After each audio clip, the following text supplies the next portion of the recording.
Exclusive coverage of Alabama football game day continues. Welcome to the Countdown to Kickoff show on the Crimson Tide Sports Network from Learfield. Presented by Spire, your natural gas provider. Switch to natural gas and save with big rebates from Spire. Alabama football is also brought to you by Chick-fil-A. Order online with the Chick-fil-A app to cater your next tailgate party.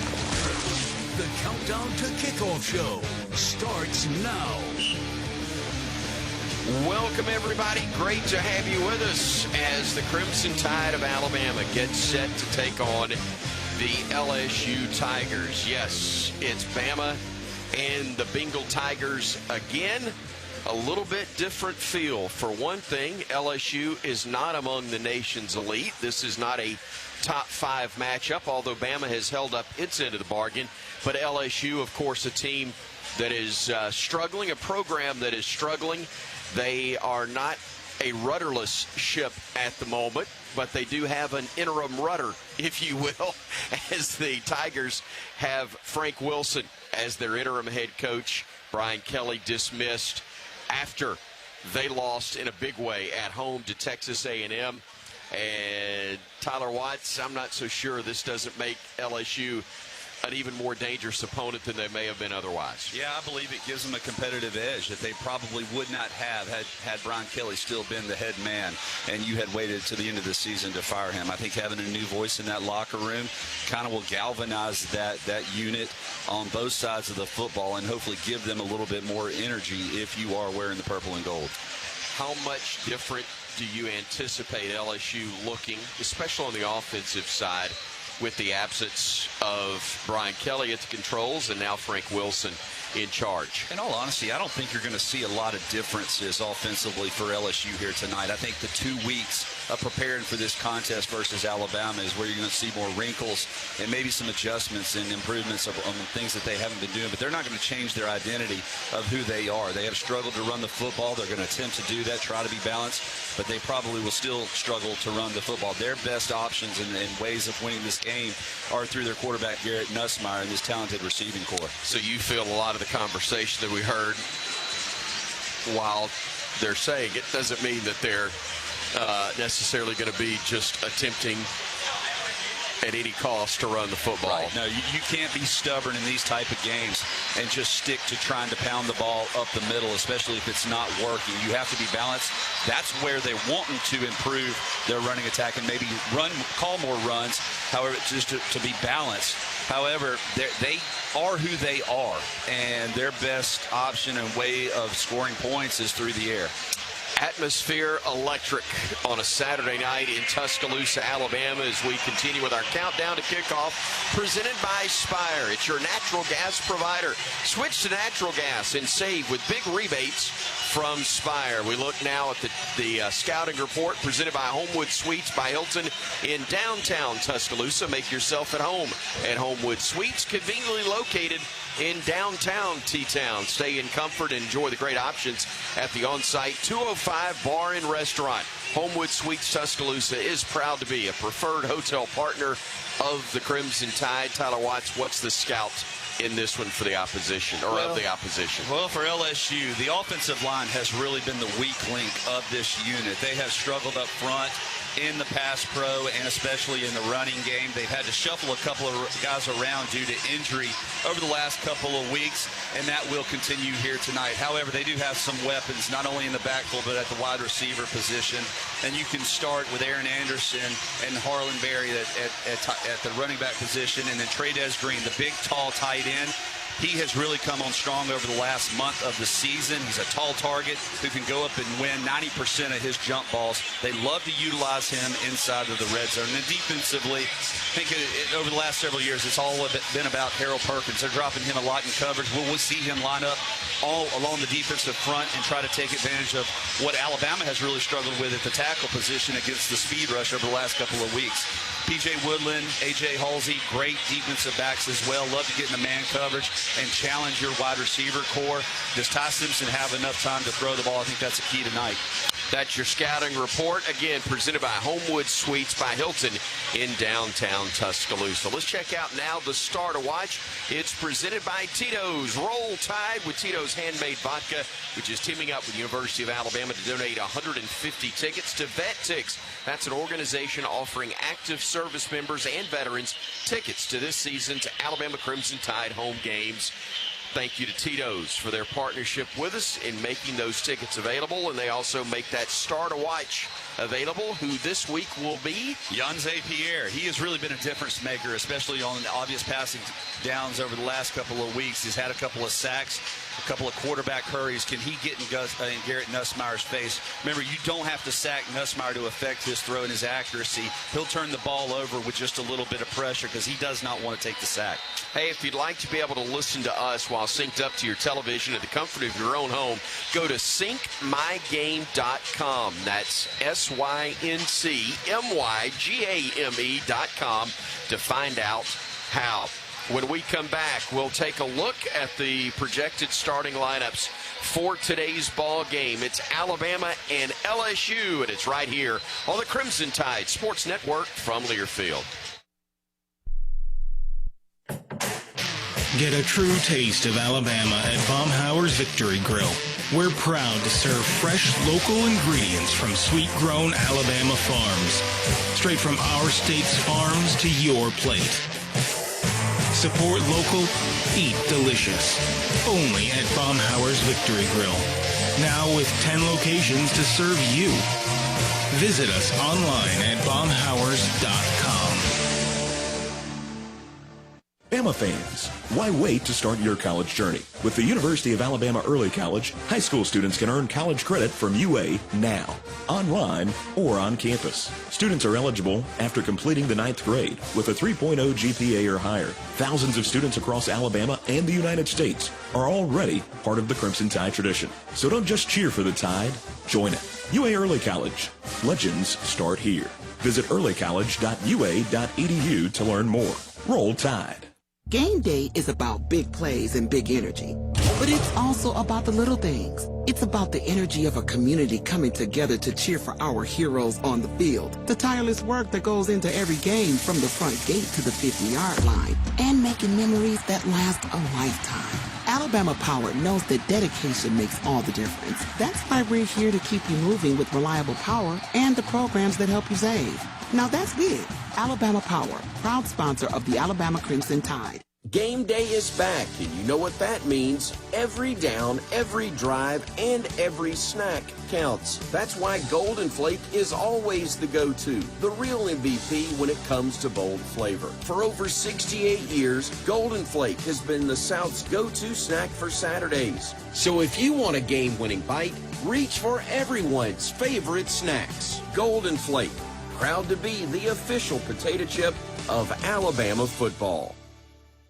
I was diagnosed with breast cancer last year and had chemo and radiation at DCH's Lewis and Faye Madison Cancer Center. I'm thankful for the support of my nurse Kate, my breast navigator Katrina, my doctors, and the whole staff. I have felt confident like I was the most important person there, before, during, and after. Tuscaloosa is blessed to have such an excellent team at the Madison Cancer Center. Great things are happening at DCH. Hey, college football fans, it's sideline reporter Molly McGrath teaming up with Evan Williams Bourbon to welcome you to Bourbon Nation, the home of game day's #1 pour. We're celebrating every snap from coast to coast because it doesn't matter what colors you wear as long as Evan's there. Find a bottle near you at evanwilliams.com and enjoy the smooth, rich taste of my favorite Kentucky bourbon at your next tailgate. Roll Tide. Evan Williams Kentucky Straight Bourbon Whiskey, Bardstown, Kentucky, 43% alcohol by volume, must be 21 plus, enjoy responsibly.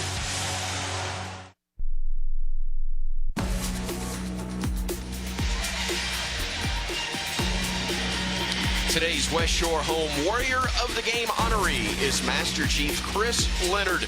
Master Chief Leonard served in the United States Navy starting in 1993 and retiring in October of 2023 after serving 30 years. During his time, he was deployed on the USS Puget Sound, the USS Whidbey Island, the USS Doyle, the USS Frank Cable, the USS Vicksburg, and many more.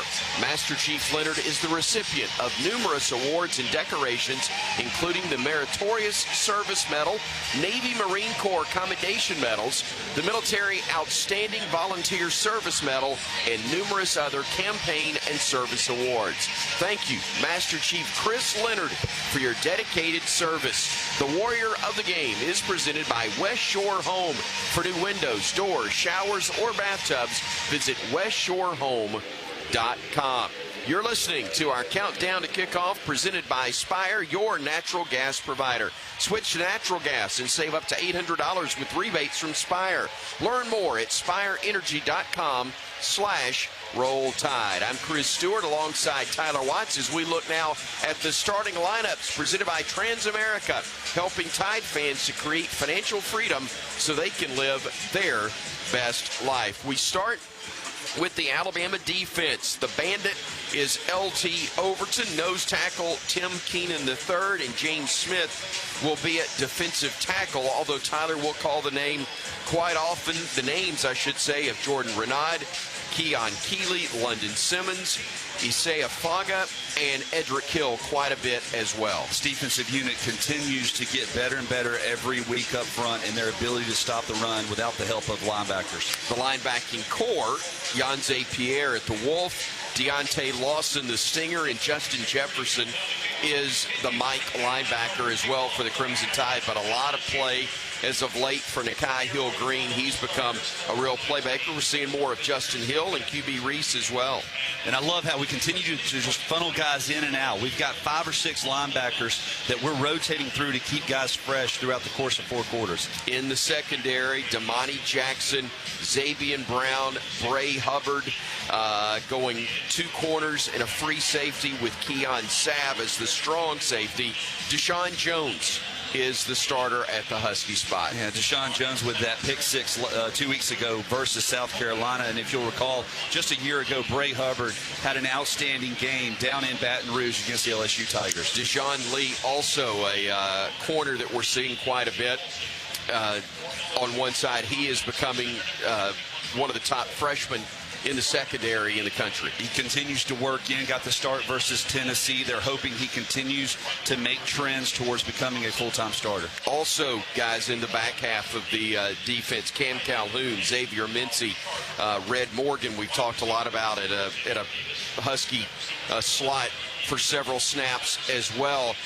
The strength of the team may be the fact that it's getting more and more guys that can help on the field. Maybe not as many stars as you think of from a national perspective, but a lot of guys that are helping you and contributing to winning football. Yeah, and as the season progresses, obviously there's attrition that naturally takes place on every single team, and having the ability to rotate 8-10 guys at every single level does nothing but help. Let's take a look at the offense for LSU. The projected starters, DJ Chester at left tackle, Cohen Eccles or Paul Mubinga at left guard. The center is Braylon Moore with Josh Thompson and Weston Davis on the right side at guard and tackle, respectively. Yeah, and by far the weakest unit on this LSU team across the board. They have really struggled being able to run the football effectively and have struggled in pass pro at certain times. They have not put together a full 4-quarter game. Can the Alabama defensive front take advantage of that tonight? Bauer Sharp is the tight end. Xavion Thomas, Aaron Anderson, and Barryon Brown are the projected starters at wide receiver, and as I said, the tight end in the case of Sharp.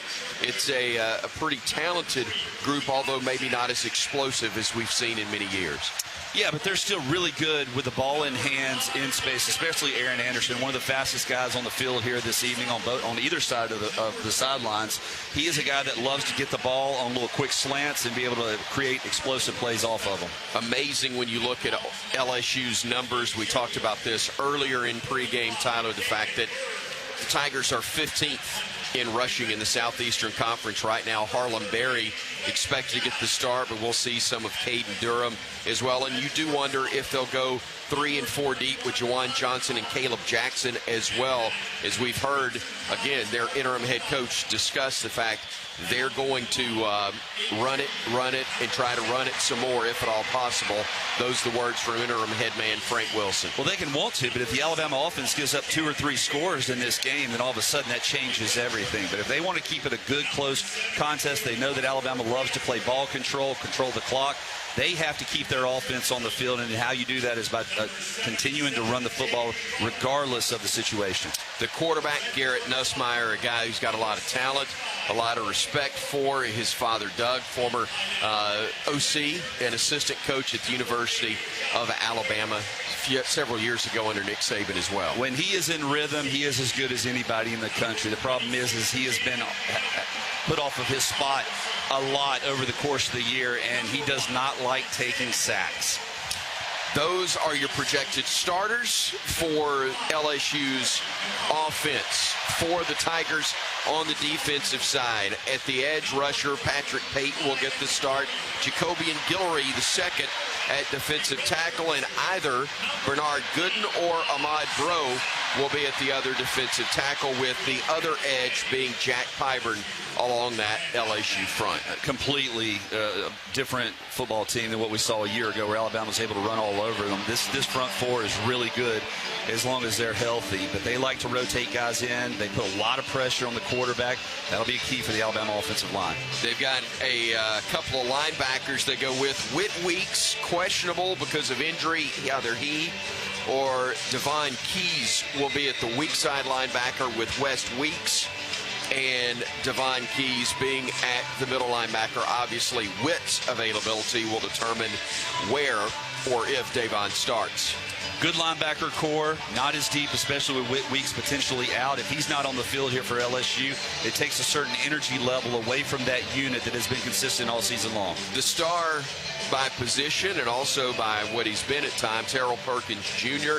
Mansour Delane is one of the corners, P.J. Woodland the other, and the free safety, Tamarcus Cooley, with A.J. Halsey listed as the rover when they go with that many DBs. Yeah, and P.J. Woodland is really the guy that it's kind of their shutdown corner. So who is he going to be lined up on? Is he going to get on number 5, Jeremy Bernard, or really focus in on Ryan Williams? But he's a guy that can play against any receiver, top talented receiver in the country, and make plays.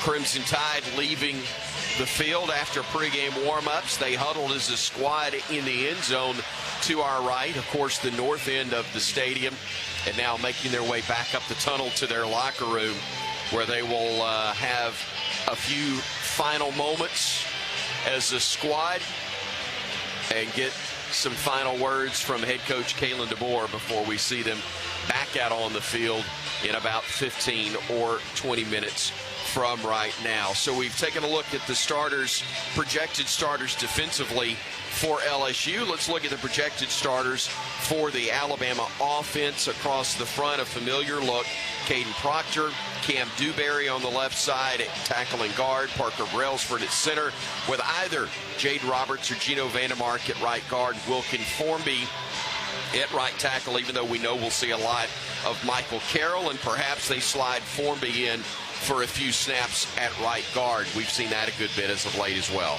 Yeah, this offensive unit continues to do a nice job in pass pro. They have to improve in the running game, and we saw elements of that, especially late against Georgia, Tennessee, even South Carolina, where you had to be able to run the ball. You're able to get positive yards. They need to be able to stick that together here for 4 solid quarters here this evening. In the backfield, Jam Miller. We'll see a good bit of Kevin Riley as well, but also we've been seeing more and more of Daniel Hill as of late. Alabama maybe not explosive early in the traditional run game, but with what they've been doing overall with their offense, more effective and powerful late in games, as we've seen. And that's important because that's really when you need to be able to wear down on defensive fronts, continue to control the clock, ground it out, and in the game.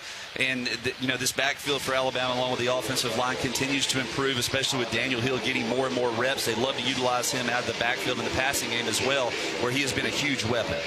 Jeremy Bernard listed as a wide receiver, but we will see him some in the backfield. We'll see him not only running the football, we've seen him throw it a time or two on the season. Isaiah Horton will also join him in starting lineup in addition to Ryan Williams, but a lot of Latsier Brooks, Cole Adams, Derek Meadows, Jalen Hale, and Rico Scott. It is a very, very talented, very deep position, maybe as good as any core collectively as you'll find in the country. And that's important against this defensive backfield for LSU because you've got to be able to create and find the mismatches against their personnel. So having Lottie Brooks back in the lineup here this evening, you missed it versus South Carolina, could be huge for this Alabama offense. And one of the reasons that receiving core is as good as it is because they have a great trigger man in Ty Simpson at quarterback. Continues to survey the field and always throwing the ball to the right place. He struggled versus South Carolina with his accuracy a little, but got better as the game went on. Can we hit the short passes to open up and create the explosive plays downfield later on? Those are your projected starters on offense and defense for the Crimson Tide and the Tigers in this one today. We mentioned offense, defense, specialist as well. The place kicker listed as either Connor Talty or Peter Notaro. I don't know, frankly, if that is a typo or a late change that we've seen to have or next to Connor Talty's name, but he's been very effective as the place kicker. Blake Dowd's been terrific, frankly, as a punter in his first year for the Crimson Tide. Well, the long snapper will either be David Bird or Alex Rozier, and the return men have been awfully good. No more steady punt return man than Cole Adams, and Latsier Brooks and Ryan Williams, along with Rico Scott, haven't gotten many opportunities on kickoffs, but we know if in space, they're incredibly dangerous weapons. And that's one thing LSU has really struggled with over the last couple of weeks, the special teams, especially on punt coverage, of allowing Texas A&M a couple of scores in that area, and that really what opened up the game for the Aggies here 2 weeks ago. So can Cole Adams take advantage of that as well? We know how elusive he is, creating positive field position for the offense, but potentially even taking one to the house. Grant Chadwick, by the way, is their punter and their holder on placements. Handling kickoffs will be Aaron Burrell, but their place kicker is Damian Ramos. Xavion Thomas will handle punt returns, and Barian Brown is the primary kickoff returner, along with either Xavier Thomas or Kyle Parker for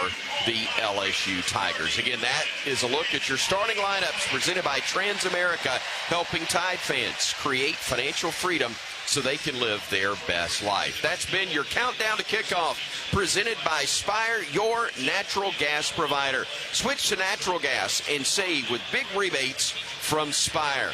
When we come back, it will be the kickoff, Alabama and LSU, here in Tuscaloosa on the Crimson Tide Sports Network from Learfield.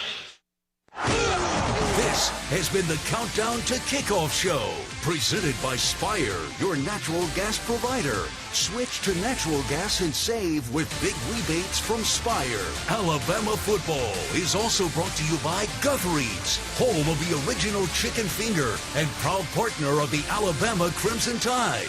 Visit us in-store or online at Guthrie'sChicken.com. Roll Tide.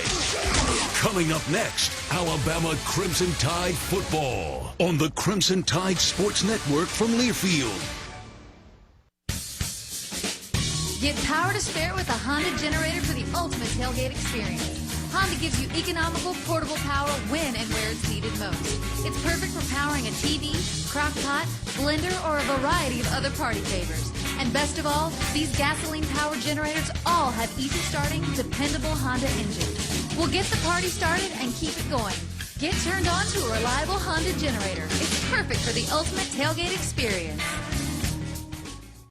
Did you know that 90% of a child's brain develops by age 5? From birth to age 5, your child's brain is growing faster than ever. And guess what? You are your child's first teacher. Talking, singing, playing, and reading every day helps your child learn and thrive. Singing boosts memory. Playing builds problem-solving skills. Reading grows vocabulary. Talking teaches communication. Alabama's children deserve a strong start because the early years matter the most. Visit the Alabama Department of Early Childhood Education at children.alabama.gov for tips and tools. Aw, shucks. The game's on TV, but I can't listen to the call of my favorite team broadcasters. Never fear, Sync My Game is here. Sync My Game? Yes, Sync My Game. If you have a DVR and streaming device, head to syncmygame.com from Learfield. It's never been easier to hear the impassioned voices of your favorite radio crew synced with the TV. Wow, thank you, Mr. Just remember, syncmygame.com. If you're looking for the best selection in Crimson Tide apparel, look no further than the Soup Store. The Soup Store is every Bama fan's ultimate destination for the hottest gear and accessories, with 3 great locations around campus to serve you: in Tuscaloosa on campus at the University Student Center, on the Strip in front of Bryant-Denny Stadium, and on Bryant Drive. If you can't get to Tuscaloosa, shop the Soup Store online at soupstore.ua.edu. The Soup Store is a proud partner of Alabama Athletics.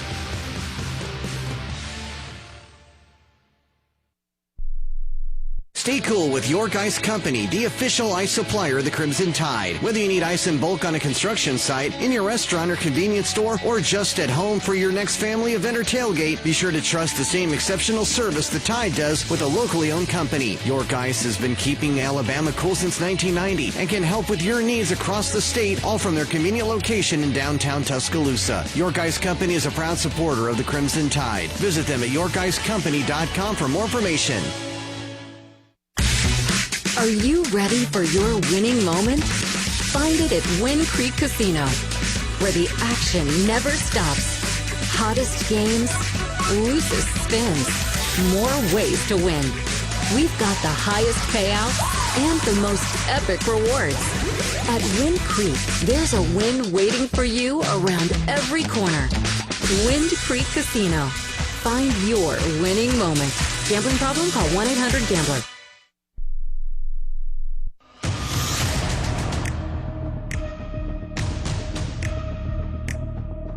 So here we go. Bama's second and last off week is in the rearview mirror, and the home stretch of the regular season is indeed straight ahead. And while there's plenty of work to be done, the Tide is, at this point, in charge of its own destiny. Win, and good things will happen. Bama, a winner, claiming the SEC title. Keep us out. I dare you. But destiny can be a fleeting thing in the jungle that is today's version of college football. There are countless examples of wounded tigers, literally becoming man-eaters when injuries force them to prey on humans. That's basically the situation in which Bama finds itself tonight. LSU is most assuredly wounded after a huge 48-25 Saturday night Tiger Stadium loss to Texas A&M and the subsequent firing of Coach Brian Kelly. Add to that the fact that these wounded Tigers have also had a week off to regroup and work up an appetite. The Tigers' behavior should not be considered particularly unique, however. Just so happens there is another even larger jungle beast that's also known to become dangerous and aggressive when too much time elapses between feedings. You guessed it. Pachyderms and tigers. From Saban Field at Bryant-Denny Stadium, Bama and LSU next.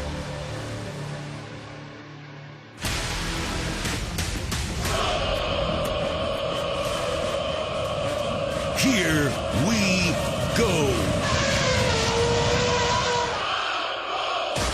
It's time for Alabama Crimson Tide football. Trying to split defenders, makes them bang into each other, stays on his feet, breaks the tackle, scores, scores, scores.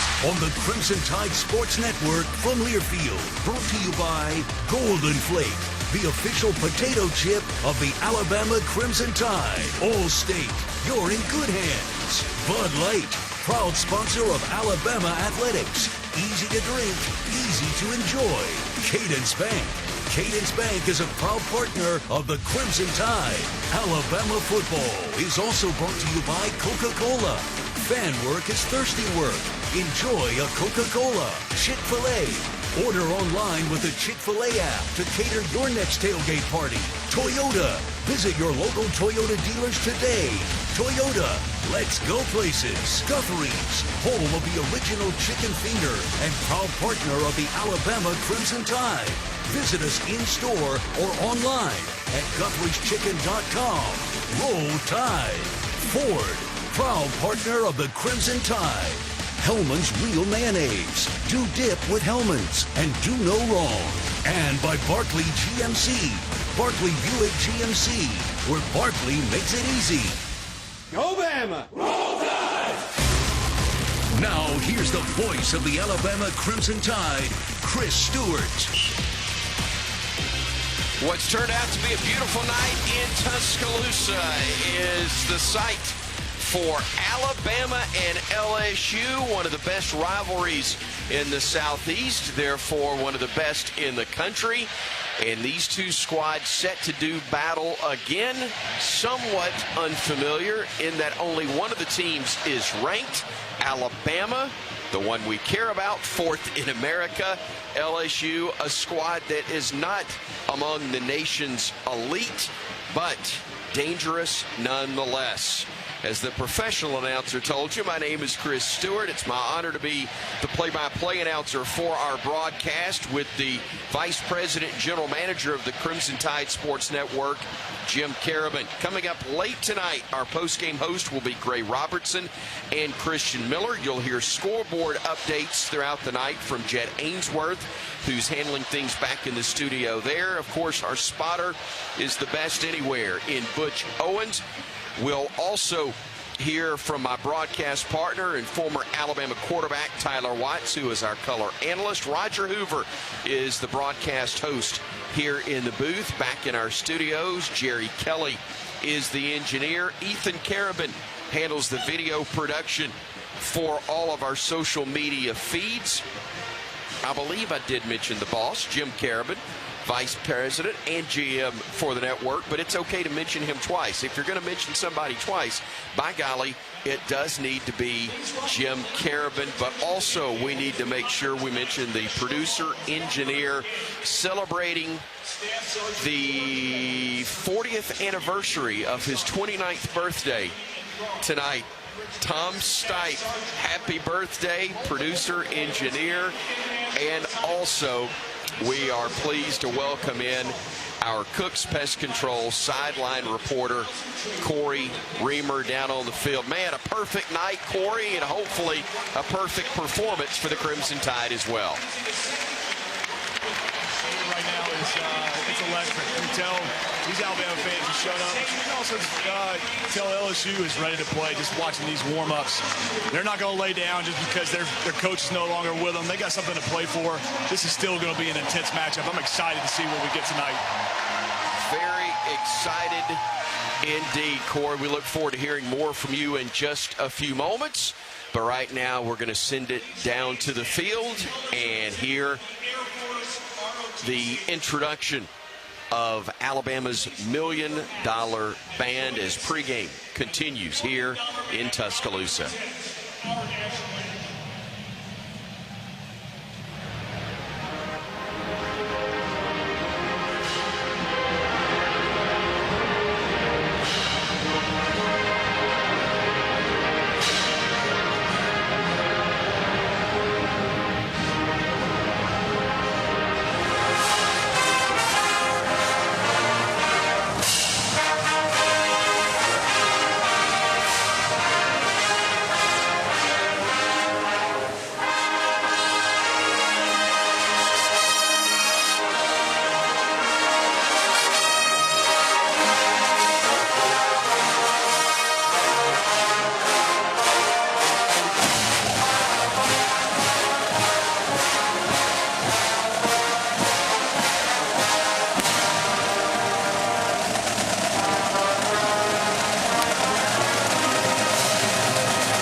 Alabama's $1 Million Band with another beautiful rendition of our national anthem. Corey, the energy we know is high in this stadium. Alabama's ability to stay locked in, focused with a high energy level is going to be a key in this one as well. Yeah, I think that starting out this game, we talked about it in the pregame show, just getting a fast start, taking advantage of all the energy that we have in this stadium right now, not letting LSU kind of find some fire where they feel like they're in this ball game. But this is going to be a tough LSU team. No matter what's happening with their coaching staff, with the university, these guys are talented. There's talent across the board at every position. But you let them come out, have a little emotion, because you know they're going to early on. But that emotion can only last you so long.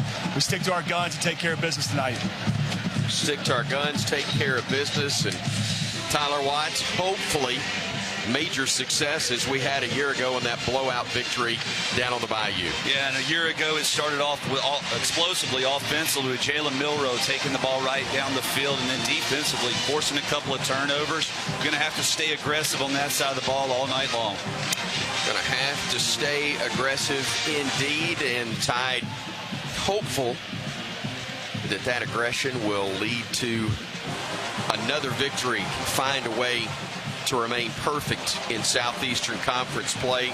Sitting here with the one loss overall, of course, the setback to Florida State, 31-17 when we played in Tallahassee back on August 30th. But since the calendar flipped to September, we've had nothing but success since then. A couple of close calls, yes. 24-21 at Georgia, 27-24 at Missouri, and 29-22 when you trailed late at South Carolina. But undefeated since the setback, and Alabama hopeful to be 8-1 on the year when this one is over. LSU sits at 2-3 in the league with all of their losses coming in conference play.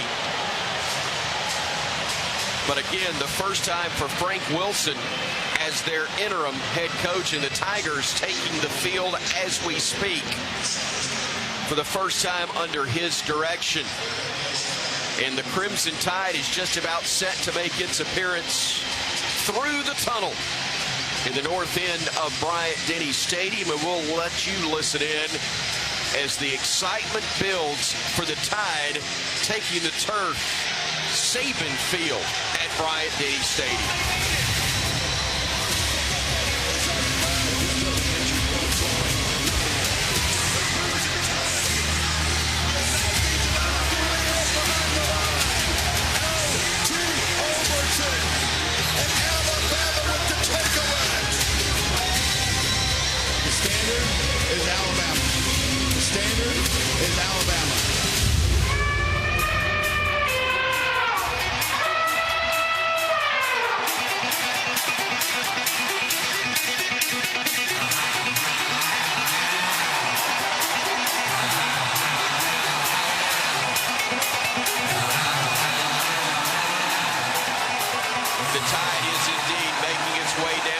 The tunnel,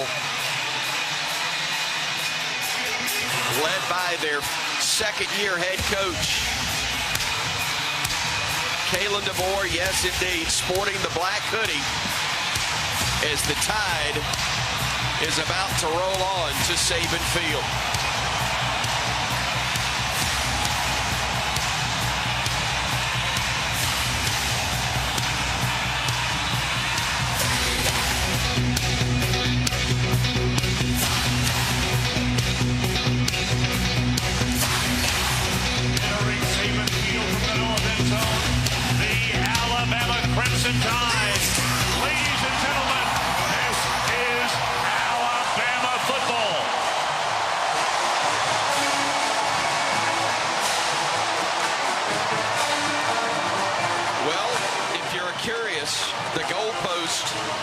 Escaped unscathed. Coach did not deliver any body blows to it before leading the team out. Very calm, very poised, but very ready, or so it appears, as we ask you to join us in welcoming today's kickoff captain, courtesy of Barclay GMC. The kickoff captain, courtesy of Barkley GMC, is Reagan. Reagan's 8 years old from Addison, Alabama, loves the Crimson Tide. We want to welcome Reagan and her family to Saban Field at Bryant-Denny Stadium and thank Barkley GMC for their support of the Crimson Tide and Make-A-Wish Alabama. Make-A-Wish Alabama creates life-changing wishes for children with critical illnesses. A wish begins with hope. Hope begins with you. Text Roll Tide to 44834 in order to help. Now we go down to the field. Our Cooks Pest Control sideline reporter is indeed ready for our opening coin toss.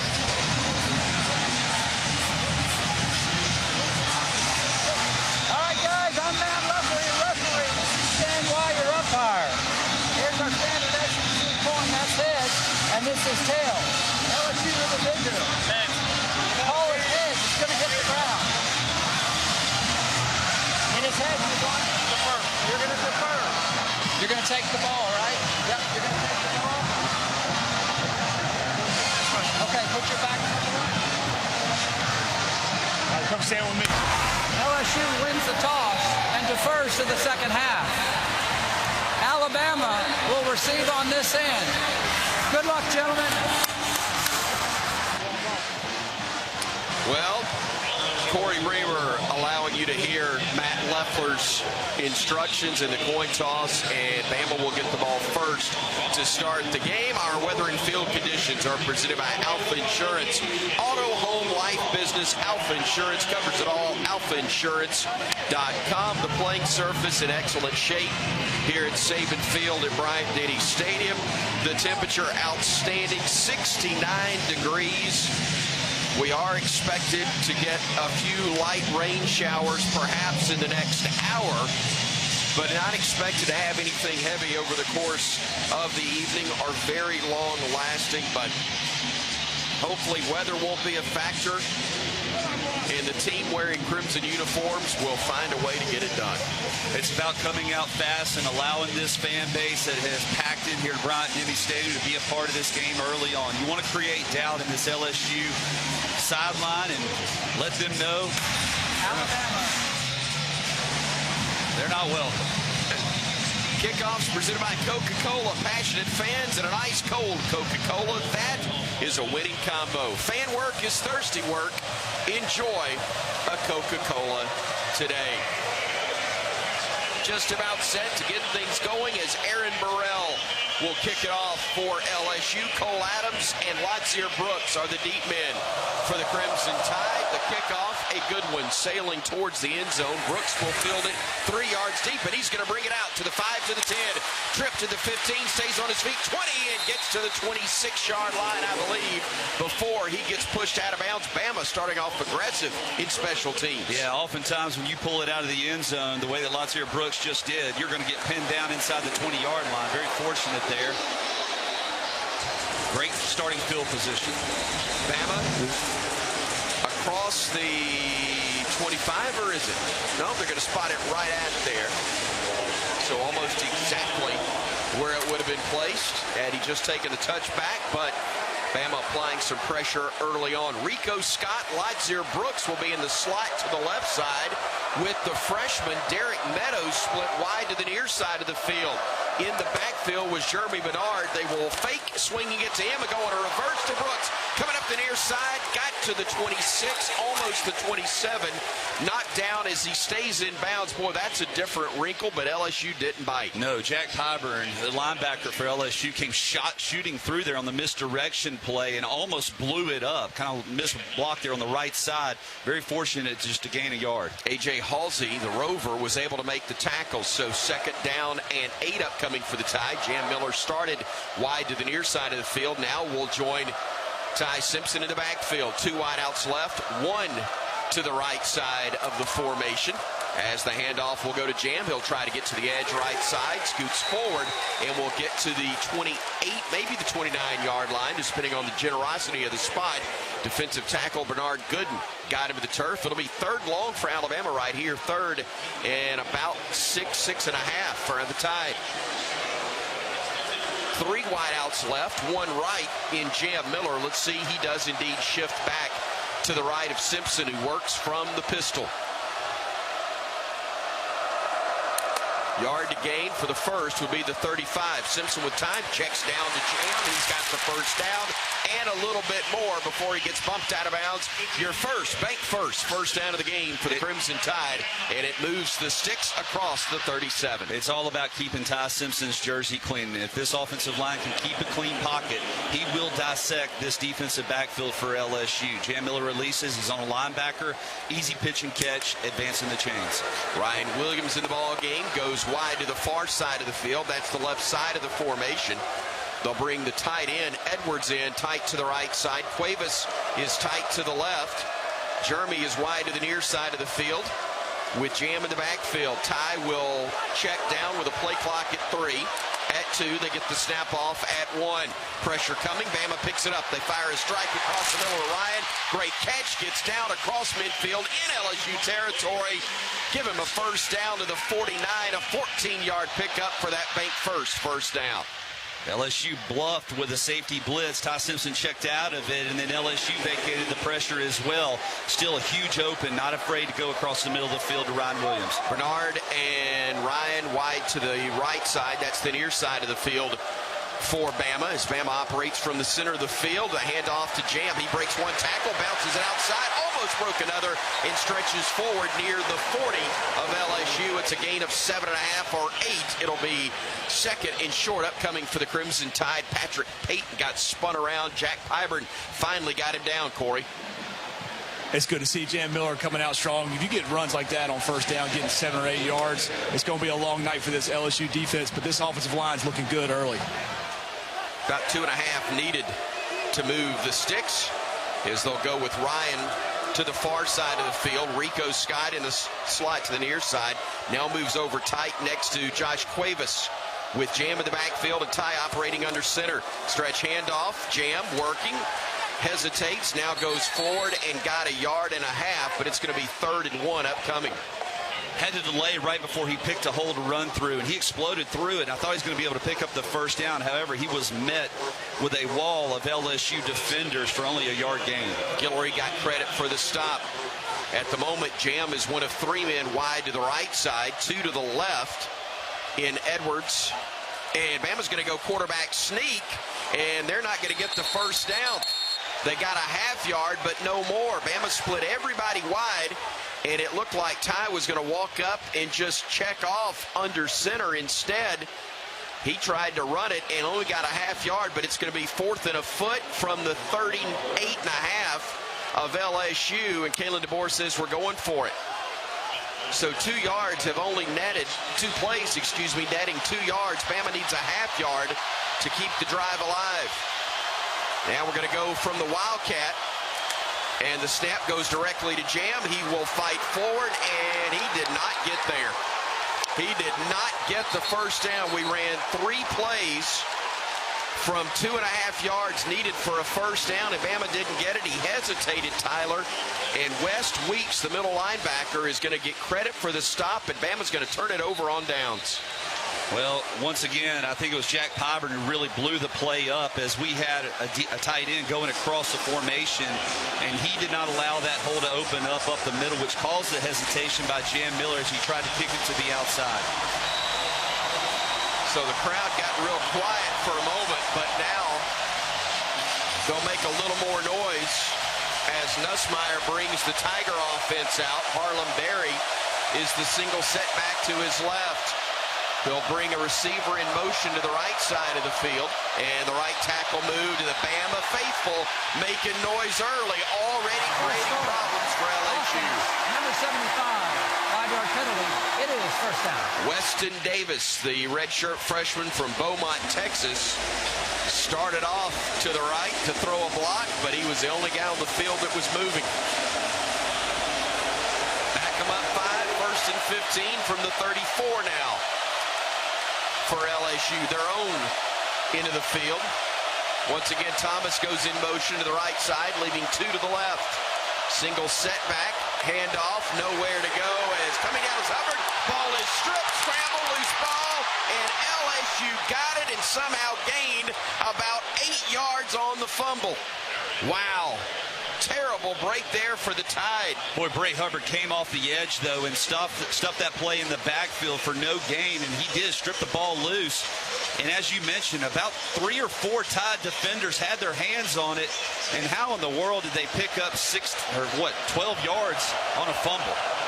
You're exactly right. It was more than that. I forgot it was 1st and 15. So, yeah, they got 12. Now play action for Nussmeier. Rolling the pocket, looking right, firing across his body. Pass complete. And inside the Bama 40 to about the 38-yard line is Nick Anderson.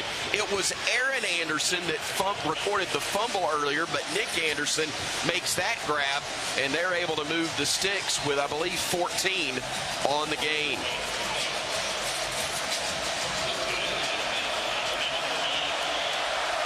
Caden Durham will check into the game at running back now to the right of Nussmeier, who works from the pistol. 2 wideouts left, 1 right. They'll hand it off, and they'll get stacked up right at the line of scrimmage. Stopped at the 39-yard line was Durham, the sophomore out of Oklahoma City, Oklahoma's Duncanville High School. Deontay Lawson getting the stop for Alabama with some help from Justin Jefferson. LSU will send trips right, including Caden Durham, who had been in the backfield. They've got 1 man wide left and 1 in tight on the left side. Here comes Durham in the backfield again to the right of Nussmeier. They'll hand it to him. He'll try to straight down the left side. Can't get anywhere as L.T. Overton and James Smith were able to get there and wrap him up. Corey, great job there by Bama. Yeah, L.T. Overton didn't fall for that at all. He saw the quarterback hand it off the whole way and just came blazing off that edge. Good job getting to him before he was able to cut upfield, making a good tackle in the backfield. Anderson and Brown will go wide right. Xavion Thomas will come to the near side of the field for LSU with a 3rd down and 8 upcoming from the Alabama 36-yard line. Single set back to the right is Jawan Johnson. Nussmeier will roll to the right, looks, fires, and that is going to be caught as doing the little toe touch near the boundary. Just across the 1st down mark is Aaron Anderson. He is factored into 2 huge plays on this first drive for the Tigers. Really nice throw by Garrett Nussmeier as he's able to get the ball to the outside. Deshaun Jones was in that zone coverage right underneath the wide receiver, but a well-placed ball is able to move the chains once again for LSU. Isaiah Faga into the ball game at the middle of the Bama defense, as the Tide will go with a 4-man front showing blitz. They dump it off early left side to the Tigers, set up a wide receiver screen and pick up good yardage across the 20. Barryon Brown is the man able to pick up the 1st down yardage. So a fresh set of downs for LSU after the gain of 10. LSU wasted no time getting right back up to the line of scrimmage. Garrett Nussmeier very sharp so far in the passing attack. Nice mixture of run versus pass for LSU. Again, Johnson, who's the 3rd man to line up in the backfield this drive, gets the handoff this time, gets stacked up as he gets to the 15. A gain of a couple. It'll be 2nd and long for the Tigers. Deontay Lawson, the stop for the Crimson Tide. All right, this is where the Alabama defense has been really solid all season long. Down inside the red zone, the field condenses obviously. Passing lanes get smaller.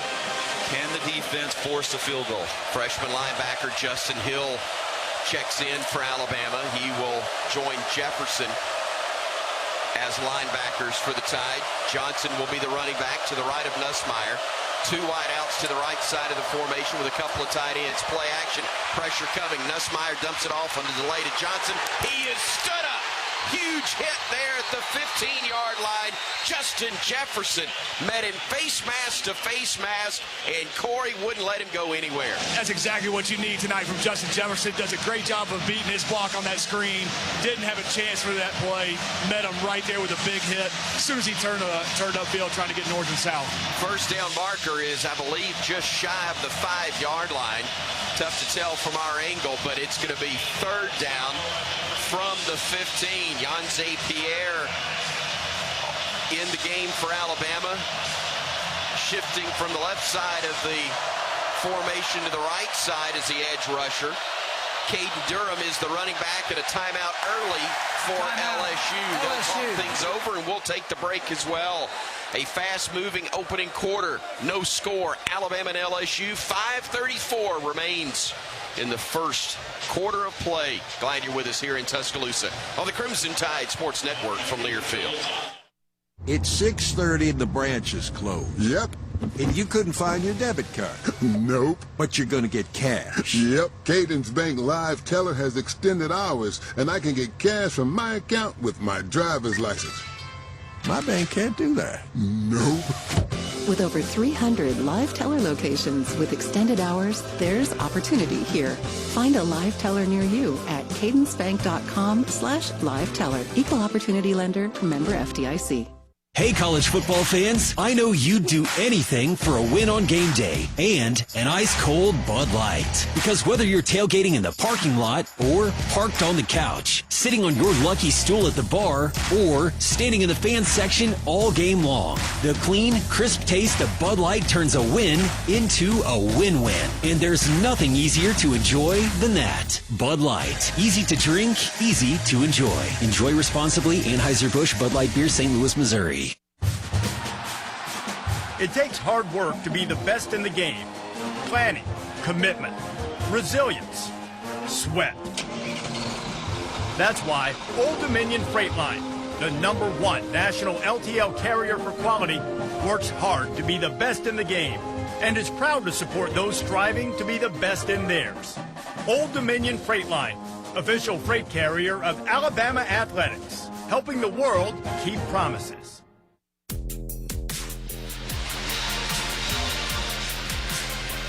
Alabama and LSU scoreless with 5:34 remaining in the first quarter. We would like to thank Build Giants Alabama for being today's game sponsor.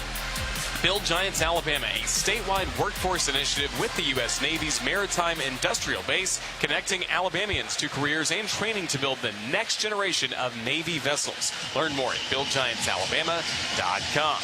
Coming to you live tonight inside the Alabama Credit Union broadcast booth. Feel good about your money with Alabama Credit Union. Once again, no score between Alabama and LSU here in the first quarter with 5:34 remaining in quarter number one. Let's go down to the field to our Cooks Pest Control sideline reporter, Corey Reamer. Brought to you by Cooks Pest Control. Call Cooks to score superior protection from pests and termites. Corey, it is time for another third down stop, first of all, for the Crimson Tide, but especially a red zone stop for this Alabama defense. Yeah, this is the way the defense has operated this year. Giving up some plays in between the 20s, but when it gets inside the red zone, they've been able to buckle up and keep them out of the end zone. It's a massive third down. You didn't get the starts you wanted on the offensive side of the ball. Really had a chance to get LSU on their heels, but this defense can come up big right here and force these guys to kick a field goal. LSU's had some great route concepts that have given this secondary some trouble so far, but third and long right here is a big opportunity for this defense to get a big play. Thomas, Anderson, and Brown, the wide outs. Caden Durham, the running back, to the right of Nussmeier initially. Waiting on the go-ahead from television. Corey, tell me real quick, where's that first down marker? Is that on the 6? It looks like it's on the 7. Got it. Thank you.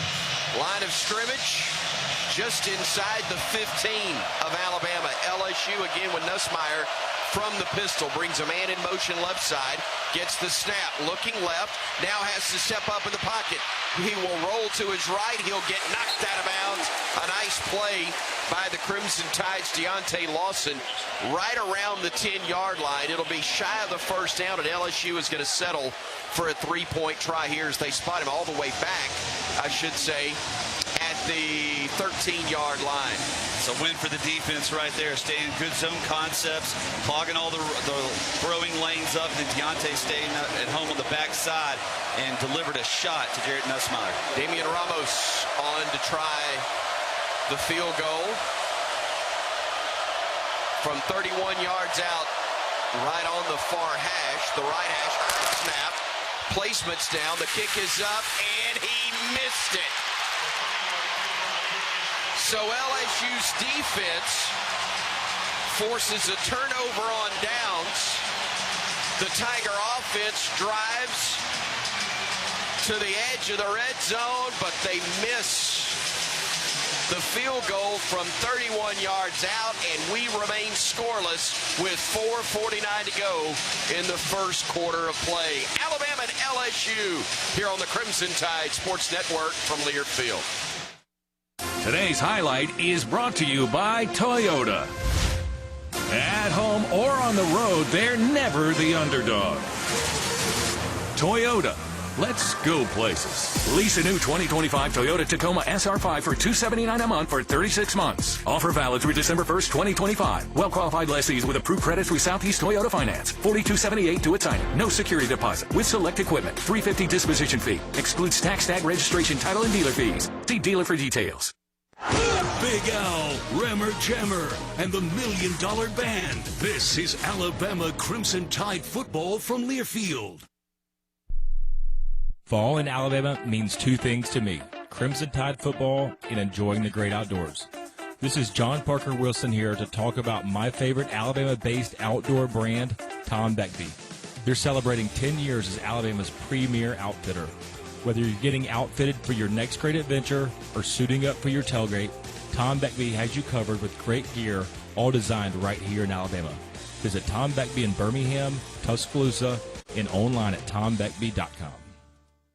Barkley makes it easy. Get ready to rev up your engines and feel the excitement at Barkley Buick GMC Cadillac. We've got the perfect ride to match your style and adventure. Visit us at our showroom at Skyland Boulevard and let our friendly team help you find the vehicle of your dreams. Barkley Buick GMC Cadillac, where hometown pride and unbeatable deals collide. Drive with passion with Barkley. Visit us today or check us out online at barkleygmc.com. Barkley makes it easy.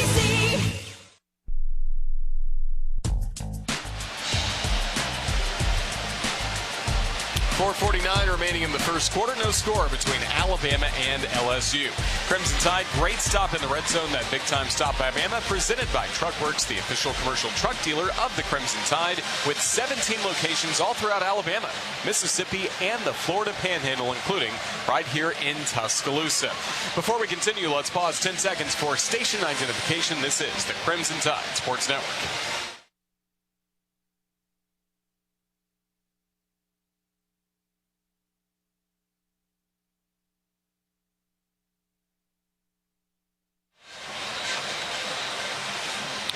Tyler Watts, what needs to happen for this Alabama offense? Some good things last drive before it's stalled midway through the field. Well, we've been in too many third and long situations, and even when we are in second and short, third and short, just not getting much of a push along the offensive line in the running game. So be a little bit more creative, hit the edges with the short passing game, stay ahead of the chains. We're going to have some explosive opportunities. Right now, when LSU is just rushing forward, we're doing a really nice job of picking up any twists and blitzes that they're bringing across the front. So Ty Simpson has every opportunity to be able to move this ball through the air as well. Caleb Edwards, the tight end, will be split wide left along with Jeremy Bernard and Latsier Brooks. In tight to the right side is Isaiah Horton. Single setback will be Daniel Hill behind Ty Simpson. Play action. Ty looking across the middle. He's got a man. Catch is made. That's Jeremy at the 45. Dragging a Tiger all the way across midfield to the LSU 46. Move the chains. A bank first down after a 33-yard pickup. Jeremy on about a 15-yard in route. He's kind of a trailer when the tight end who's clearing all the traffic out of the way. So it's a one-on-one situation. He gets lost in translation there, and he does what he does best, which is move the ball forward after he catches it. Harold Perkins got the free ride for 10 yards on the back of Jeremy. And Alabama, with 4:11 to go in the opening quarter, has the football again in LSU territory. Scoreless game if you're just joining us. Daniel Hill again in the backfield.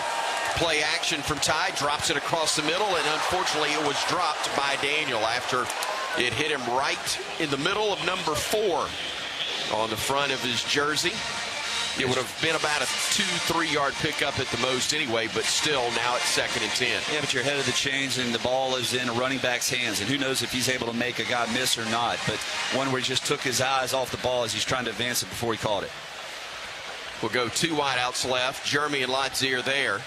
It's Isaiah to the right side. Caleb Edwards, the tight end, to the right. Now Isaiah goes in motion left, giving us trips to that side. Here is Ty trying to drop it over to Daniel Hill, but read well by Butler. and the rest of the LSU defense, they stayed with him the whole way, and a wise move on the part of Ty to just throw that one way over his head and out of bounds.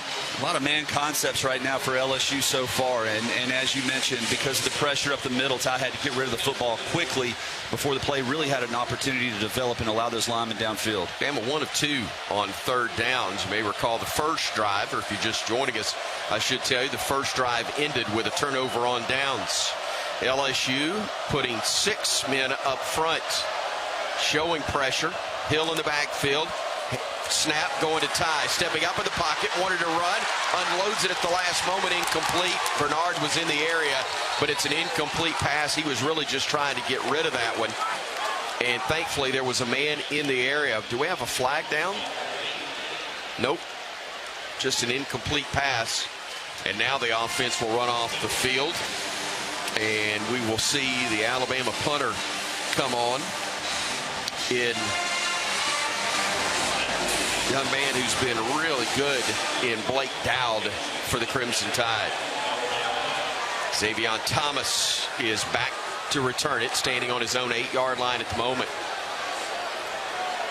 Dowd's averaging 44 yards per punt. He had 5 kicks for 55 yards in average 2 weeks ago against South Carolina. Another beautiful high booming kick, and the fair catch is called for and made back at the LSU 7-yard line. So Dowd does the job well on a 40-yard punt with great hang time, no return, and another timeout on the field. 3:42 to go, first quarter. No score here in Tuscaloosa between the Tide and the Tigers on the Crimson Tide Sports Network from Learfield.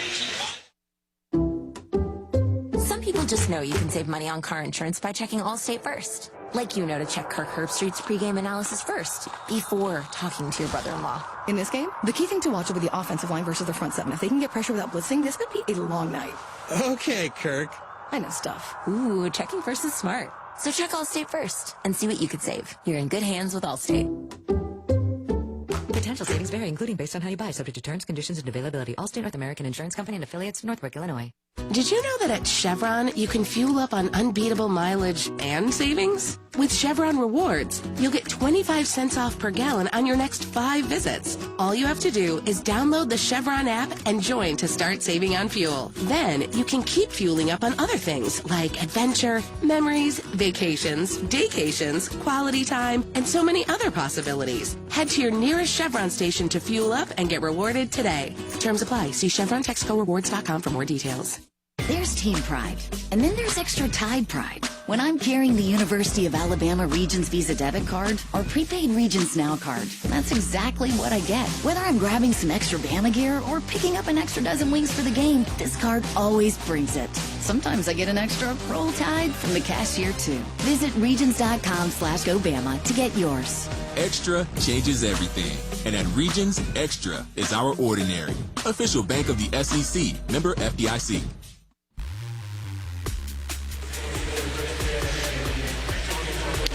3 minutes, 42 seconds remain in the first quarter. No score between Alabama and LSU. Nature Made, a proud sponsor of the Crimson Tide, made to care for fans on game day and every day. The official vitamin and supplement of Alabama football. Corey Reamer is our Cook's Pest Control sideline reporter. And Corey, we have seen Deontay Lawson really everywhere so far for Alabama. That first drive for LSU had 3 tackles, including 1 solo tackle. But once again, the inside linebacker for Alabama seemingly everywhere on the field that first drive. Yeah, he's been flying around all over the football. He's been staying at home, doing his job, puts him in the right place when it needs to make a play. Justin Jefferson also having a big impact so far on this game. Now his defense has got another opportunity to pin this LSU offense deep. They're backed up in their own territory. Don't let them come out on this first down and get away from that end zone. Make them feel the pressure of being backed up. Put them in second and third long situations right here. And we've been able to do it with bringing forward, too. We haven't had to bring a bunch of extra guys right now, but you can't give Nussmeier a lot of time.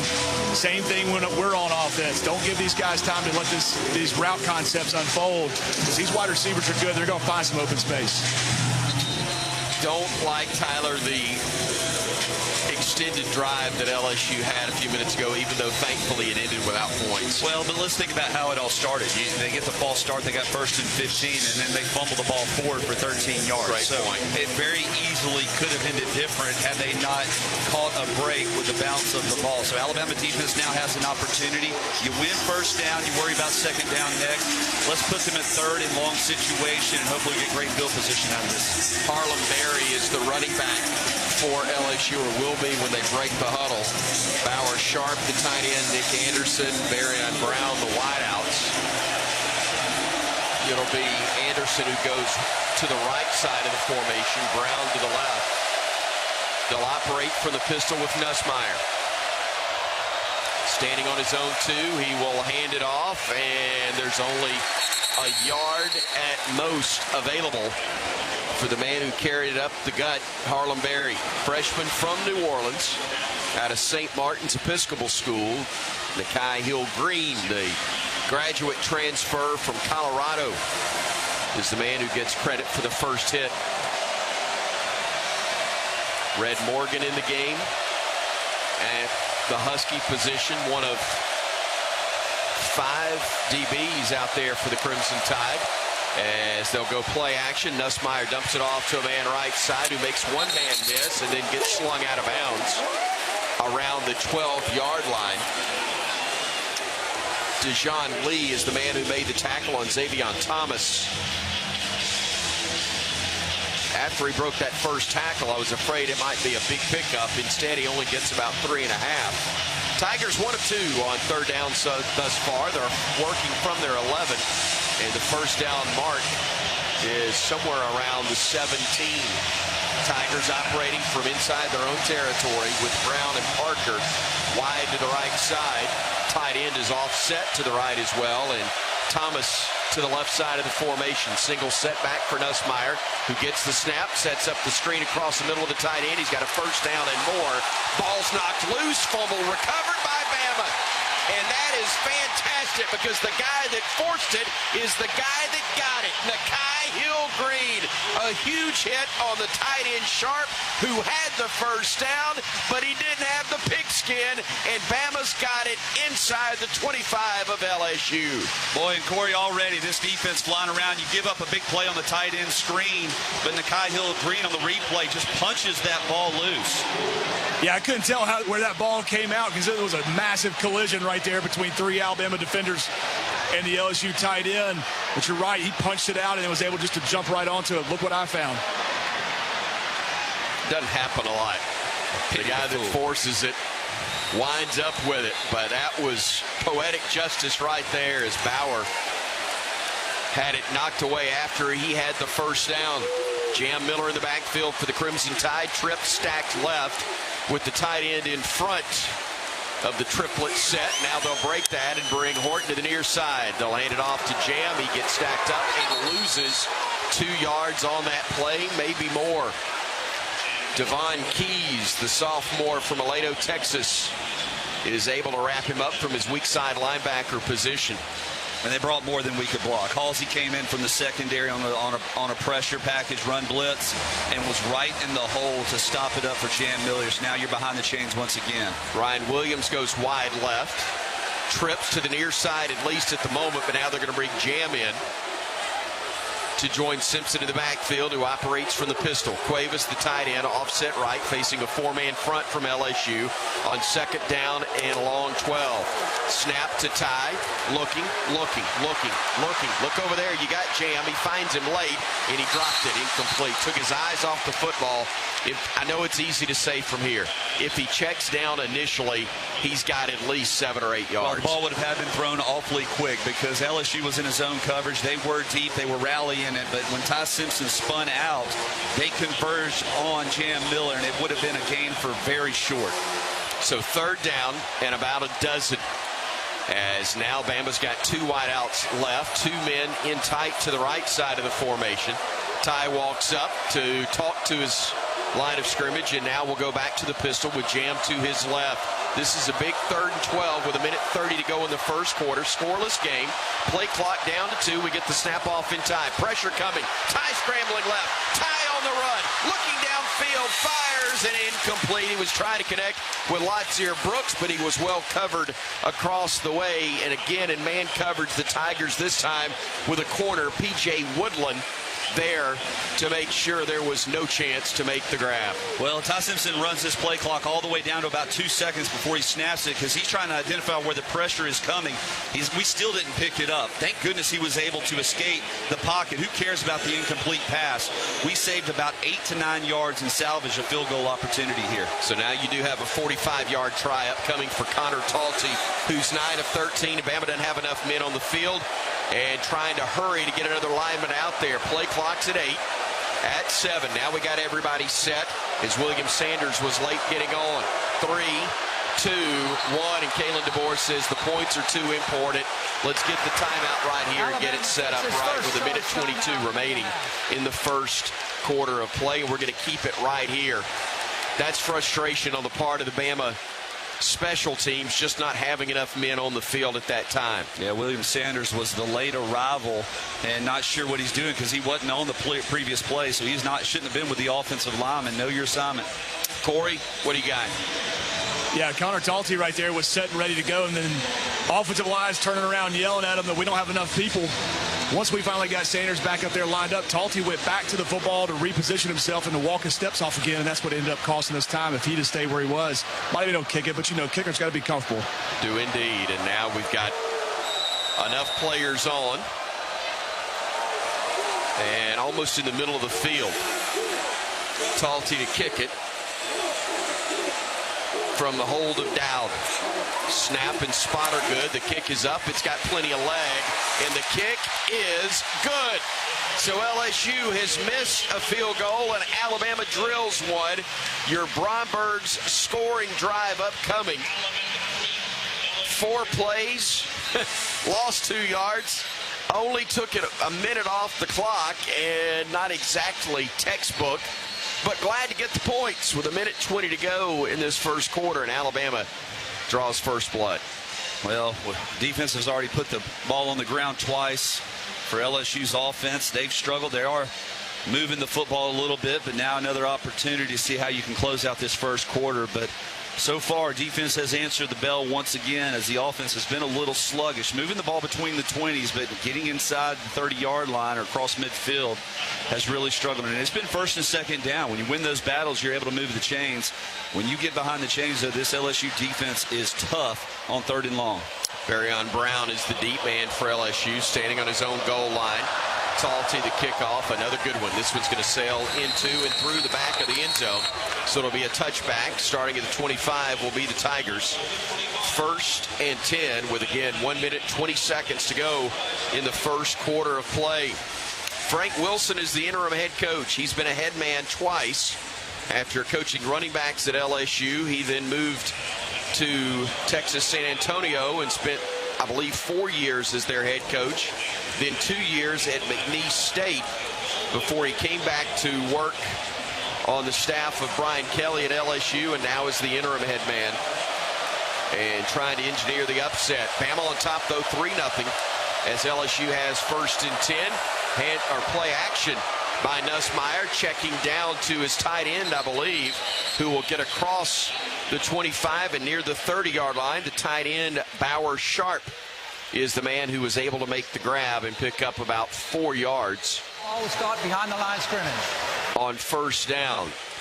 Boy, Xavier Mincy came up from that safety position and delivered a lick right around the line of scrimmage. However, anytime you're going against a bigger body tight end, gets that momentum going forward, it's hard to bring him down where he catches it. 2nd down and 6. We had a flag. They originally called a legal man downfield, but the ball was thrown behind the line of scrimmage, so it was a legal play. Got it. So from the 29-yard line, their own 29, LSU staying in the huddle a long time to get the play. The play clock is down to 4. And the Tigers are going to use a timeout here as well. Second charge timeout, LSU. That is their 2nd timeout. And it'll be a 30-second timeout. We'll keep it right here as there are only 43 seconds remaining in this first quarter of play here at Bryant-Denny Stadium. The Alabama Crimson Tide, 7-1 on the year, ranked number 4 in America, in the AP, the coaches, and most importantly, the college football playoff rankings. The first ones that came out this week. LSU sits at 5-3 overall, 2-3 in Southeastern Conference play.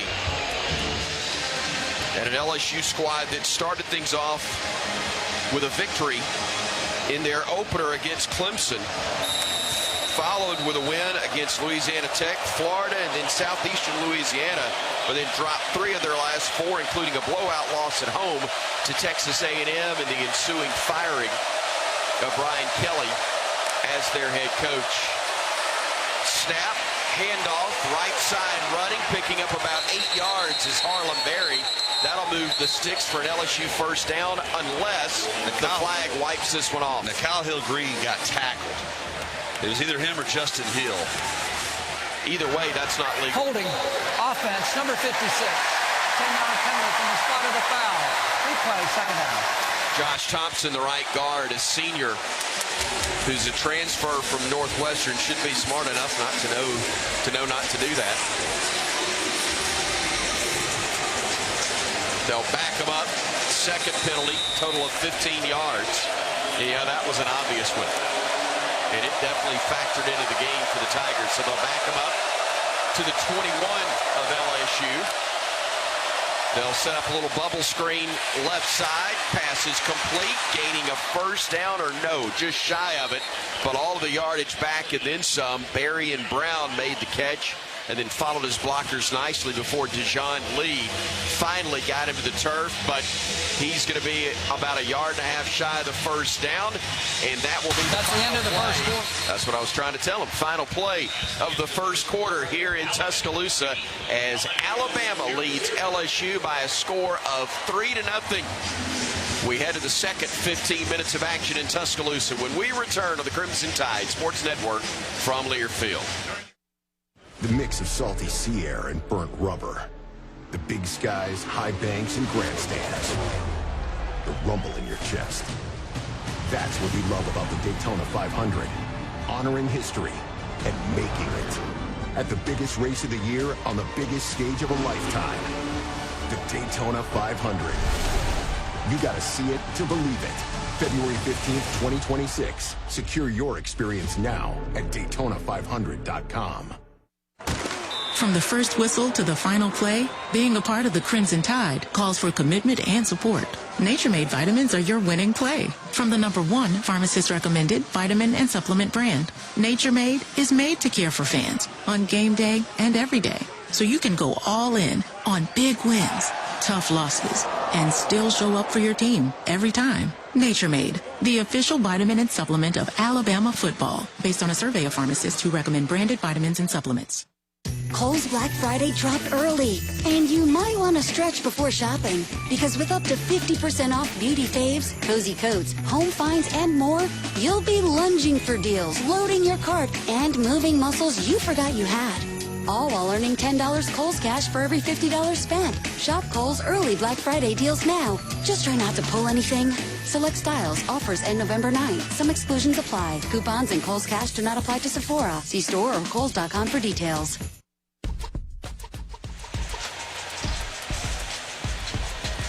Alabama 3, LSU nothing our score as we get ready for the start of the second quarter.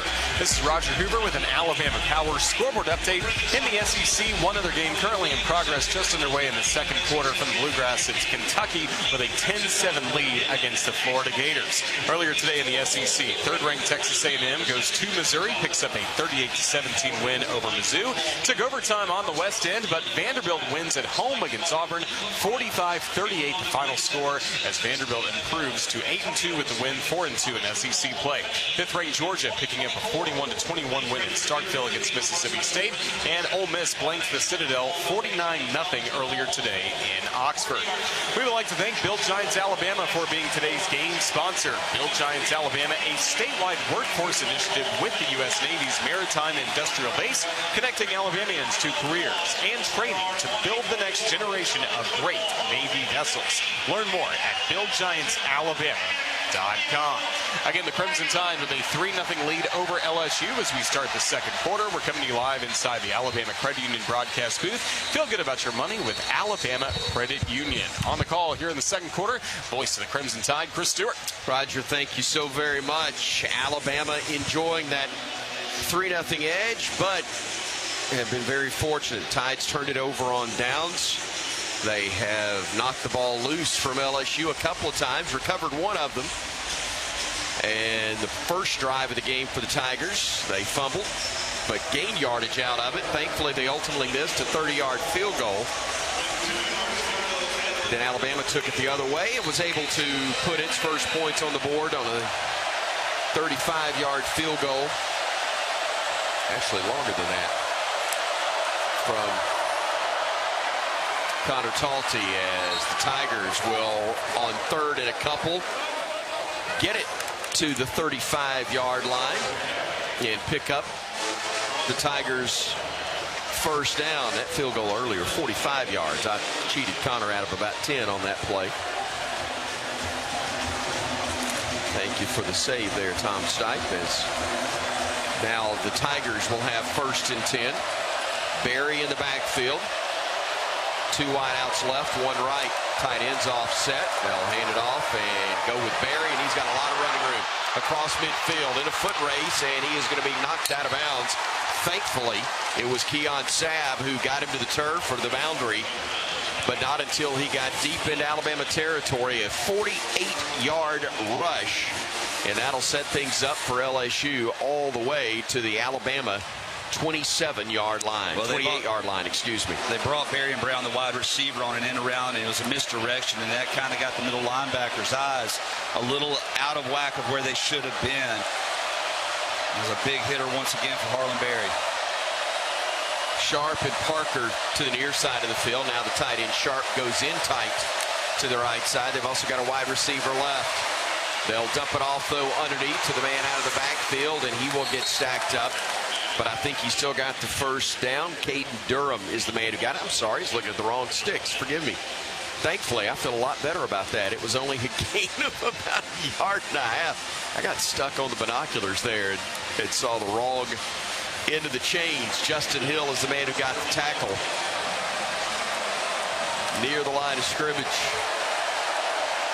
Need a negative play here. A couple of minutes into quarter number 2, 3-0 Bama, trying to keep it that way as LSU works from the Crimson Tide's 27 pistol formation. Pump fake. Now Nussmeier looking deep. Bama's got a man there in coverage, but it was actually the wide receiver who knocked it away from Dejon Lee, Trades Green, who was able, with his reach at 6'6", to reach over and knock it away from Dejon Lee. Man, that was a little bit different, Corey, but thankfully Bama able to turn the Tigers away, at least on that play. Yeah, Dejon Lee was just in perfect position for that. He read it the entire way. He was stacked on top of the wide receiver. Good job going up there and making a play. I thought he was definitely coming down with the interception. Fortunately, lost his helmet right there. He's got to come off for this play. He does indeed, as it will be 3rd and long for the Tigers. 3rd and 9. Nussmeier rolling, throwing across the middle, and man stays on his feet, but thankfully doesn't get the first down, although he was hit hard. It was Aaron Anderson. I can't tell if he got tripped and it caused the injury, or if he just got hit hard and fell forward. But Tim Keenan clobbered him, Corey. Deontay Lawson was right there. That was a tricky little play. Receiver screen coming back with all the flow going to the right. It's a good job by Deontay Lawson staying home. It looked like he got a hand on his foot, tripped him up a little bit, that he might have landed on his hand. He's grabbing it right now. Looks like he's in a lot of pain. Yeah, the big fella just dove at him, and then it was a linebacker who actually tripped him up. Deontay Lawson is the one, you're right, Corey, that tripped him up after he got hit and basically pinballed forward by Tim Keenan III. Timeout on the field, 3-0 Bama, 12:47 to go in the second quarter when we come back on the Crimson Tide Sports Network from Learfield. Game day is back, and you know what that means. Every down, every drive, and every snack counts. That's why Golden Flake is always the go-to, the real MVP when it comes to bold flavor. For over 68 years, Golden Flake has been the South's go-to snack for Saturdays. So if you want a game-winning bite, reach for everyone's favorite snacks. Golden Flake, proud to be the official potato chip of Alabama football. Alabama football lives here. Let's get out of here. This is Alabama Crimson Tide football from Learfield. When you have the right team behind you, it's easy to play with confidence. The same is true when it comes to your health. Blue Cross and Blue Shield of Alabama provides what you need to feel healthier and happier. A choice of plans, a large network of doctors and hospitals, and personal support to help you choose the right plan with confidence. No second guessing, no confusion. Just care that works for you and your family. Blue Cross and Blue Shield of Alabama is proud to be on your team and proud to be a sponsor of athletic programs across the state. With Marathon Rewards, you can save up to $1 a gallon, and you'll earn every time you refuel. So when you stop in to fill up your tank, you're also banking rewards at the same time. And it's a little move we like to call the tank and bank. And to be frank, joining Marathon Rewards couldn't be more straightforward. I guess now that makes it a frank tank and bank situation. Sign up online, from our app, and even at the pump. At participating locations, terms and conditions apply.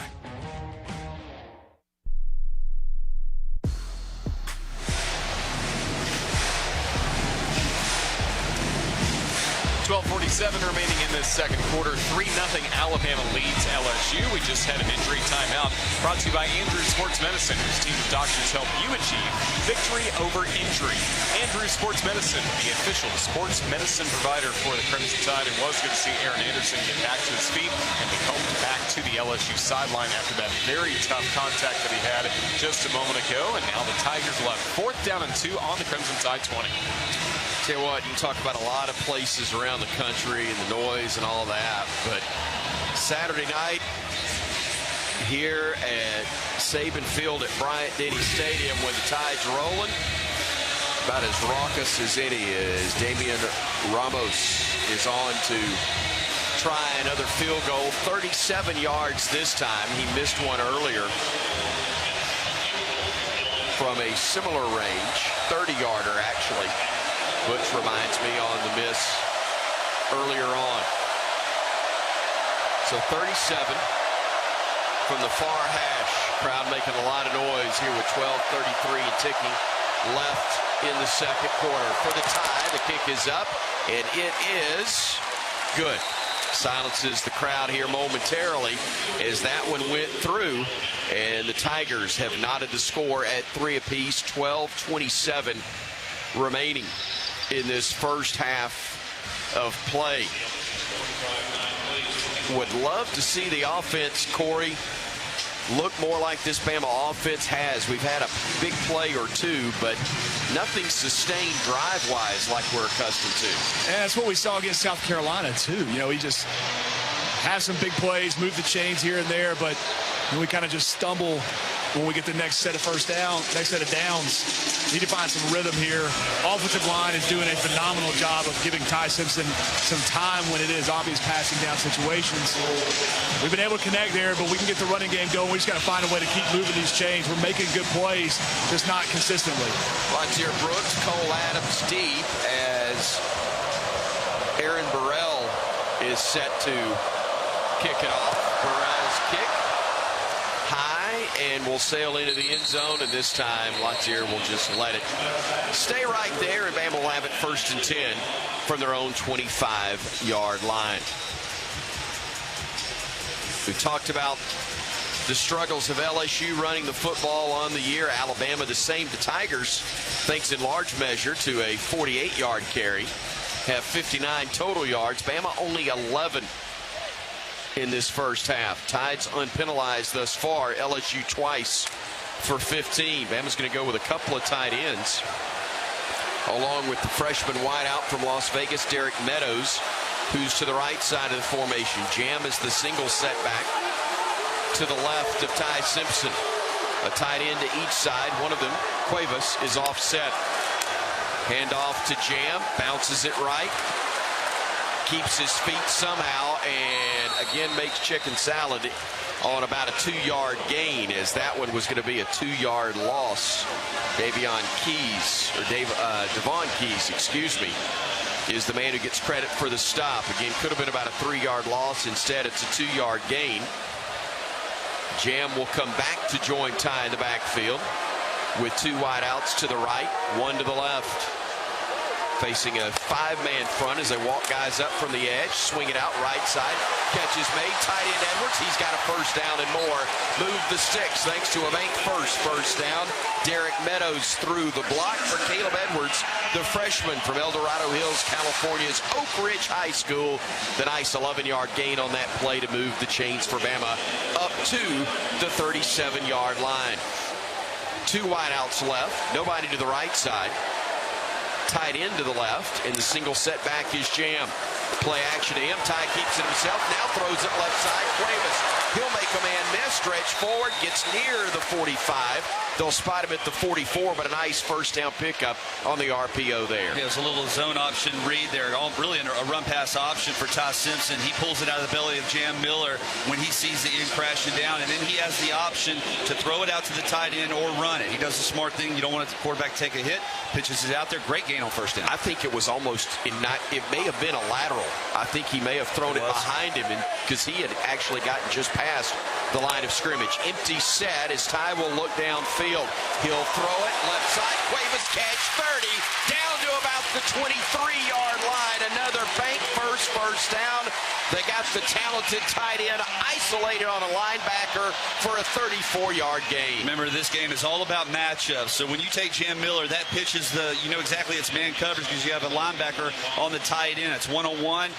Josh Cuevas, one of the best route runners of any tight end in the country. Heck of a throw as well by Ty Simpson. Daniel Hill in the game replacing Jam, but it's an empty set at the moment. Now Daniel will come back to join Ty, who works from the pistol. 2 wideouts right. He's got Jeremy left. They'll hand it off to Daniel right up the gut for about 6 yards.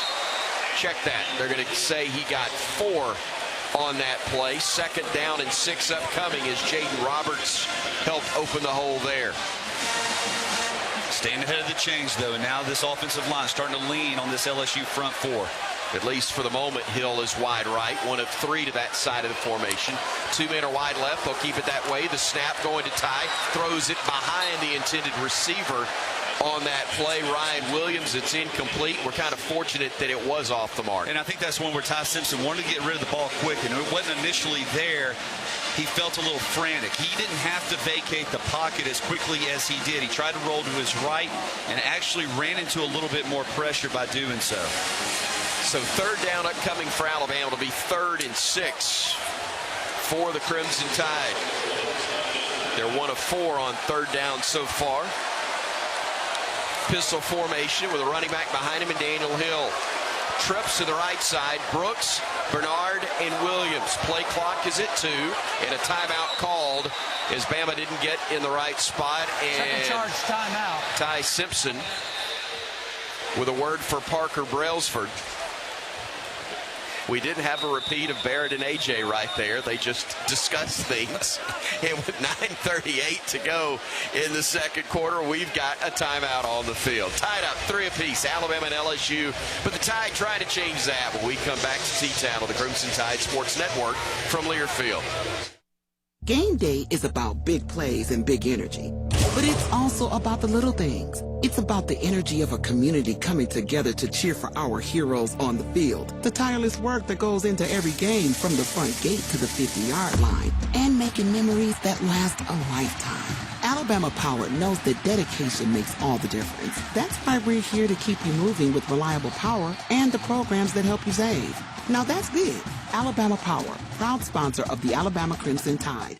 When you have the right team behind you, it's easy to play with confidence. The same is true when it comes to your health. Blue Cross and Blue Shield of Alabama provides what you need to feel healthier and happier. A choice of plans, a large network of doctors and hospitals, and personal support to help you choose the right plan with confidence. No second guessing, no confusion. Just care that works for you and your family. Blue Cross and Blue Shield of Alabama is proud to be on your team and proud to be a sponsor of athletic programs across the state. Roll Tide. I'm Katherine Robertson, proud graduate of the University of Alabama, and I'm running to be Attorney General. Under the leadership of President Trump, America has had a winning season, and I'll stand with him to make sure we keep winning, putting criminals behind bars and deporting violent illegals. I'm proud to have the support of the Alabama Farmers Federation, along with sheriffs and police chiefs from across our state. Visit KatherineFrage.com to join our team. Roll Tide. Paid for by Robertson for Attorney General. P.O. Box 530063, Birmingham, Alabama 35253.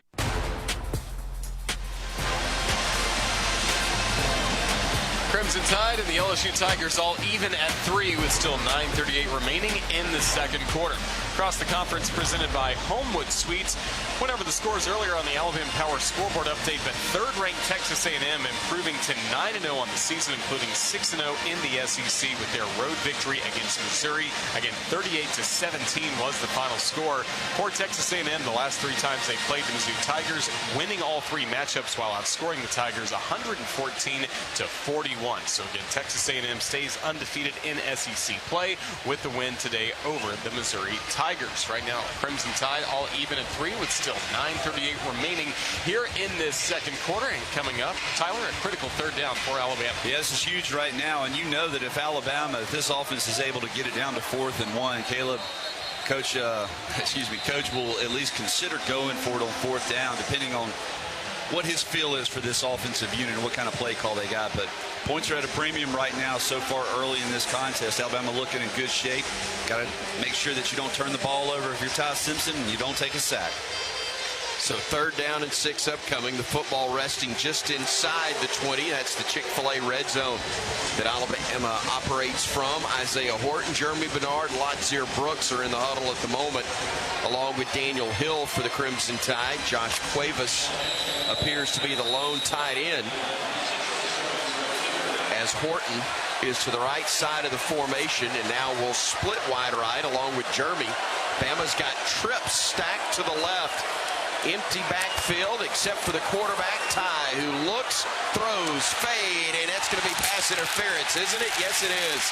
I called it before the flags were thrown, but P.J. Woodland tackled Jeremy Bernard, who was trying to come back for the football. I don't know if that was a back shoulder fade or a back shoulder Pass underthrow. interference, defense, number 11, the 15-yard penalty. It is first down.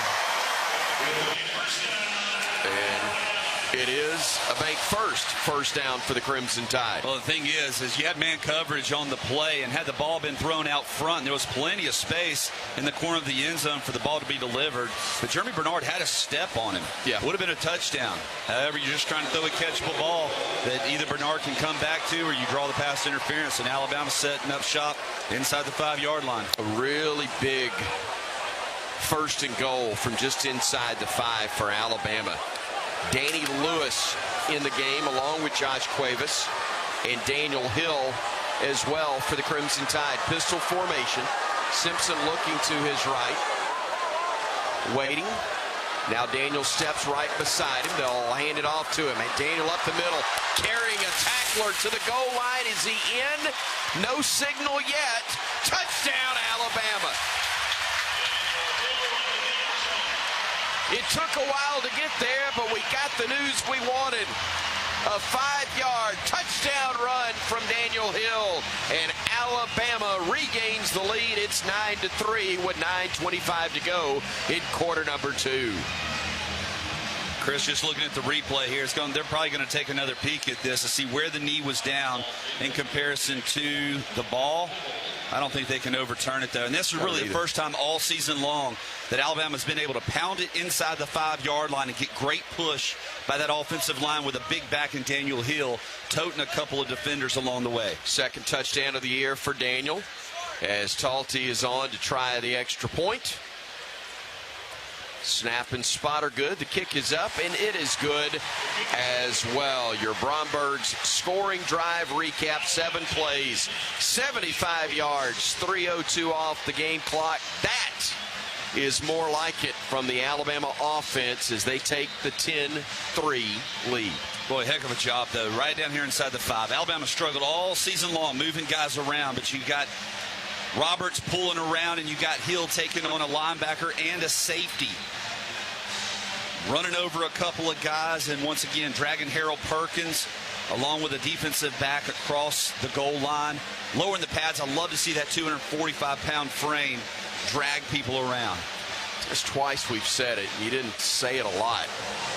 People dragging Harold Perkins. That is he's a finesse guy, though, dude. I'm telling you, you run right at him. He's not near the player that he is when you allow him to play in space. I'll take your word for it. I ain't running right at him. Here it is. Talty to kick it off for the Crimson Tide. I'm not even going to try to run away from him. I'm just going to lay there and play dead. Probably not playing with me. There's Talty on the kickoff that will be fielded a yard deep into the end zone by Brown. He'll get to the 10, spun around at the 15, and he'll go down back at the 13-yard line.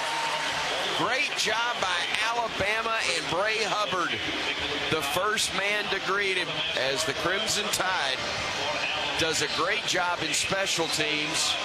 And back at the 15-yard line rather than the 25 is where LSU will start this drive. That's what you hope will happen sometimes, is that a team with nothing to lose will play like it and gamble when they don't necessarily have to. One thing about Talty's kick, they hang in the air so long, it allows that coverage team to get down there and constrict the field. Jawine Johnson in the backfield. He's got company now in Xavion Thomas. They'll hand it to Thomas. Tries to get to the edge, can't do it. At best, he got to the line of scrimmage as he gets stacked up on the play. A couple of men were there, including Noah Carter, the freshman, getting his name called. A great catch by Roger Hoover on the redshirt freshman from Peoria, Arizona. And London Simmons is really the one all the way from that nose guard position who looped around and was the first guy in red to the ball carrier. Edric Hill, London Simmons along the front, along with Jordan Renaud. They will hand it off, and that was a mistake because they're going to lose 4, maybe 5 yards. And Tyler, we've heard of walkthroughs. That looked like that's what they were doing there offensively. LSU snapped the ball, and it was a little bit out of sorts. Is exactly what they were trying to do, because it did not appear that all of the linemen and receivers were coming off the ball hard. But I tell you who was, that Alabama front four, second consecutive stop for a loss. Tim Keenan's back out there along with Yanze Pierre, LT Overton, Justin Jefferson, Deontay Lawson. Those 5 across the front. Single set back to the left of Nussmeier. Pressure coming from the edge. He'll scramble, he'll dump it off, and Bray Hubbard will level the receiver. Anderson came back in the games wishing he hadn't. He got clobbered by Bray Hubbard. And Corey, that looked like one of your old hits. I don't know if I could ever do it like that, but that's what you love to see, getting this crowd into this game right there. What a massive play by Bray Hubbard, just coming downhill and just absolutely teeing off. Trying to run that wide receiver under screen again, and he just reads it perfectly and beats the linemen that are running out there trying to get a block. Great play by Bray Hubbard. Grant Chadwick standing 2 yards deep in his own end zone as the Tigers lost 3 yards on that drive. Chadwick's punt, a beautiful high spiraling kick. Fair catch called for and made right at the 40-yard line by Cole Adams for Alabama. So with 7:04 to go in the second quarter, Alabama will have great starting field position when we come back to Saban Field. 10-3, good guys on top here on the Crimson Tide Sports Network from Learfield. There's team pride, and then there's extra Tide pride. When I'm carrying the University of Alabama Regions Visa debit card or prepaid Regions Now card, that's exactly what I get. Whether I'm grabbing some extra Bama gear or picking up an extra dozen wings for the game, this card always brings it. Sometimes I get an extra roll Tide from the cashier too. Visit regions.com/GoBama to get yours. Extra changes everything. And at Regions, Extra is our ordinary. Official bank of the SEC. Member FDIC. The Crimson Tide plays here. This is Alabama Crimson Tide football from Learfield. Tide fans, are you ready for game day in Tuscaloosa? Don't miss the ultimate pregame experience this season at Vector Security Champions Lane, opening 4 hours before each home game. This fan fest has everything you need to get pumped for kickoff. Located next to the Walk of Champions, you'll enjoy live music, player autographs, the best food trucks from all over Alabama, and ice-cold beer in our Legends Lounge Beer Garden, where there's never a cover charge. Check out ChampionsLane.com each week for the latest updates. Roll Tide! It takes hard work to be the best in the game. Planning, commitment, resilience, sweat. That's why Old Dominion Freight Line, the #1 national LTL carrier for quality, works hard to be the best in the game and is proud to support those striving to be the best in theirs. Old Dominion Freight Line, official freight carrier of Alabama Athletics, helping the world keep promises.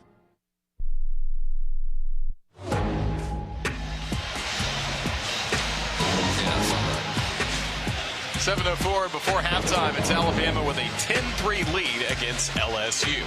Listen to all things college sports, including live games and talk on SiriusXM College Sports Radio, Channel 84. Also streaming on the SiriusXM app. Also, last drive good to see for the Crimson Tide that Alabama scored from inside the Chick-fil-A Red Zone. Download the Chick-fil-A app to claim your free Chick-fil-A special offer by midnight tonight. The offer is redeemable at participating Alabama Chick-fil-A restaurants next week, Monday through Friday. Tyler Watts, good to see the Crimson Tide find the end zone. What should we expect on this drive? A little bit more of the same. Doing a nice job to run the football in the previous possession. Hopefully we'll be able to stack play on top of play. Ty Simpson doing a good job in his decision-making so far. I mean, even in the couple of incomplete passes, one of them was escaping pressure. The other two were drops, I believe. So he's pretty sharp right now. And we just want to get some sort of rhythm going here. Keep this LSU defense just out of rhythm themselves. And I tell you what, going up 14 points against these guys before halftime would be huge. Tell you what, Tuscaloosa, of course, where legends are made and legends visit as well. Dave Roberts, manager of the world champion Los Angeles Dodgers and very close friend of Alabama head coach Kalen DeBoer, on the sidelines right now for the Crimson Tide, fresh off his world title. Going to bring some good mojo to the Crimson Tide.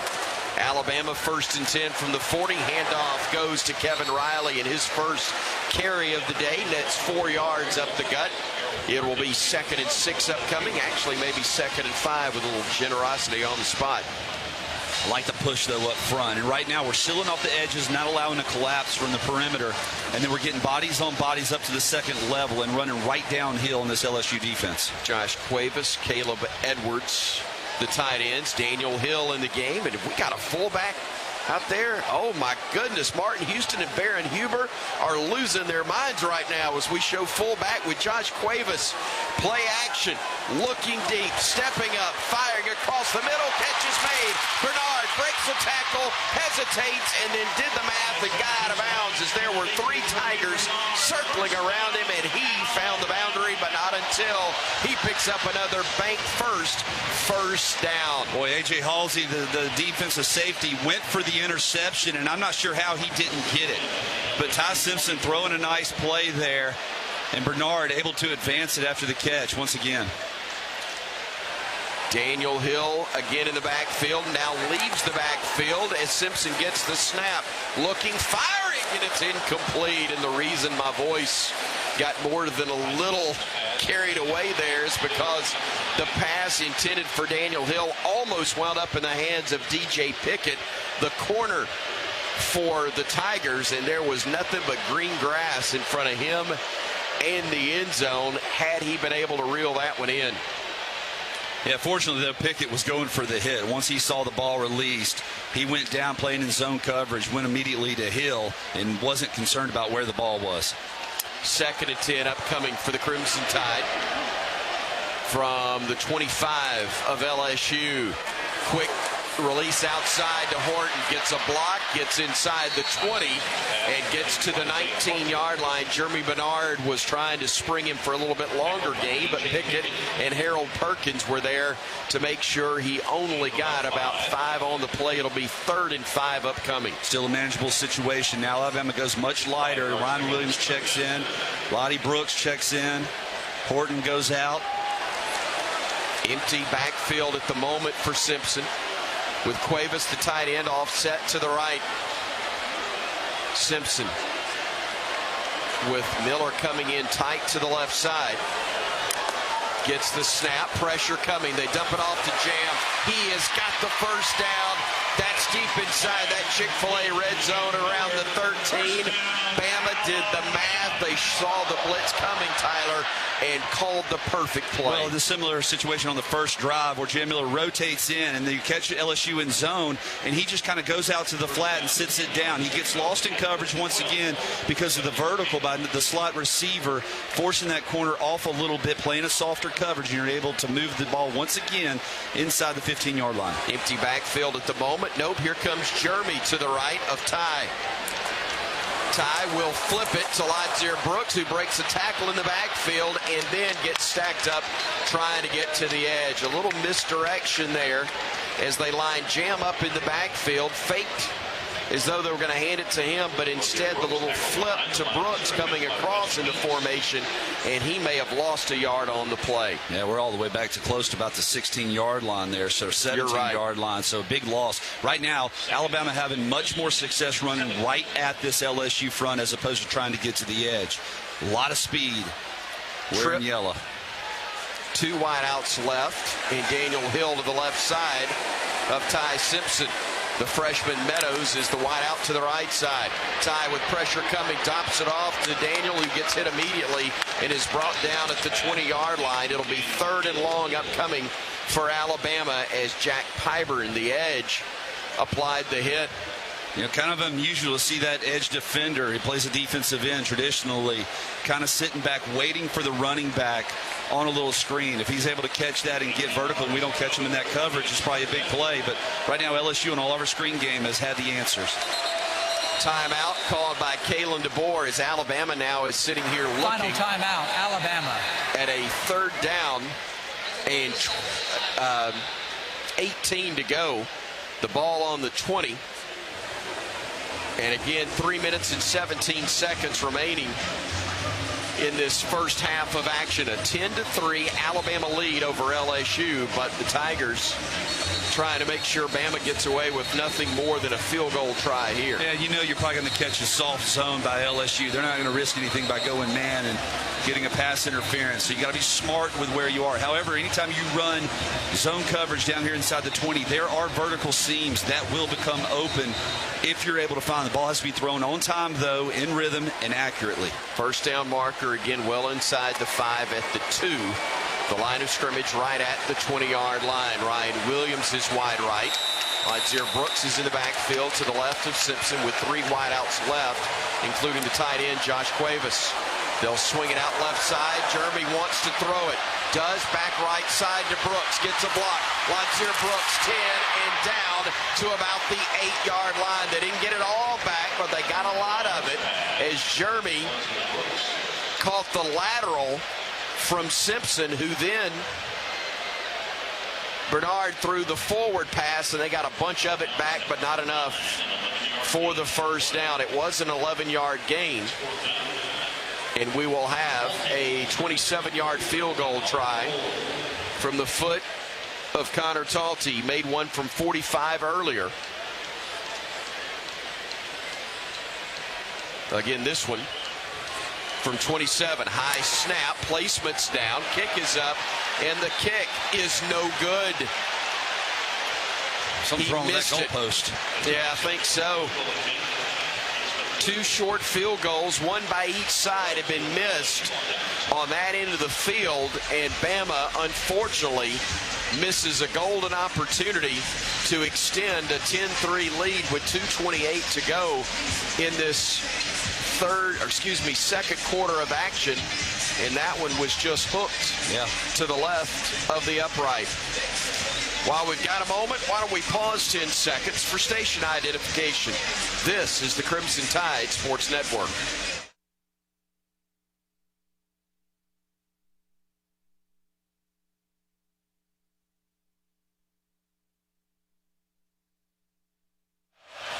First and 10, LSU from their own 20. They set up a little bubble screen, and it is going to get busted by Alabama. Nice job with a hit on Xavion Thomas, who made the initial catch, but didn't have much room. He got 1.5 yards at the most before Nakai Hill-Green leveled him, setting up 2nd and long. Nearing the 2-minute timeout, and I think LSU's going to wait until it ticks down to that number, and they will.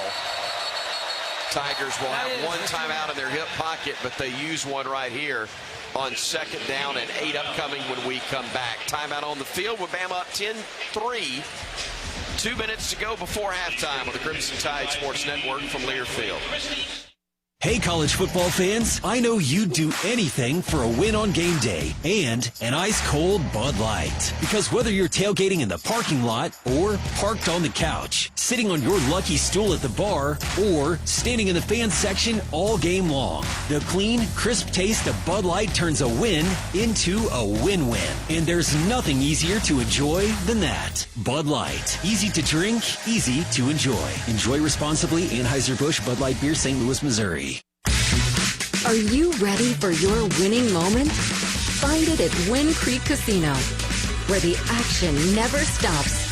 Hottest games, loosest spins, more ways to win.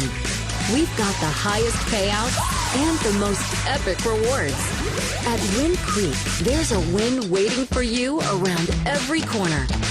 Wind Creek Casino. Find your winning moment.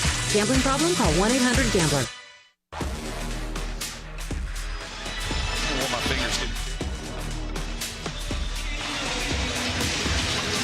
2 minutes to go in this first half in Tuscaloosa. It's Alabama with a 10-3 lead against LSU. Bama fans, after another Alabama victory, drop by and celebrate at Full Moon Barbecue. Now with 16 locations, always one near you.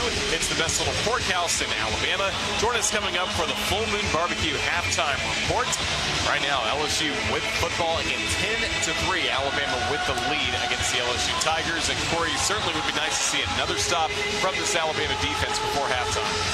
Yeah, unfortunately, you walk away from that drive right there without any points, being so close. But now it's up to this defense to get a stop right here before half. They've been playing well tonight, keeping LSU pretty hemmed up for most of this game. Allowed a couple of big plays, but doing a good job of keeping the football in front of them, getting guys on the ground. But this would be a massive, massive stop. You got 2 minutes left to go. LSU's only got one timeout. We unfortunately don't have any.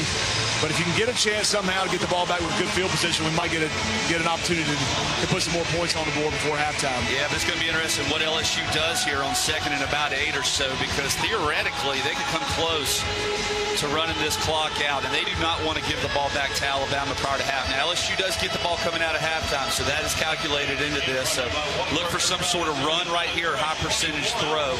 But they don't want, LSU does not want to allow Garrett Nussmeier to put the ball in harm's way and Alabama get favorable field position. So the Crimson Tide, which started things off with a 45-yard field goal from Connor Talty.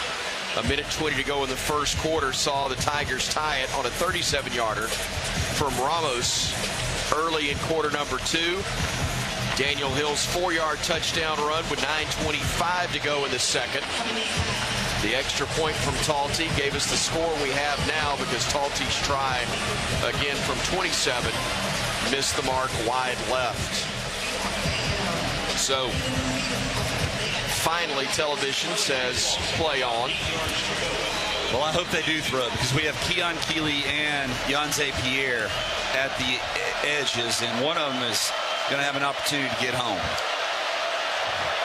Smith in the middle of the defense. Lawson walking up, showing pressure. Here they come with 4.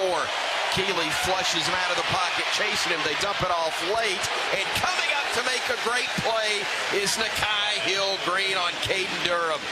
Tripped him up when it looked like he was going to have some space, but instead they lose 2 yards, and it will be 3rd down and about 10 and a half upcoming. Well, they'll snap the ball with about 1:15 or so to go, 1:10 before halftime. They're more than likely going to run the football here.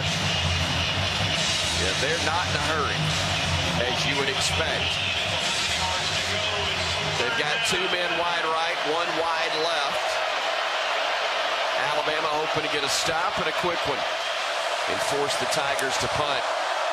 Nussmeier to throw, looking, plenty of time, still biding time. Now pressure comes, he throws incomplete.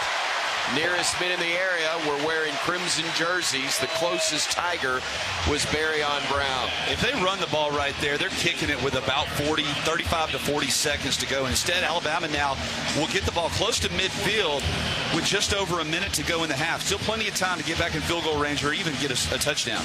Brian Kelly somewhere says, can't blame that one on me.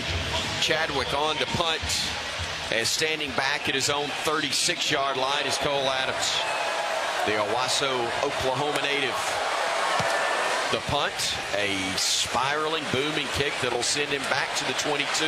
Adams makes one man miss, cuts it up, and gets chased down by the guy who initially missed him, but not until Cole gets to the 34-yard line. So Bama, with 56 seconds to go, following that 59-yard punt, still has time to get into field goal range, or as we've seen, even better late in the half. Yeah, absolutely, and it all comes down to how productive are you on first down. Can you reel off a nice play, get that first down, and then sure enough go into mode, because LSU with one timeout here, you don't want to throw 3 incomplete passes and kick it right back to them.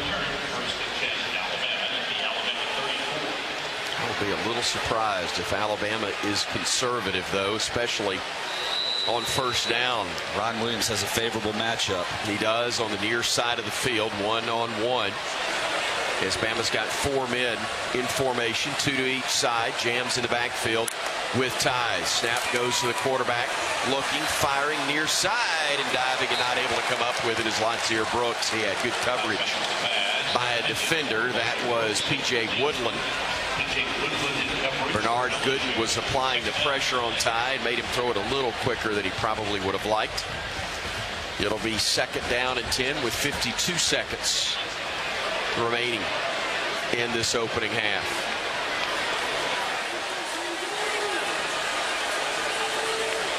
Jam will join Ty in the backfield as Simpson operates from the pistol.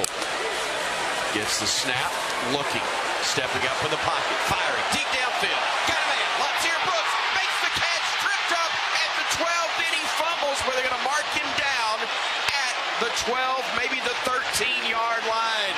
So it's a completion, it's no fumble, and it's a gain of 54. And with 43 seconds to go in the half, Bama can hurry to the line of scrimmage and get the play off. Set him up inside the Chick-fil-A red zone. Simpson with Miller to his right, waiting, setting things up.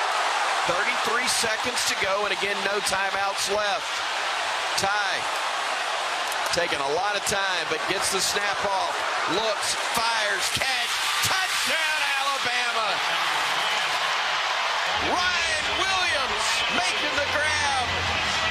Hooray for Hollywood as Bama extends the lead to 16-3. Boy, that's what we wanted on the previous possession, but we got it here because of clock mismanagement by LSU. Go figure. That's something we've never talked about down in Baton Rouge, is it? But heck of a job by Ty Simpson throwing that ball to Lonzier Brooks. Talk about turning on the burners to run that one down and set up a scoring opportunity here for Ryan Williams. Working the verticals, gets lost between the corner and the safety. High points it, brings it down for a touchdown.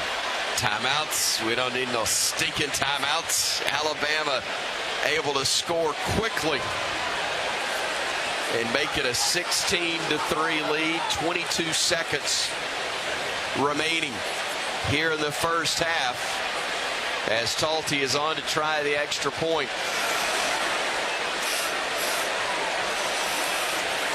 Snap was high last time on the field goal try. It's good on the extra point. So too is the result as he boots it through. Your Bromberg scoring drive, only 3 plays, only 34 seconds off the clock. It covered 66 yards. Ryan Williams from Ty Simpson, after the big throw to Lonzier Brooks, put him up in great scoring position.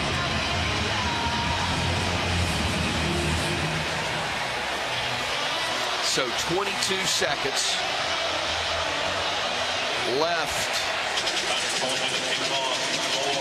And that is quite a turn of events.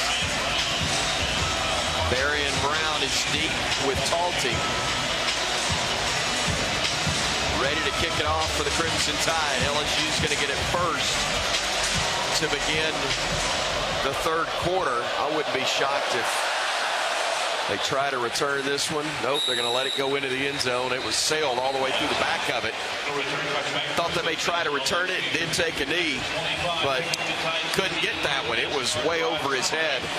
And let's see if the Tigers go conservative, knowing they're going to get the ball back, or if they will indeed take a chance. Looks like they are going to take a knee as Aaron Anderson is back as the safety, standing on his own 10-yard line. And Nussmeier is going to just operate under center and take the snap. He will take the knee, and the final 20 seconds will tick away as we'll head to the locker rooms.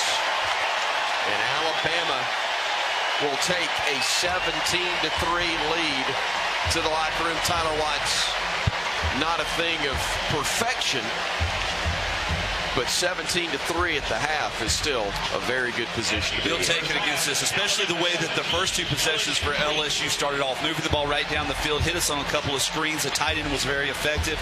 We clamped up, though, and since that point on, this defense for Alabama has really limited what LSU has been able to do. And offensively, started off slow, but there, moving the ball down deep inside LSU territory, getting the physical yards for the first touchdown, and then there with just 56 seconds to go, 3 plays, getting the touchdown before halftime. That was huge to go up 2 scores. Huge indeed, as our own Corey Reamer, our Cooks Pest Control sideline reporter, is down in the end zone to our right, near the Alabama locker room in the north end, waiting on Coach Kalen DeBoer to finish with television.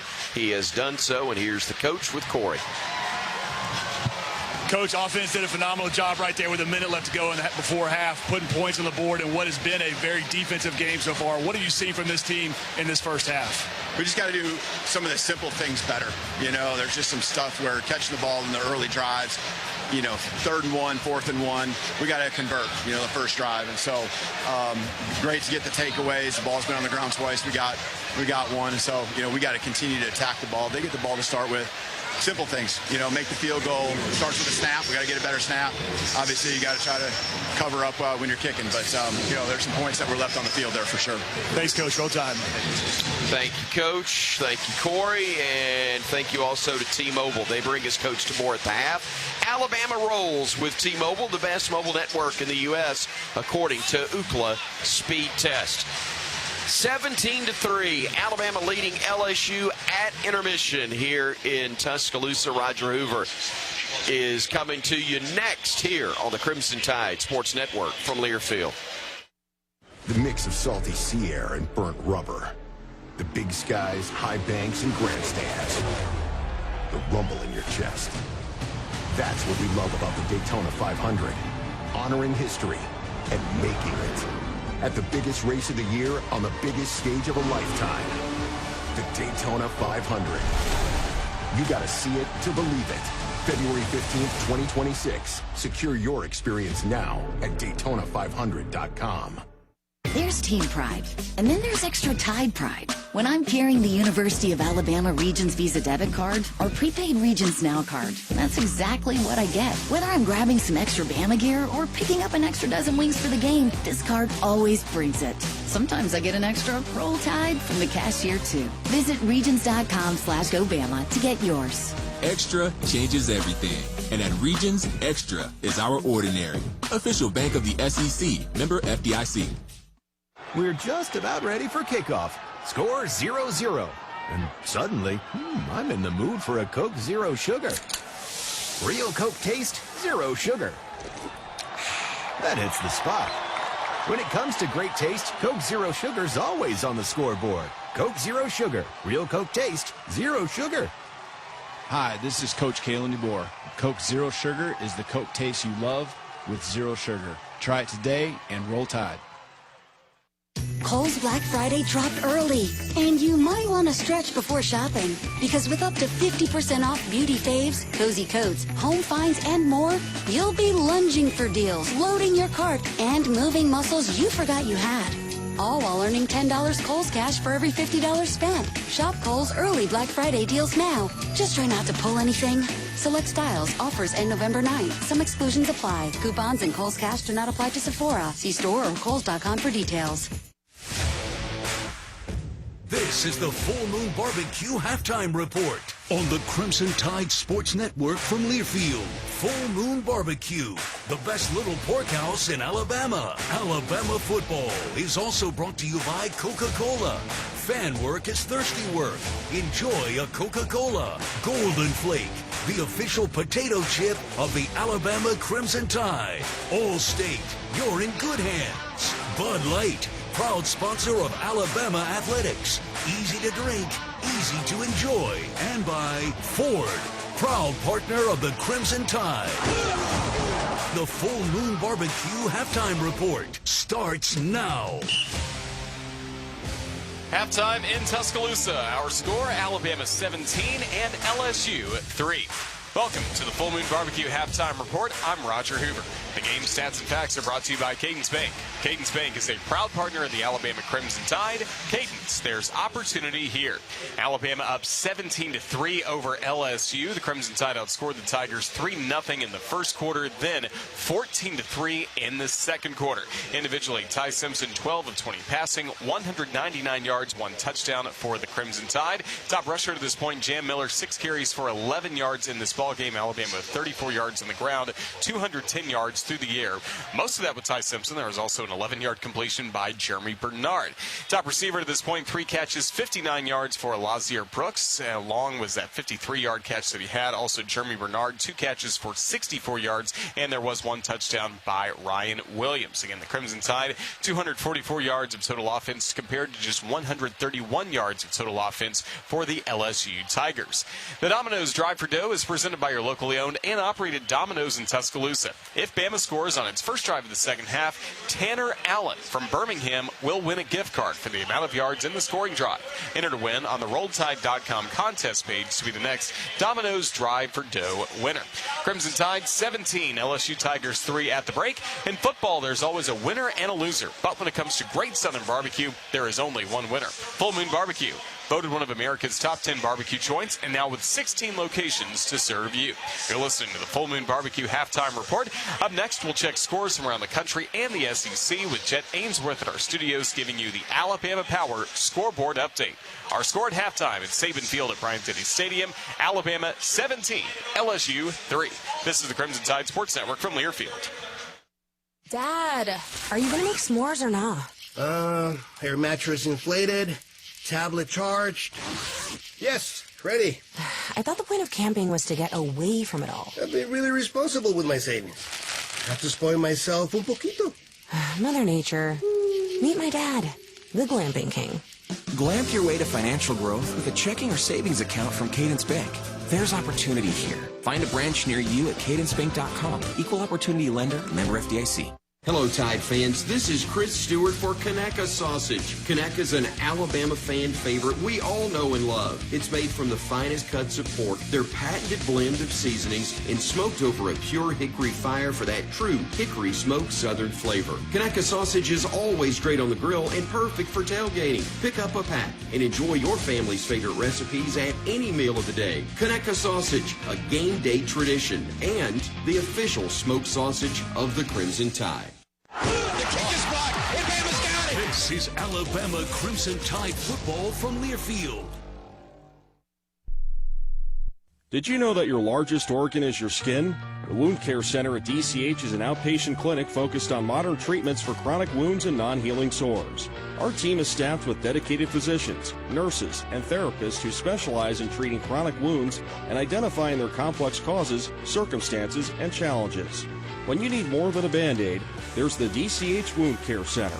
Learn more about our services at dchsystem.com/wound care.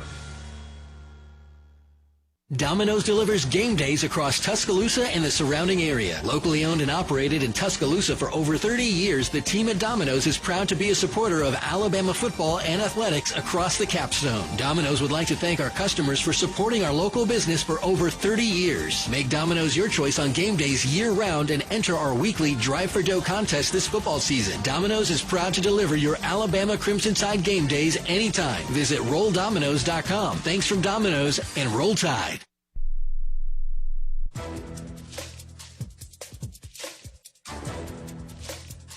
This copyrighted broadcast is an exclusive presentation of Learfield under the broadcasting rights granted by the University of Alabama. Reuse of this presentation is prohibited without the expressed written consent of the university and Learfield. Announcers are provided by Learfield and approved by the university.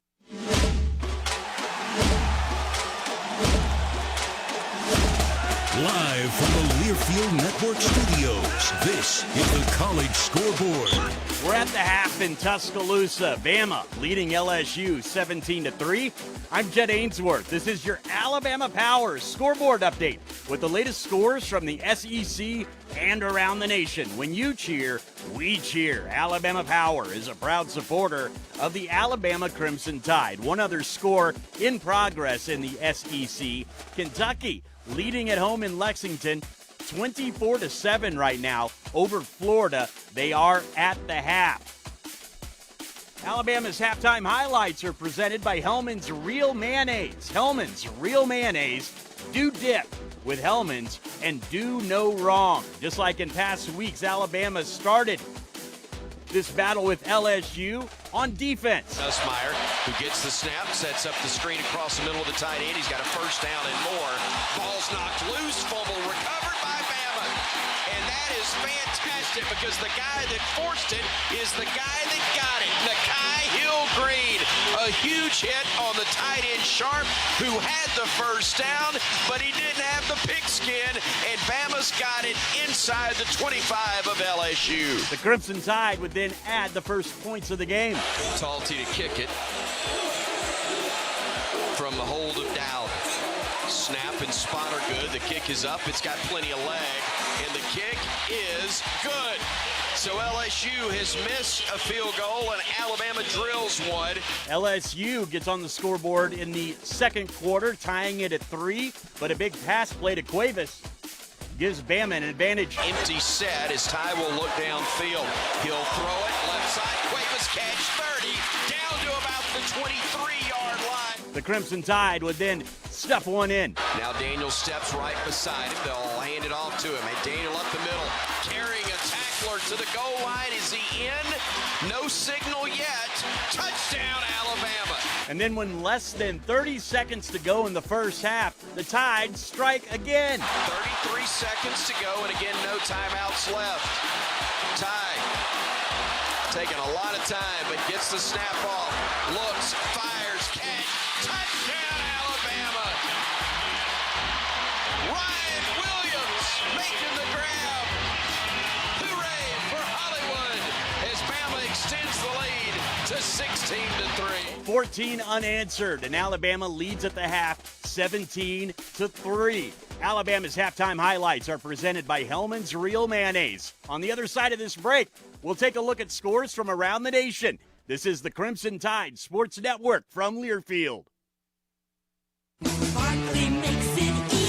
Get ready to rev up your engines and feel the excitement at Barkley Buick GMC Cadillac. We've got the perfect ride to match your style and adventure. Visit us at our showroom at Skyland Boulevard and let our friendly team help you find the vehicle of your dreams. Barkley Buick GMC Cadillac, where hometown pride and unbeatable deals collide. Drive with passion with Barkley. Visit us today or check us out online at barclaygmc.com. Barkley makes it easy.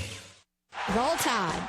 I'm Katherine Robertson, proud graduate of the University of Alabama, and I'm running to be Attorney General. Under the leadership of President Trump, America has had a winning season, and I'll stand with him to make sure we keep winning, putting criminals behind bars and deporting violent illegals. I'm proud to have the support of the Alabama Farmers Federation, along with sheriffs and police chiefs from across our state. Visit KatherineFrage.com to join our team.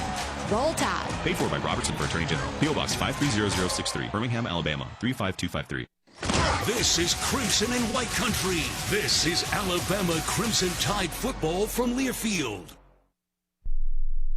Huddle up, football fans. Tailgate season is here, and nobody gets you ready for the game like Academy Sports and Outdoors. Swing by your local Academy store or shop online at academy.com to find everything you need, from grills to jerseys and more. Don't forget to stop by our newest store in Birmingham on Highway 280. Fun can't lose, and neither can you. Gear up today at Academy Sports and Outdoors, proud sponsor of the Crimson Tide. We're just about ready for kickoff. Score 0-0. And suddenly, I'm in the mood for a Coke Zero Sugar. Real Coke taste, zero sugar. That hits the spot. When it comes to great taste, Coke Zero Sugar's always on the scoreboard. Coke Zero Sugar. Real Coke taste, zero sugar. Hi, this is Coach Kalen DeBoer. Coke Zero Sugar is the Coke taste you love with zero sugar. Try it today and roll Tide.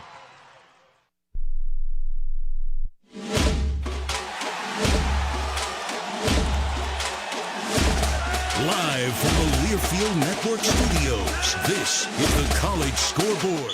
This is your Alabama Power scoreboard update with the latest scores from the SEC and around the nation. When you cheer, we cheer. Alabama Power is a proud supporter of the Alabama Crimson Tide. What a finish in Nashville. 16th-ranked Vanderbilt and Auburn go to overtime. For the ball game. There's the snap, the drop back for Daniels. He looks, he throws back left corner up the end zone. This is incomplete. It is over. Vandy wins it. Final score, 45-38. One of the biggest, one of the most important comebacks in the history of Vanderbilt football. What a day to be black and gold. It has been sensational. Andrew Allegretta with the call from Learfield. You heard the final score in overtime. Vandy 45, Auburn 38. Number 3, Texas A&M. They go into Columbia, and they beat Missouri by 3 scores. 3rd and 2. Mellon Nordstrom in motion. Ruben follows behind him and breaks through the pack. He's gone. He's at the 35, the 30, the 20, the 10, and Ruben races into the end zone. Touchdown, Aggies. Yes. That's Andrew Monaco with the call from Learfield. The 3rd-ranked Aggies are now 9-0. They beat Mizzou 38-17. 5th-ranked Georgia was a winner. They go into Starkville. They beat Mississippi State today 41-21. So Georgia now 8-1 overall, 6-1 in the SEC. 6th-ranked Ole Miss, they are now 9-1. They beat up on the Citadel today 49-0.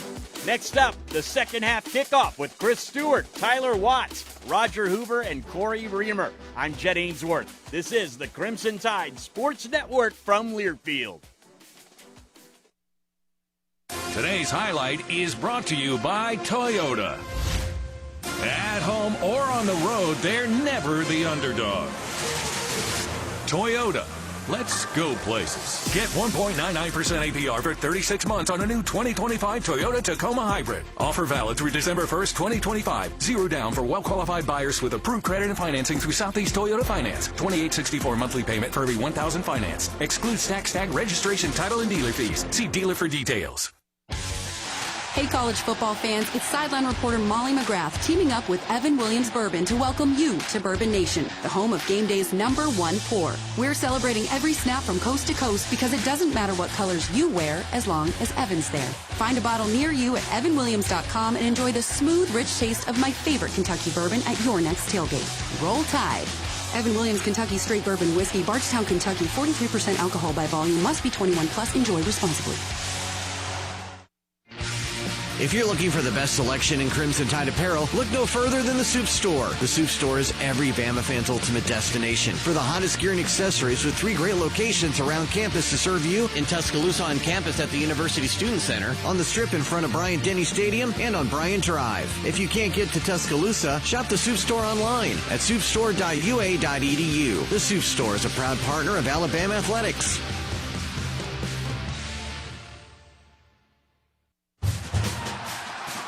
It takes hard work to be the best in the game. Planning, commitment, resilience, sweat. That's why Old Dominion Freight Line, the #1 national LTL carrier for quality, works hard to be the best in the game and is proud to support those striving to be the best in theirs. Old Dominion Freight Line, official freight carrier of Alabama Athletics, helping the world keep promises. This has been the Full Moon Barbecue Halftime Report. Full Moon Barbecue, the best little pork house in Alabama. Alabama football is also brought to you by Cadence Bank. Cadence Bank is a proud partner of the Crimson Tide. Barkley GMC. Barkley Buick GMC, where Barkley makes it easy. Hellman's Real Mayonnaise. Do dip with Hellman's and do no wrong. And by Toyota. Visit your local Toyota dealers today. Toyota, let's go places. Now let's go back to the stadium for the call of the second half. Roll Tide. From Saban Field at Bryant-Denny Stadium, it's Alabama with a 17-3 lead against the LSU Tigers. Almost ready to begin the third quarter of action here in Tuscaloosa. Take it to the house this season with the Alabama Manufactured Housing Association and the Crimson Tide football team. This week's contestant is Ashley Bozeman from Andalusia, Alabama. If Bama returns the first received kickoff in the second half for a touchdown during tonight's game, Ashley will win up to $75,000 towards the purchase of a manufactured home from an authorized AMHA dealer. Don't miss your chance to take it to the house this season. Register to win at rolledtide.com/take-it-to-the-house. Certain terms and conditions may apply. Complete rules are available at rolledtide.com/take-it-to-the-house. Again, the Crimson Tide in front 17-3 over the LSU Tigers as we come to you live inside the Alabama Credit Union broadcast booth, proudly serving Alabama communities for over 67 years. Crimson Tide 17, Tigers 3, and with a call as we begin the second half of action, here's the voice of the Crimson Tide, Chris Stewart. Roger Hoover, thank you so very much, partner. Our broadcast host does such a wonderful job for us. So many different areas for the Crimson Tide Sports Network, and a lot of good stuff to talk about tonight. Maybe chances for more in the first half that didn't quite go the way we wanted, but it is a new half, and we are, despite some mistakes, leading it by a score of 17-3 over a talented LSU squad. Again, Corey Reamer is our Cooks Pest Control sideline reporter. Tyler Watts joins me here in the booth, our color analyst, as we wait on television to come back and join us. And 100,000 plus here at Saban Field at Bryant-Denny Stadium. The kickoff, a good one, sailing into and through the back of the end zone from Talty, and LSU will have it 1st and 10. Garrett Nussmeier, the quarterback, will bring the Tigers back out as they operate from their own 25-yard line. It seems like the last couple of games, this Alabama defense has really struggled with a couple of explosive plays, giving up on the opening drive of the second half. Be very important not to allow LSU to move the ball down the field and put points on the board. Kyle Parker in the slot to the right side of the formation, one of two men there.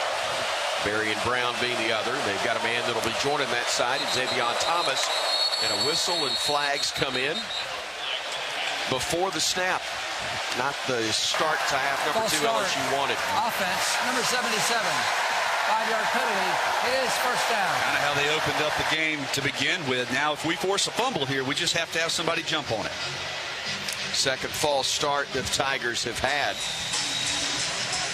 Right tackle, Orion Williams, second-year freshman out of Texas, guilty of starting a bit too soon as Harlem Berry's in the backfield to the right of his quarterback. Nussmeier gets a snap, fakes the handoff, rolls right, throws a pass complete to Bauer Sharp, the tight end, but he only gains a couple of yards before he is wrapped up on the play by the middle linebacker, Justin Jefferson. The Memphis, Tennessee native stayed with him step for step. Little play action there, slipping the tight end out into the flat once again. Back to the original line of scrimmage, so 2nd and 10 here. They did get 5 on that play rather than a couple, as I said, but as Tyler points out, that's only the original line of scrimmage, and 2nd and 10's upcoming. They'll go with Nussmeier under center this time. Barry, the running back, behind him, and now, as I say that, Nussmeier will go in the pistol formation. Gets a snap, play action, stepping up in the pocket, firing, and it is caught. A gain to the 40-yard line and a first down. Nick Anderson made the grab for 14 yards. It looked like Bama had a man in the area that may have been able to pick it off. Timeout for an injured offensive player. Resulted in a first down, and Anderson, who made the catch, as is fitting for LSU this year, goes down, grabbing his right knee in pain. So a break in the action allows us to take a break as well. 13:56 remains in the third quarter. It's 17-3. Alabama leading LSU here in Tuscaloosa on the Crimson Tide Sports Network from Learfield. Baumhauer's Victory Grill has always been proud to serve fresh-only ingredients in their recipes. Some of the key ingredients to these recipes are legendary sauces. Baumhauer's is excited to announce that these famous sauces are now available in grocery stores throughout Alabama. So, the next time you shop in your favorite grocery store, ask for Baumhauer's legendary sauces. If they do not carry them, just ask the manager to request them in their store. Baumhauer's is saucing up Alabama with their legendary sauces now in grocery stores. Hey Crimson Tide, when you bring Hellman's creamy buffalo chicken dip to the watch party, you can be a couch coach, cheer too loud, or worse. Bring a friend who knows nothing about football. How do they get the yellow line to move on the field? Because when you do dip with Hellman's, you can do no wrong. That's a Hail Mayo. Hellman's, the official mayonnaise of Alabama athletics. Bring out the best.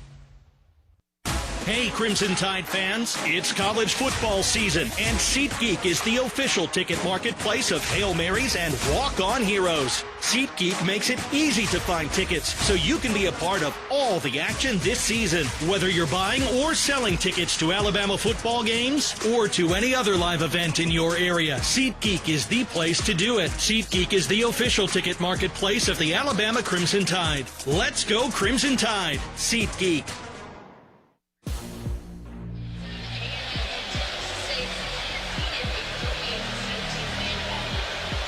13:56 remaining in this third quarter. It's Alabama still with a halftime lead of 17-3 against the LSU Tigers. We'd like to thank Build Giants Alabama for being today's game sponsor. Build Giants Alabama, a statewide workforce initiative with the U.S. Navy's Maritime Industrial Base, connecting Alabamians to careers and training to build the next generation of Navy vessels. Learn more at BuildGiantsAlabama.com. It's LSU with the football as we just had an injury timeout brought to you by Andrews Sports Medicine. His team of doctors help you achieve victory over injury. Andrews Sports Medicine, the official sports medicine provider for the Crimson Tide.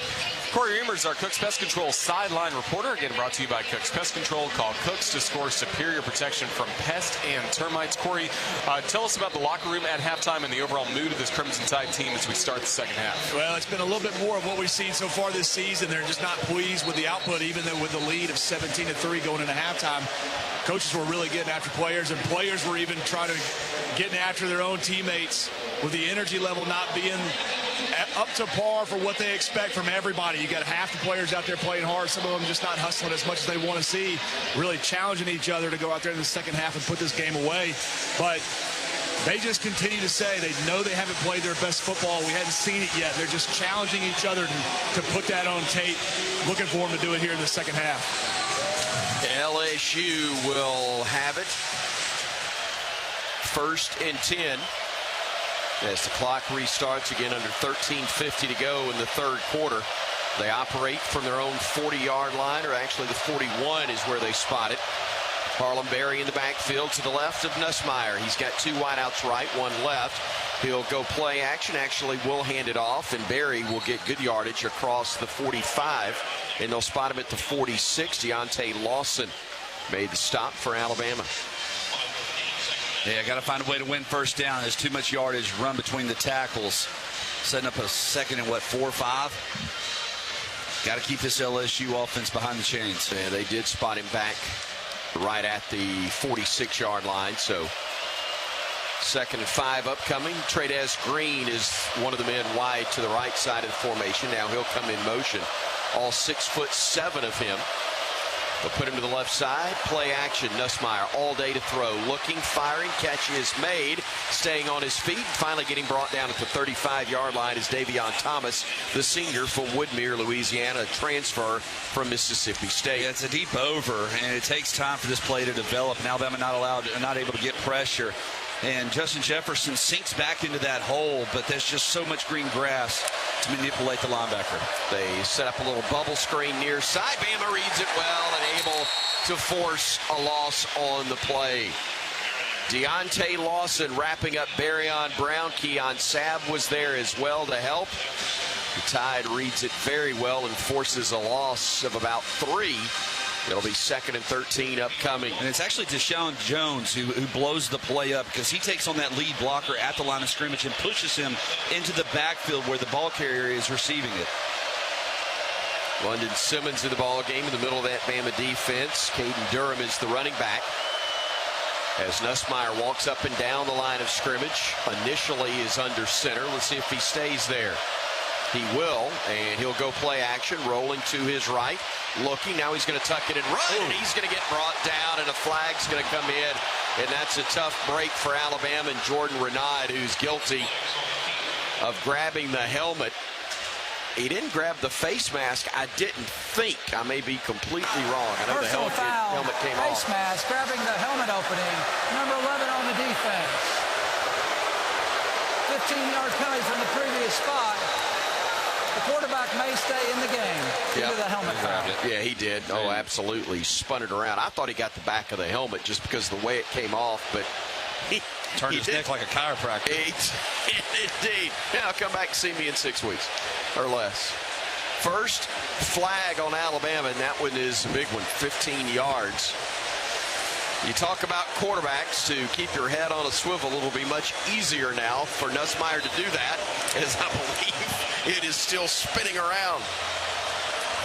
Tough break for LSU, though, as Nick Anderson is being carted to the LSU locker room as we speak. They put a man in motion. They will throw it out to him right side. That's Thomas looking for a block. He squirts forward inside the 20 and gets near the 15-yard line. That's, I believe, where they'll spot him, or just inside of it. Deshaun Jones and Keon Sabb combining to make the stop. But it's a gain of actually 7 on the play, maybe 8 as they spot him right there at the 15-yard line. Barry in the backfield to the left now of Nussmeier, who's got 2 men to the left, 1 to the right. Jones will come to the left, and they will hand it off up the gut, and they'll get the first down and more inside the 10 to the 8-yard line of Alabama. Barry on the carry, Jefferson on the stop for the Crimson Tide. May have saved a touchdown as that one got to the 9-yard line. They hurry to the line of scrimmage on 1st and goal. Nussmeier will hand it off again, and there's not much running room. A yard at best for Barry there. Deontay Lawson and Justin Jefferson able to fight off the blockers, including Bauer Sharp, who they brought in, shifted over almost like a fullback at the start of that play. Here's Caden Durham now coming in, replacing Barry. Brown, and also look for the 6-7 option in Tradez Green, who's checked in. It is offset to the left side.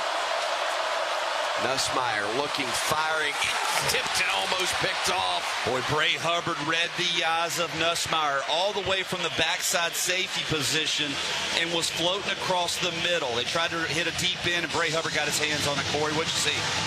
Yeah, absolutely. Bray Hubbard was on the top on this left side, and he was reading the quarterback, Nussmeier, the entire time. They tried to get the defense to flow with Tradez Green in motion right there. Bray Hubbard did a phenomenal job of stepping in front of that throw and breaking it up. Almost had that interception. So 2nd and goal for the Bama, 8 for LSU, or actually 3rd and goal, excuse me, from the 8. Nussmeier with Johnson to his left. Gets the snap, pressure coming, and a whistle before the snap. I don't know if they did either. Delay of game's the call. You're right. Delay a game. Offense. 5-yard penalty. It is 3rd down.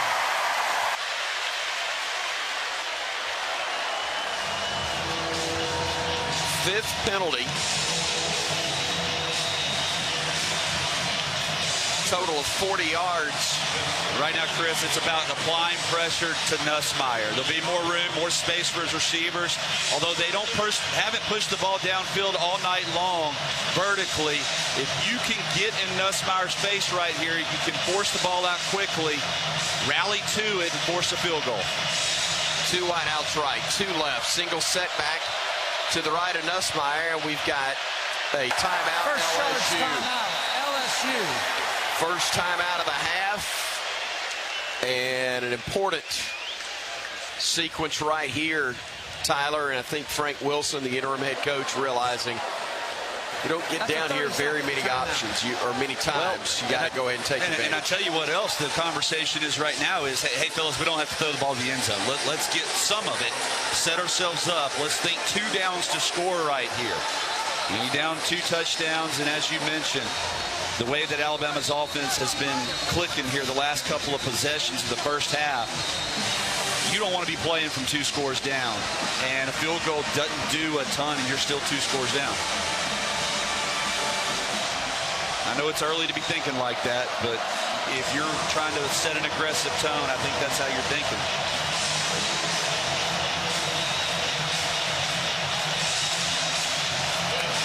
.41 to play, third quarter. Bama up 17-3. Third and goal from the 13 for LSU. They'll put 3 wideouts to the left side, 1 man to the right of Nussmeier. He wants to throw. Pressure coming. He's going to go down. Jan Pierre brings him down all the way back at the 30, and it'll be 4th down for the Tigers. What a time for the first sack of the game for the Alabama defense. Well, Jan Pierre was fighting off the left offensive tackle for LSU, and this was a sack on Nussmeier. He vacated to his right and tried to spin back to his left, right into the arms of Pierre, and that's just bad quarterback play. And now LSU has a long field goal try. Ramos trying a 45-yarder. He's 1 of 2 such far. The kick is up, and the kick is good. So Ramos from 44 officially able to boot it through, and with 8:54 to go in the third, we've got timeout on the field. Bama still leading it by double digits, but it's 17-6 now here at Saban Field at Bryant-Denny Stadium on the Crimson Tide Sports Network from Learfield. For 48 straight years, Ford F-Series have been the best-selling trucks in America. We got here by engineering breakthrough technology, redefining Built Ford Tough, and never settling for second best. But what's really made Ford F-Series the #1 selling trucks in America is you. Ford F-Series, Built Ford Tough. Based on 1977 to 2024 calendar year total sales. Roll Tide. Alabama wins it. This is Alabama Crimson Tide football from Learfield. Huddle up, football fans. Tailgate season is here, and nobody gets you ready for the game like Academy Sports and Outdoors. Swing by your local Academy store or shop online at academy.com to find everything you need, from grills to jerseys and more. Don't forget to stop by our newest store in Birmingham on Highway 280. Fun can't lose, and neither can you. Gear up today at Academy Sports and Outdoors, proud sponsor of the Crimson Tide.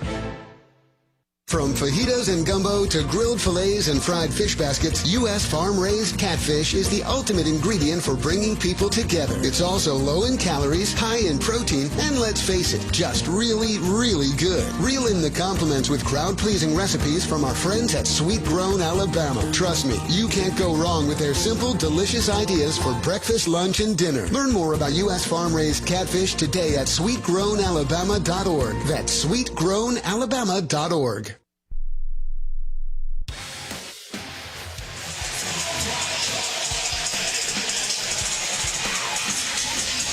8:56 8:54 remaining in the third quarter. Alabama 17 and LSU 6. That last drive ended with just 3 points for the Tigers, in large part thanks to the 16th sack of the year for the Crimson Tide, and that sack courtesy of Yanze Pierre as he picks up his team-leading 5th sack of the year. Bama's sack count presented by Guthrie's, home of the original chicken finger and proud partner in the Alabama Crimson Tide. Visit us in-store or online at Guthrie'sChicken.com. And Roll Tide. And to our Cooks Pest Control sideline reporter Corey Reamer, great to see Yanze Pierre again off the edge, bringing such pressure for this Alabama defense. Yeah, we hadn't said his name very much tonight, but it was a great time for him to get back there in the backfield. Like Tyler said, and he was being held the entire way, and left tackle was just riding him all the way. Nussmeier just spun right into him, giving him the sack while he's being held. What a play. He's been playing great as of late. Love to see some more action from him to this in the second half tonight.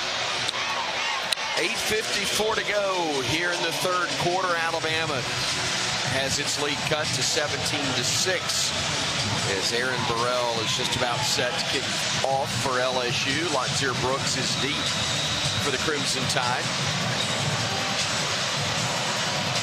He's returned 1 of 3 kickoffs so far. This one is high and will be short. It will be returned from the 5 to the 10. Brooks across field to the 15 is going to cut back and get brought down around the 16-yard line. One of the few times that Alabama will start in a negative position, really an 11-yard return on that short kickoff. But normally Bama starting at least at the 20, even on returns, but they're only able to get it to the 18-yard line. Well, big opportunity here for this Alabama offense here on the opening drive. They got to put a couple first downs together. Let's start getting in a rhythm once again. Finish or pick up where you left off. So 1st and 10, Alabama. Crimson Tide bringing Bernard in motion to the near side. Simpson will look his way, throws low, and it's incomplete. That's just a bad pass from Tide. He knew it as soon as it left his hand. You know, and if the ball is not completed quickly, it's not much of a gain either. It's kind of a flat route because Bernard initiates his 5-yard out from about 3 or 4 yards deep in the backfield. 2 wideouts left, including the tight end Cuevas. 1 to the near side of the field. That's Bernard. Jam Miller in the backfield. And movement by LSU. Free play for Bama. Going to throw it deep near side. In and out of the hands of Bernard. Could have been pass interference on that as well, as Woodland grabbed him by the jersey. But it will be offsides against LSU. So 1st and 5 upcoming. It is second down. You know, and that's really about the only thing that Bernard can really improve on is those 50-50 balls when he gets an opportunity to get his hands on the field. And he was getting mugged. His jersey got twisted around. However, he got his hands on the field, and he finds a way to start pulling those things down. He's going to be the player. 2nd and 5, excuse me. Forgot about the incompletion originally. But it is 2nd and 5, Alabama, as Simpson will bring the tight end Edwards to the left side. Looks left, now we'll roll right. Looking, firing, catch is made. Jam cut down, though, and a beautiful play defensively by Harold Perkins Jr. If Jam's able to cut and turn it upfield after that catch, then he's going to get a first down and maybe more. Instead, it's going to be 3rd and 4, only a 1-yard gain. He'd have torn an ACL if he had tried to cut that thing up. He had so much momentum going to the sideline.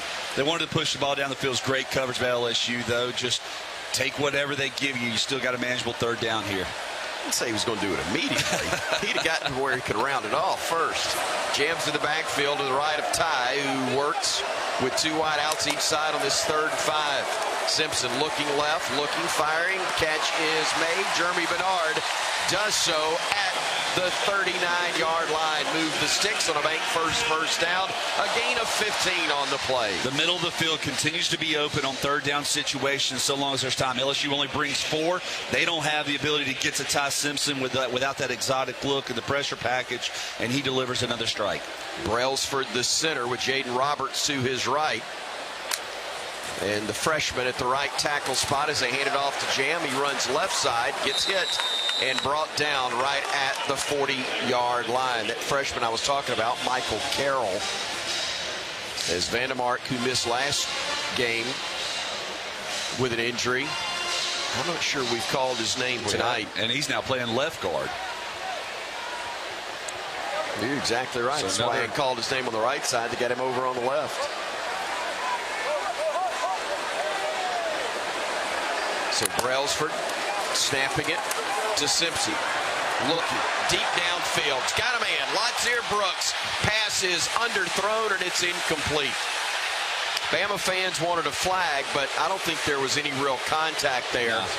He wasn't able to come back, but that ball was so far underthrown, he had no chance. Well, the ball was just thrown late, and it's hard to push the ball down 70 yards, which is what it would have required. But Brooks had a couple of steps on the defense, but as you mentioned, it's just such a long throw, they had an opportunity to recover. Yeah, the defensive back, Delane, was in the way, but he really didn't run through him as he could have easily on that play, and that's the reason the flag wasn't thrown. So now 3rd down and 8, Alabama. Simpson looking downfield again. He's got him again. It's Bernard, and he cannot make the grab as it was overthrown. Ty underthrew the previous ball, overthrew that with just a hair, and despite tipping it, Jeremy could not track it down. It falls incomplete, and Bama will have to punt it away. And he was so wide open. Just any sort of ball that's thrown out there can be adjusted to unless it's too far. And that's a missed opportunity for Ty Simpson. But I loved how the offensive line picked up another exotic look by the LSU front seven. We picked it up and allowed time for that ball to be delivered. So Bama has to punt it away, and Dowd another high kick. This one's going to hit around the 23 and rolls inside the 20. It's down to the 18-yard line, and another punt from Blake Dowd down inside the 20. That's at least the 9th this year for the graduate transfer. 42 yards on that punt, and LSU will have it inside their own 20 when we come back. 6:26 remains here in quarter number 3. Still a 17-6 Alabama advantage over LSU on the Crimson Tide Sports Network from Learfield. Are you ready for your winning moment? Find it at Wind Creek Casino, where the action never stops. Hottest games, loosest spins, more ways to win. We've got the highest payouts and the most epic rewards. At Wind Creek, there's a win waiting for you around every corner. Wind Creek Casino. Find your winning moment. Gambling problem? Call 1-800-GAMBLER. The home of Bear and Saban. This is Alabama Crimson Tide football from Learfield. Hey, Crimson Tide fans, it's college football season, and SeatGeek is the official ticket marketplace of Hail Marys and walk-on heroes. SeatGeek makes it easy to find tickets so you can be a part of all the action this season. Whether you're buying or selling tickets to Alabama football games or to any other live event in your area, SeatGeek is the place to do it. SeatGeek is the official ticket marketplace of the Alabama Crimson Tide. Let's go Crimson Tide. SeatGeek. A lot goes into taking care of your property. You need equipment with more reliability and versatility built in. Like Kubota BX and L-Series compact tractors that get the job done right. Z-Series mowers that deliver a quality cut, and Sidekick utility vehicles where durability meets speed. Visit your local Kubota dealer for a demo today. Visit rolltide.com/Kubota for a list of statewide participating dealers.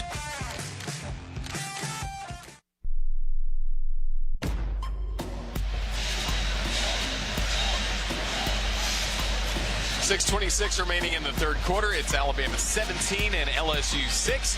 Huge thank you to Big Mike Steakhouse for taking care of our broadcast crew this season. Thank you to Big Mike, Scott, Kane, Michael, Brad, Casey, and the whole staff for the great food and the warm southern hospitality. Visit online at BigMikeSteakhouse.com for a Big Mike Steakhouse near you. Restaurants coming soon to Gadsden and Millbrook. You are always close to a Big Mike Steakhouse. Also, a huge thank you as well to Big Mike's in Gunnersville. They took care of the Alabama baseball crew last night. They were on Sand Mountain for a youth baseball camp. And Zach, Nick, the whole staff took great care of them again at Big Mike's Steakhouse. Before we go any further, let's pause 10 seconds for station ID. This is the Crimson Tide Sports Network.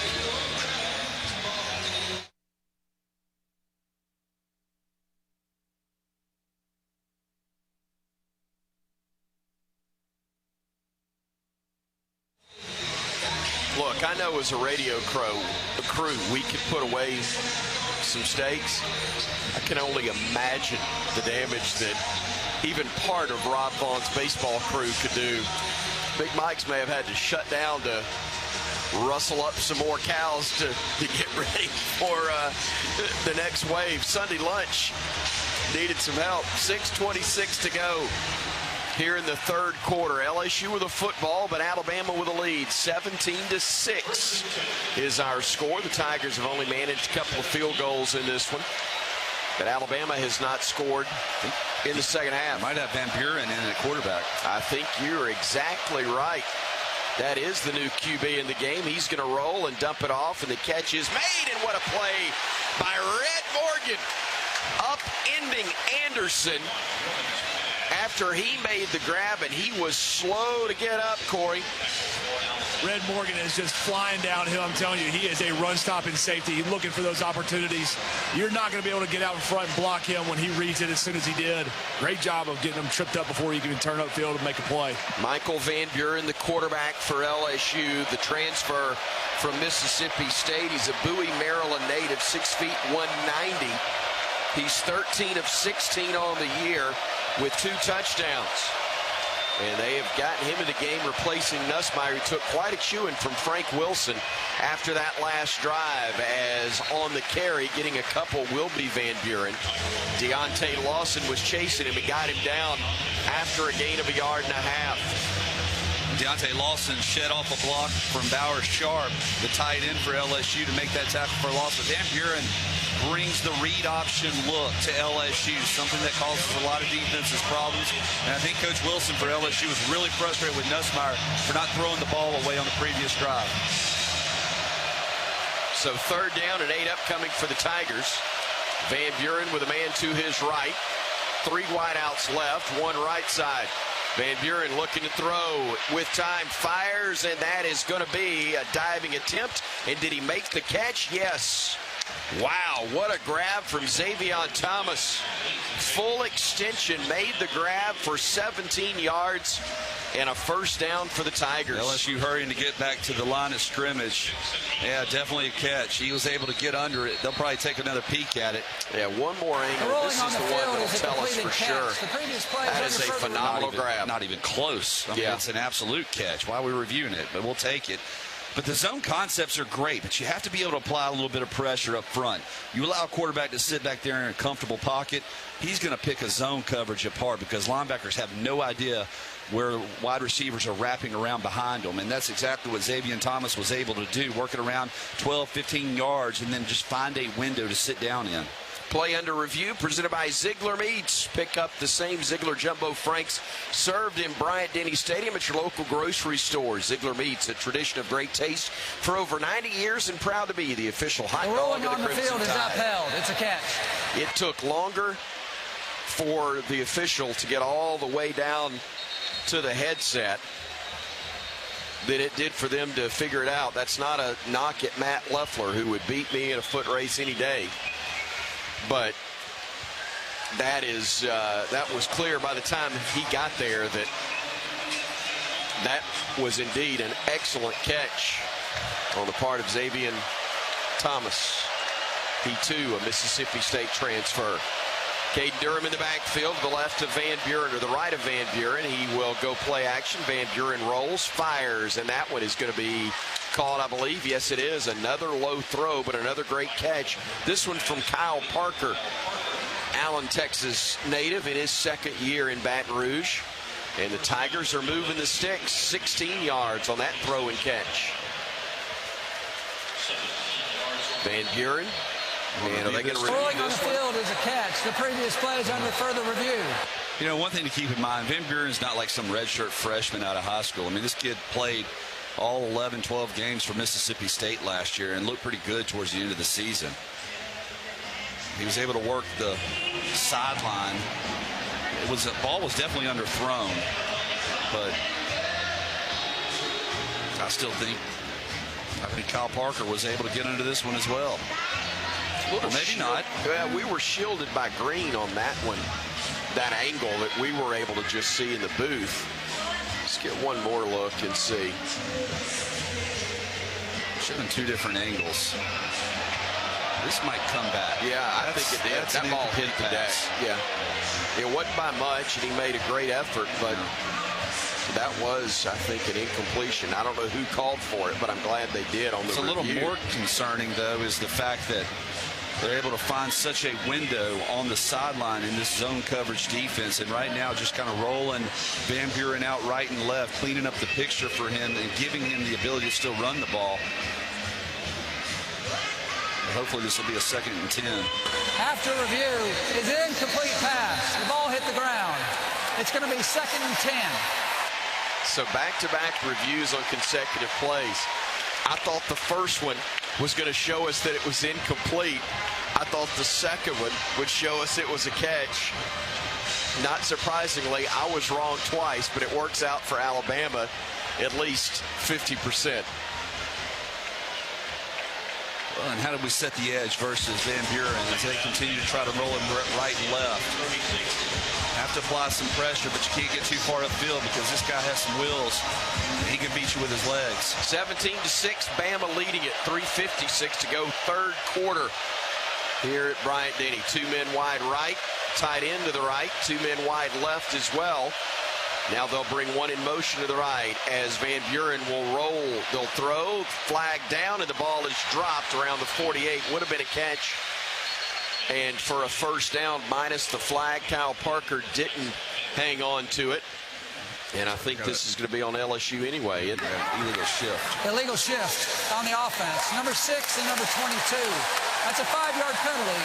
It is 2nd down. Yeah, Alabama might decline this and set up a 3rd and 10. I would. Especially the way they've been finding holes in this secondary. Correction. It is declined. It is 3rd down. Tyler, nice job.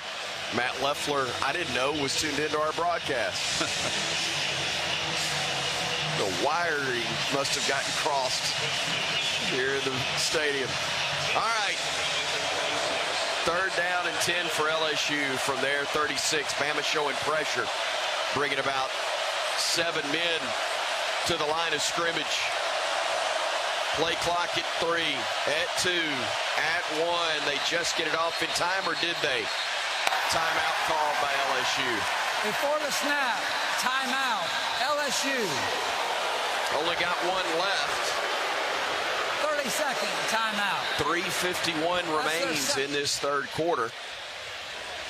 And so should this get a little tighter later, just the 1 timeout could be a factor. It could be, but if you don't take advantage of this opportunity, you're going to be down 2 or 3 scores and have all the timeouts you want. It doesn't matter. Exactly Did right. I get it? Alabama with the 11-point lead, 3:51 to go. The Tide has not scored here in the second half. It really has not been able to muster much offensively either. What is LSU right now on 3rd down conversions tonight? Oh, they are 3 of 9. Bama's 3 of 8. Okay. Problem is they're 1 for 1 on this possession, aren't That's they? true. It's only a problem if they're 2 for 2 after this.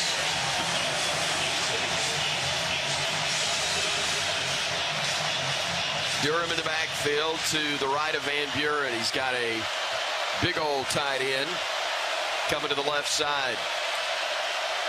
Van Buren getting the snap. Pressure. Has to step up. He's going to run. He'll elude the rush. He'll slide. And did he slide before he got to the first down mark? Apparently not. They're going to move the sticks. And that'll be enough for a first down. And that's a dimension that he brings that Nussmeier didn't have.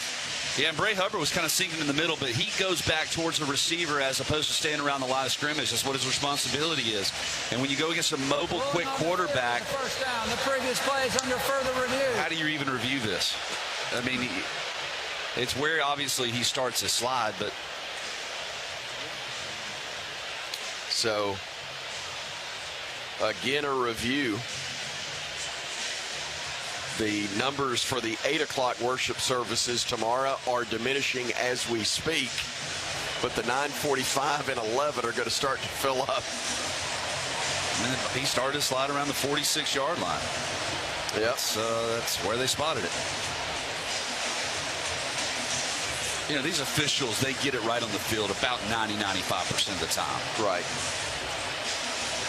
They'll tell you higher. So still reviewing it. Unless they put it back at the 45. I don't know. I mean, that's such a judgment call.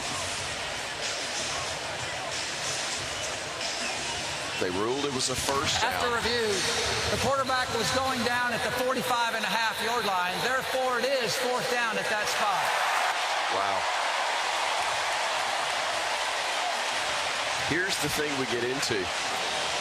Was he truly going down? It's become or figure did they skating. think he was going to go down? It's become figure skating. It's all subjective.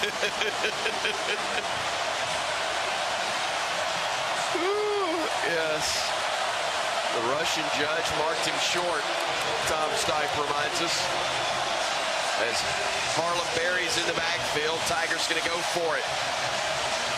3:22 to go in the third. Bama up 11. Tigers on fourth and a foot, jumps.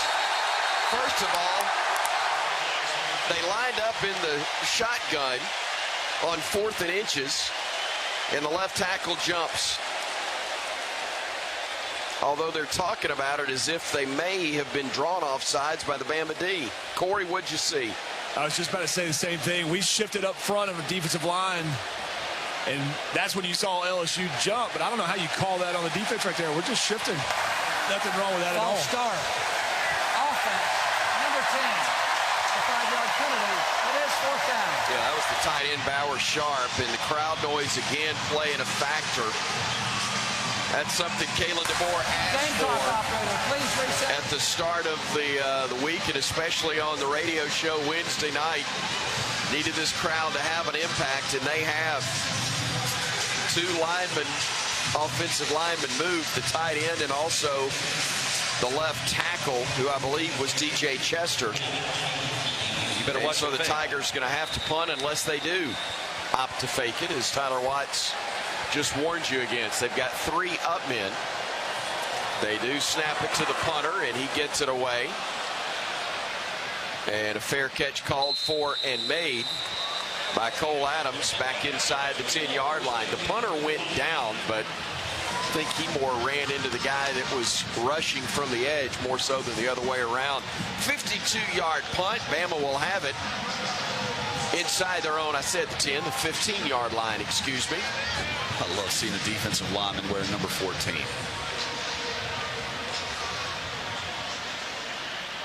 What are you referencing? Henry. He's the one that hit the kicker. Sorry. That's all right. Oh, come on, Gutless. You're not going to try for the last name? Too much respect. Here's Caden Proctor out in the slot. You're right. Cade's in the slot. They fake it to him. They throw it across the middle, and the pass complete to Cuevas, the tight end. That's the biggest dang decoy you're going to find in any hunting ground in America. But here at Saban Field at Bryant-Denny Stadium, that is exactly what Caden Proctor was. We get 23 on the connection. Tell you what, he drew the safeties over, didn't he? He did. Opened up the middle for Cuevas. He did indeed. So 1st and 10, Bama. From the 33-yard line, their own 33. Clock ticking, around 2.5 minutes to go in the third quarter, and Bama up 17-6. Cuevas goes in motion left side. Play action. Ty swings it out to Cuevas, who stumbles and falls right at the 35-yard line. Gain of a couple, but would have had maybe a yard or 2 more at a minimum. Yeah, he caught that ball and then tried to cut it back up as he was going into the flat. And I think had he allowed his momentum and to catch and turn to the outside, I think he could have picked up more yards. Instead, unfortunately, his feet slipped up out from under him. And that's common. It's been a warm day. Now it's cooling off. You're going to get a little moisture there on the field. So operating from the 35 on 2nd down and 9, Alabama with 2 wideouts each side. Single setback. Simpson looking, swings it near side. Catch is made by Brooks, trying to keep his feet. Does. Breaks the tackle. Gets across the 40 to about the 42-yard line. That'll set up a 3rd and short for the Crimson Tide. Boy, the tackling by the LSU secondary, not real good right now, Corey. Yeah, that's a little LSU on LSU crime right there. That guy had him wrapped up. It seemed like two of his own guys kind of knocked him off right there, just not bringing him to the ground. Lasir Brooks just continued to fight to get some extra yards. Brooks, go ahead. We have not run the ball here, I think, in the last 6 or 7 plays. So here on 3rd and short, what do we do? Well, we're going to put a tight end in. We're going to run under center with Simpson. He will hand it off on a reverse near side and get the first down with Isaiah Horton picking up the first down. No, check it. Excuse me. That's my mistake. Jeremy Bernard. Butch and Roger both trying to tell me, and I refuse to listen to the guys that I trust as much as I do, but yet I still guessed wrong myself. There should be no doubt. It's the Swiss Army knife. That's who's getting the ball. That's exactly right. I should, if I'm going to guess wrong, guess Jeremy first. That's my mistake. Daniel Hill and Cuevas in the backfield. Cuevas is the tight end. Dustin McClintock smiling somewhere now for the Crimson Tide as you've got wideouts to each side of the formation. And the straight handoff to Daniel behind his tight end slash fullback Cuevas, and will gain a yard, maybe 2. Harold Perkins making the stop. And we have come to the end of quarter number 3. Alabama's got a 17-6 lead. They've got the ball. They got a little momentum, but they need maybe a little bit more as we head to the 4th here in Tuscaloosa. Glad you're with us. Alabama leading LSU 17-6 on the Crimson Tide Sports Network from Learfield. Game day is about big plays and big energy, but it's also about the little things. It's about the energy of a community coming together to cheer for our heroes on the field, the tireless work that goes into every game from the front gate to the 50-yard line, and making memories that last a lifetime. Alabama Power knows that dedication makes all the difference. That's why we're here to keep you moving with reliable power and the programs that help you save. Now that's big. Alabama Power, proud sponsor of the Alabama Crimson Tide. This is Alabama Crimson Tide football from Learfield. Hey Bama fans, each Tuesday and Thursday at 2 p.m. Central, join us live for Crimson Drop, driven by NASCAR. This live streaming talk show features the latest on Alabama athletics with exclusive conversations with Tide student athletes, coaches, and media members giving their perspective on the Crimson Tide. You can watch on YouTube, Facebook, and X, with all conversations archived as well on the Alabama Insider podcast. Roll Tide with Crimson Drive, driven by NASCAR. At Alabama, you know what it takes to be the best. You don't win it all year after year by being a copycat. You do it by setting the standard, by being the original. And that's exactly what Guthrie's is, the original. The original chicken finger restaurant that started a Golden Fried dynasty. So keep the Golden Fried game day tradition alive with a gut box loaded with chicken fingers and that signature sauce. It's a winning combination every single time. Guthrie's, the original chicken finger restaurant.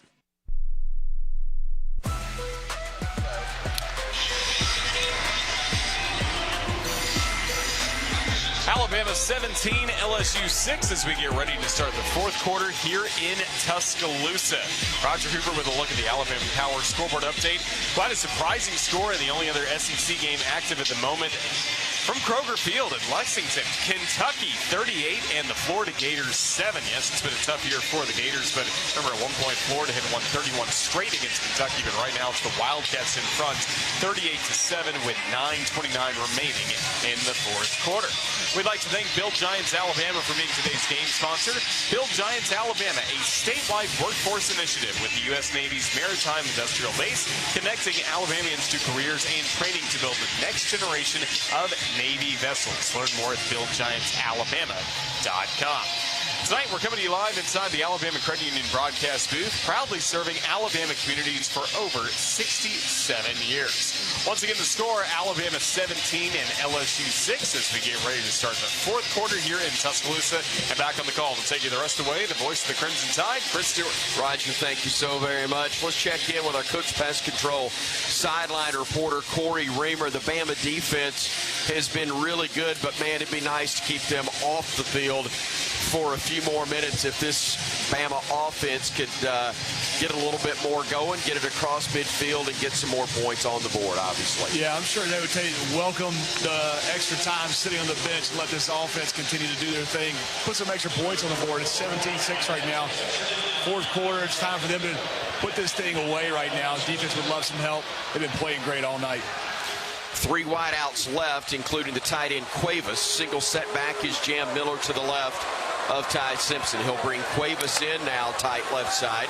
Play action to Miller, looking, stepping up in the pocket, trying to avoid the rush, lost the football, and LSU took it away. He was trying to step up, got it stripped, and Harold Perkins Jr. took it away for the Tigers, and what a rough way to start the fourth quarter for Alabama as LSU, with a big takeaway right there, will have it in Bama territory at the Alabama 38. Yeah, it looked like we were trying to push the ball down the field, maybe trying to go to Ryan Williams, but Jam Miller lined up against Harold Perkins. Not a good matchup, and Jam Miller just kind of got pushed back, the pocket collapsed. Really nowhere for Ty to go, but he's got to have better ball security there in traffic. Make sure he holds on to that sucker. Corey? Harold Perkins doing exactly what he wants to be doing. He's been playing middle linebacker all night, but gets a chance right there to come on a blitz. Jam did a good job of stunning him at first and just had a little bit, held on to the ball for a little bit too long. 3-man, actually 4-man front for Bama. They show blitz. Gets picked up. They roll right. Van Buren running, and he'll settle for 5 yards as he gets out of bounds just across the 35 to the 34-yard line of Alabama. Officially only 4 yards on that gain. I thought he was going to get a whole lot more. Bama showed blitz. Bray Hubbard, though, I think is the guy that got picked up nicely by the LSU defense. Well, and I think if LSU continues just to roll Van Buren out right and left, they're going to be able to move the ball methodically down the field. Really aren't able to set the edge. Of course, you don't necessarily want to, because then he just cuts it up and guts you up the middle. Durham in the backfield. Van Buren, the quarterback from the pistol. Tight end offset left. They roll play action. Van Buren looking downfield, fires, and it is caught. And a great grab at that for a first down inside the 25 to the Bama 23. Chris Hilton Jr. making his first catch of the game, an 11-yard pickup there. Really just a nice route. You talk about coming back to the football. He drove as he had a couple Alabama defenders converging on it and was able to make that catch. Handoff left side, a gain of a yard, but not much more from Durham. Sophomore from Oklahoma City. This is a huge possession here for this Alabama defense now. Forcing a field goal would be massive. Otherwise, you've got a 3-point game. Does LSU settle for 3 right here? No. Given the way it's gone? No. They got a lot of time to worry about that, though, on 2nd and 9 from the Alabama 22. Play action. Van Buren scrambling, going to his right, firing, tipped into the air and incomplete. He was trying to connect with Bauer Sharp, the tight end, a transfer from Oklahoma. He's actually a Dothan, Alabama native, is Sharp. But he couldn't come up with a football and hung in the air for a little while, but nobody in Crimson could get there to it. And it will be 3rd down and 9 upcoming here.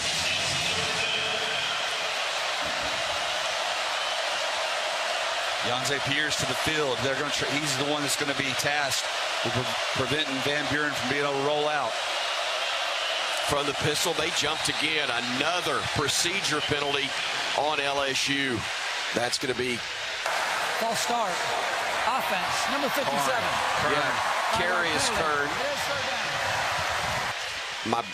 My eyes saw Carius Kern. My brain wanted to say Curious George, and I could not stop it for the longest time. That's the reason I hesitated. But Kern is the one who is called for the false start. That is the 4th on LSU in this ball game. He was a man with the yellow hat. He was indeed. Very well done. 3rd and 13 upcoming.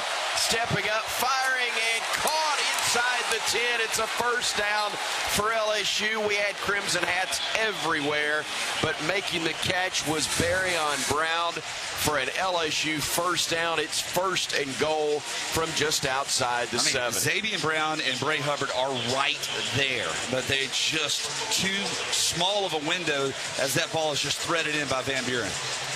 Man, if Xavier hadn't clipped his nails this week, then that would have been a deflection. Just missed getting a hand on it. LSU puts everybody at the line of scrimmage. They jumped again. Another false start. They wanted to go quick, and one guy wanted to go quicker than everybody else. Curious Kern got him again, I think.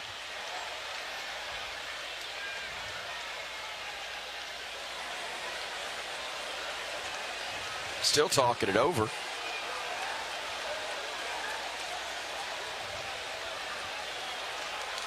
Still talking it over, even though LSU as a team's backing up.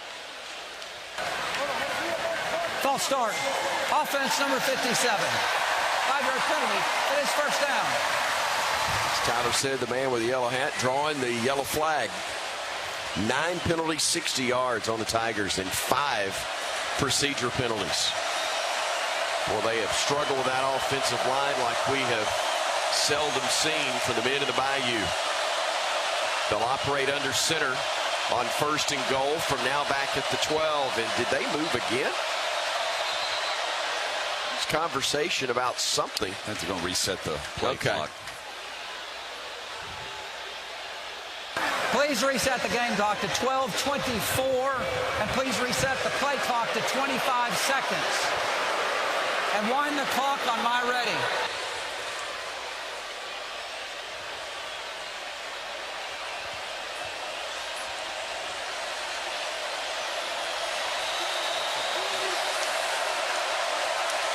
So on 1st and goal from the 12, they did reset the play clock to 25, and now it is ticked down to 15.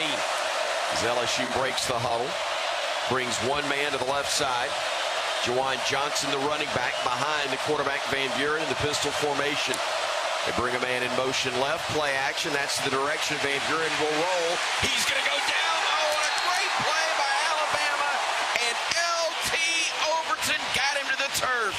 Boy, Van Buren put a move on L.T. Overton, and L.T. actually dropped down to his knees, but Van Buren kind of spun right back into him, Corey. Yeah, he definitely broke his ankles right there. I think it surprised him a little bit that he got a guy on the ground like that and ended up just falling right into him where we can get the sack.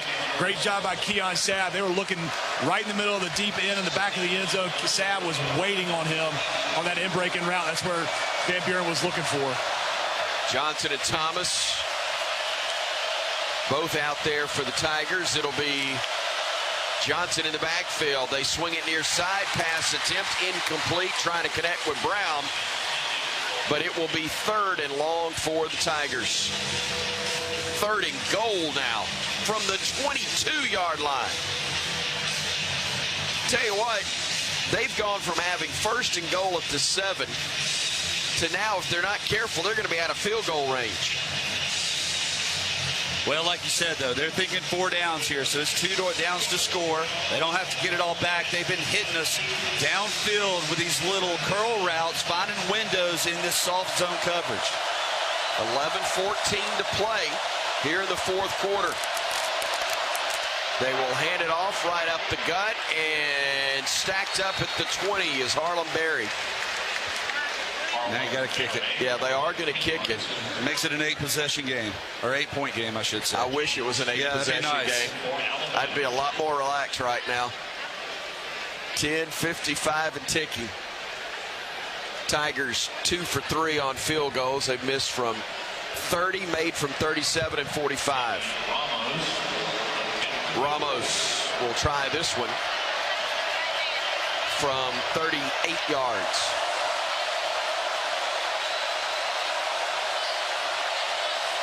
Snap, spot, are good. Kick is up, enough leg, and that one is good. And the Tigers are to within a touchdown and a 2-point conversion potentially of tying this one up. 10:28 to go. Got a ball game between Alabama and LSU, 17-9 our score. We're back in a moment on the Crimson Tide Sports Network from Learfield. Some people just know you can save money on car insurance by checking Allstate first. Like you know to check if they're going for it on 4th down before going to the concession stand. Yeah, give me 3 hot dogs, 2 jumbo. Touchdown, baby! What? Hey, buddy, you want cheese with those? Yeah, checking first is smart. No. So check Allstate first and see what you could save. You're in good hands with Allstate. Potential savings vary, including based on how you buy, subject to terms, conditions, and availability. Allstate North American Insurance Company and affiliates, Northbrook, Illinois. The Crimson Tide plays here. This is Alabama Crimson Tide football from Learfield. At Alabama, you know what it takes to be the best. You don't win it all year after year by being a copycat. You do it by setting the standard, by being the original. And that's exactly what Guthrie's is, the original. The original chicken finger restaurant that started a Golden Fried dynasty. So keep the Golden Fried game day tradition alive with a gut box loaded with chicken fingers and that signature sauce. It's a winning combination every single time. Guthrie's, the original chicken finger restaurant. Hey, college football fans, I know you'd do anything for a win on game day and an ice-cold Bud Light. Because whether you're tailgating in the parking lot or parked on the couch, sitting on your lucky stool at the bar, or standing in the fan section all game long, the clean, crisp taste of Bud Light turns a win into a win-win. And there's nothing easier to enjoy than that. Bud Light. Easy to drink, easy to enjoy. Enjoy responsibly. Anheuser-Busch Bud Light Beer, St. Louis, Missouri.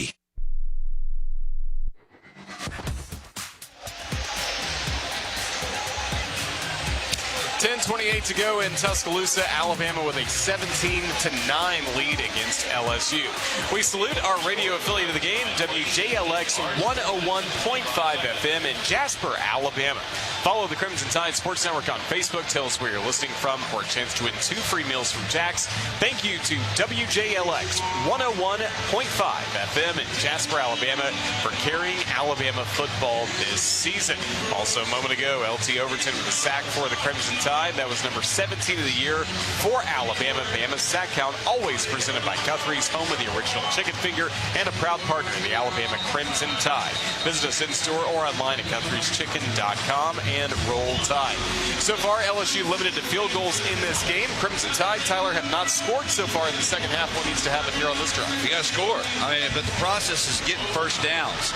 And right now, just don't try to chew off or bite off more than you can chew. Just take what the defense is giving. A lot of the intermediate stuff has been there. Sometimes the home runs, shots are available, but biggest thing is ball security, man. Just don't give LSU a short field. Make them drive. But I got to see points right here by this Alabama offense. They haven't done anything here in the second half. Kicking it off will be Burrell for the Tigers. As deep again is Lontier Brooks for the Tide. The kick, another good one that will sail into and through the back of the end zone for a touchback. 1st and 10 Alabama from the 25-yard line. Ty Simpson, 17 of 28, 244 yards. Just 1 touchdown, but a fumble on the last possession for Alabama. Really a great individual play on the part of Harold Perkins Jr., stripping it from the Bama quarterback and then falling on it as well. Daniel Hill in the backfield behind Simpson, who works from the pistol formation.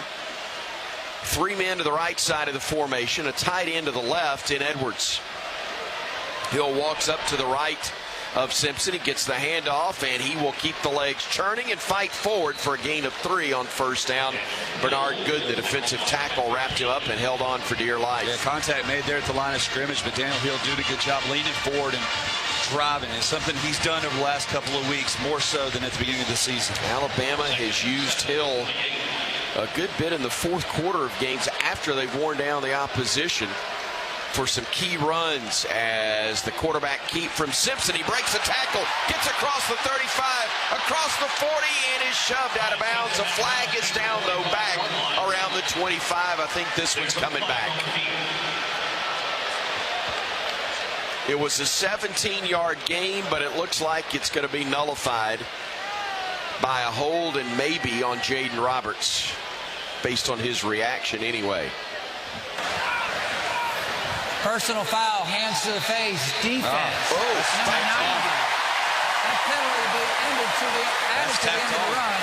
It is first down. That's a huge gain right there. You think about it. Something we haven't seen Ty Simpson really do all evening. A little zone read with Ryan Williams. You get the defensive end to flex out a little bit, and he's able to break a tackle and go right up the gut for big yardage, and then the 15 yards tacked on.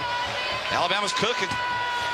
My guess is tonight, I'm really glad I ain't got any plans to go to Vegas anytime soon, or even Mississippi. From the 40 of LSU. 1st and 10 Alabama. Hill behind Simpson in the pistol again. Jeremy Bernard wide right, wide left. Isaiah Horton. Cuevas is over to the left as well. That's the near side of the field. Simpson hands it off to Hill. He cuts it back and will get a yard at the most. West Weeks, the middle linebacker, credited with the hit. Got to emphasize, because you got West Weeks and Whit Weeks, the two brothers, out there, and you got Zach Weeks, the third one as well. Thanks, partner, for the reminder. He's a linebacker also. Simpson for the pistol, empty backfield. Pressure coming from the edge, throws downfield, near side. It's deflected and incomplete.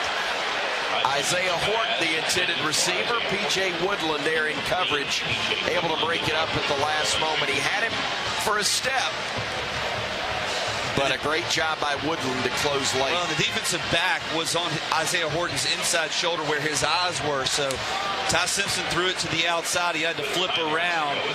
Still, that's a good throw, though. That gives your wide receiver an opportunity to catch. He just doesn't come down with it. Boy, you got to get positive yardage here. Come on, give us a chance to at least kick a field goal. 3rd down and almost 10. Line of scrimmage just inside the LSU 40-yard line. Play clock at 3. Pressure coming. Simpson stepping up, firing across the middle. Incomplete. He was trying to connect with Ryan Williams, but it was beyond his reach. And he was open, too. It was just a little too hard. You had man-to-man in the backfield. Little end breaker by Ryan Williams with deep downfield. And now, unfortunately, instead of moving the chains, possibly a touchdown, because of the pressure, Ty Simpson felt that he had to get rid of it a little quickly. He had pressure in his face. A little errant throw. Now we got a punt. Punt it with 8:51 to go. Where Williams had both hands on it, but it was right at the fingertips as the punt coming off the foot of Blake Dowd will hit at the 5 and will be deflected back into the field of play. What a great job for Alabama in special teams. You know, I think if the ball breaks the plane, I think it's I think you're right. And that may be the case right there. They're talking about it. And I think it's ultimately, I'm not even going to guess anymore. I quit. We're wrong. It's at the 2. It was illegal touching at the 2-yard line. First down. Timeout. I believe Keon Sabb is the man. Maybe Jalen Mbakwe. We got 2 threes out there, and I think it was Bach who got there and was able to knock the ball down and save Alabama after a great punt from Blake Dowd. 8:42 to play. It's a one-score game. Bama trying to keep it that way. 17-9. Bama leading the Bayou Bengals here on the Crimson Tide Sports Network from Learfield. Kohl's Black Friday dropped early, and you might want to stretch before shopping, because with up to 50% off beauty faves, cozy coats, home finds, and more, you'll be lunging for deals, loading your cart, and moving muscles you forgot you had. All while earning $10 Kohl's cash for every $50 spent. Shop Kohl's early Black Friday deals now. Just try not to pull anything. Select styles, offers end November 9th. Some exclusions apply. Coupons and Kohl's cash do not apply to Sephora. See store or Kohls.com for details. Alabama football lives here. Let's get out of here. This is Alabama Crimson Tide football from Learfield. Are you ready for your winning moment? Find it at Wind Creek Casino, where the action never stops. Hottest games, loosest spins, more ways to win. We've got the highest payouts and the most epic rewards. At Wind Creek, there's a win waiting for you around every corner. Wind Creek Casino. Find your winning moment. Gambling problem? Call 1-800-GAMBLER.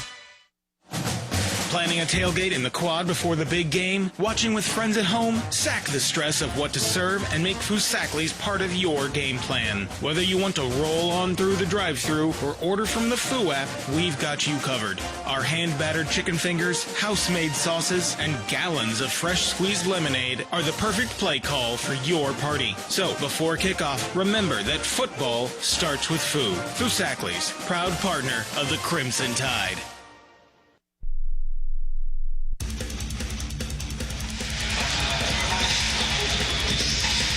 8:42 remaining in Tuscaloosa. Alabama 17 and LSU 9.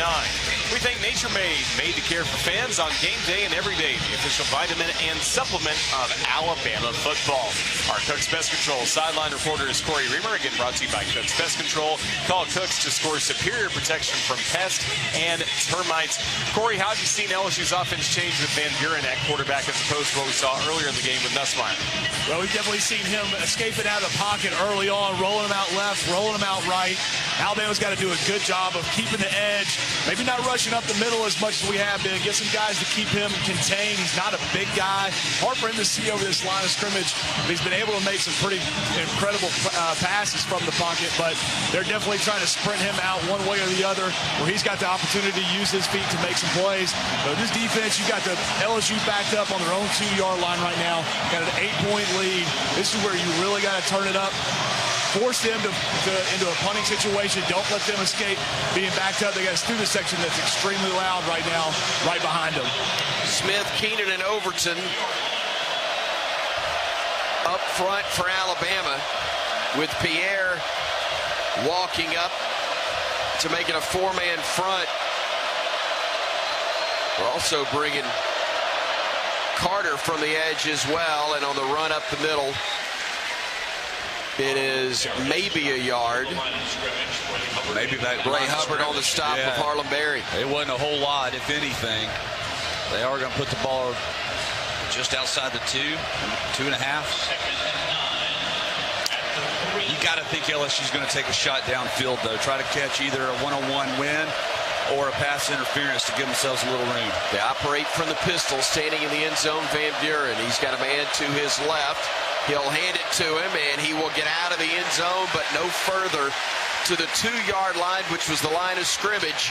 Great job stopping Berry by Noah Carter, the second-year freshman out of Centennial High School in Peoria, Arizona. The Tigers now with 3rd and 10. Actually 3rd and 9, but they're 4 of 12 on 3rd downs today. They have trips left. They have 2 men right. It's an empty backfield for the quarterback, Van Buren. Gets the snap, firing quickly, dropped by the tight end. He had a first down and a ton of running room. Trades Green at 6'7", 240. Biggest target out there. And Corey, the man with a hands of stone, couldn't bring it in. Keon Sapp came with the pressure from the field. Did he get a hand on that ball? I'm not sure. It doesn't matter. Trades Green should have caught that ball, and it would have been a huge gain. As Bray Hubbard was a safety rotating over the top, and he went too far thinking an out route was coming. Grant Chadwick has his heels just barely from the back of the end zone. Has to kick it quickly, and he does.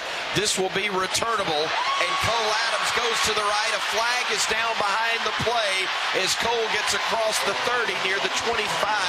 But let's see if this one's coming back.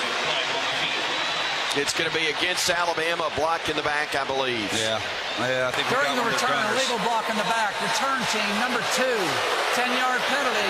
It is first down. Still got the ball at the 45. I think it was Rico Scott, but it sure would have been nice to have it around the 20. Yeah. No, they called it on number 2. Xavier Brown. Yeah. It was Zabian. I mean, it wasn't technically pushing right, the back. Yeah. It was the right call, and unfortunately, instead of working from inside the 25 of LSU, they'll be at the 45. Still not bad starting field position at all, but not what we thought it was going to be with them punting from the back of their own end zone. Now let's see if Bama can go old school and just chew up about 7 minutes here. Simpson from the pistol with Jam to his right. Toss to him, trying to get to the edge. We had a blocker out there, but we didn't have enough. Coming up and making the stop for LSU was Woodland. He's been a busy man tonight. Well, that's for that Tiger defense. Guy in the secondary, though, and if you're running back, you got to make a guy miss. You get a one-on-one opportunity, you have to find a way to make him miss. Jam Miller unable to do that. A loss of a half yard on the play. Alabama now with Formby as the right tackle. Roberts to his left. Vandemark at left guard. Brailsford the center, snaps it. Simpson looking, firing near side. That is going to be caught. What a play by Isaiah Horton. He had a tight one-on-one situation, and Alabama had it. I thought, are they going to change the call? No, it's Bama football. It was a 50-50. Pulling on the Both had field, possession. catch by Alabama for a first down. LSU was signaling that they thought they got the pick. Well, they both had possession. I mean, Isaiah Horton got his hands on it first, and as he's bringing it down, you had Woodland reach in there, but no, I mean, that's our ball. A catch all the way. That is the catch of the game by Isaiah Horton. 21-yard pickup, 1st and 10, a bank first down, a rare one in this half for Bama. Pass across the middle, batted around, and after the deflection, Wilkin Formby grabbed it. That's the second, actually, officially the third catch by an offensive lineman this year for the Crimson Tide. We know about Caden Proctor, but Parker Brailsford caught a deflection, and now Wilkin Formby got him one, and that is actually a gain of 2 on the play. Well, Deshaun Spears reached in there and poked that ball back. It easily could have been intercepted, and I'm curious if that alters your play calling here late in this game. Simpson brings Williams in motion. Play action, rolling, firing back near side, catch by Ryan. He's got a wall of blockers. Ryan trying to get across the 25, but can't. He's stacked up at the 26. It is a nice game, but it's not what I thought it was going to be when he made that grab and had at least 3 men in front of him. Well, sometimes you can't look for the home run. You just got to try to get the first down. And Ryan Williams danced around as he got close in line to gain, and just kind of sat down as more tacklers came. But listen, you gave yourself a chance here. 3rd and a couple. Simpson looking, firing across the middle, broke it up. He was trying to connect with the tight end, Caleb Edwards, but a big hit delivered by LSU to separate the man from the football, Corey.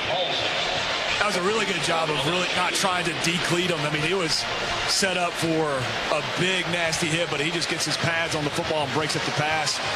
Yeah. One of those plays that you see a lot in college football right now where the safety just comes down and potential targeting call, gets his shoulder pad right on that ball. A.J. Halsey is the man who delivered the hit that Corey was talking about. And we will have now a 44-yard field goal try near side from Talty. 1 of 2 today. The kick is up. The kick has enough leg, and the kick is good. Huge kick from Connor Talty with 4:25 to go. Makes it a 2-score game again. 20-9 as we look at your Bromberg scoring drive. 6 plays, just 29 yards, 2:46 off the clock, but a big 3 points put on the board there, and the Tide leads it by 11 when we come back on the Crimson Tide Sports Network from Learfield. Tide fans, let's take a 30-second timeout for a quick mental getaway to Pensacola. Sugar white sands, crystal clear waters, Remember, your perfect getaway is just a short drive away. So hit the road for the ultimate time out from the hustle and bustle. Fresh seafood, stunning sunsets, and relaxing beaches. All waiting for you in Pensacola. Saturdays with the tide and any day with your toes in the sand. That's the way to beach. Plan your getaway at visitpensacola.com. Big Al, Rammer Jammer, and the $1 Million Band. This is Alabama Crimson Tide football from Learfield.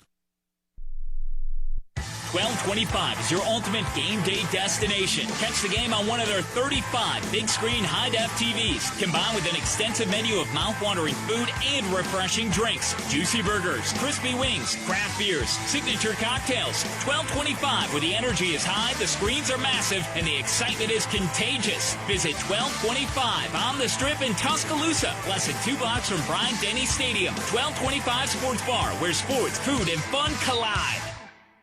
This season, honor the win and the West in Tecovas. Whether you're in the stands or out celebrating after a big win, Tecovas Western boots are handcrafted for all-day comfort. With colors and styles that look right at home, you can show your pride from head to toe. This football season, show up in boots. Find your perfect pair at Tecovas.com or one of our 50 Tecovas stores from coast to coast. Tecovas, forever West.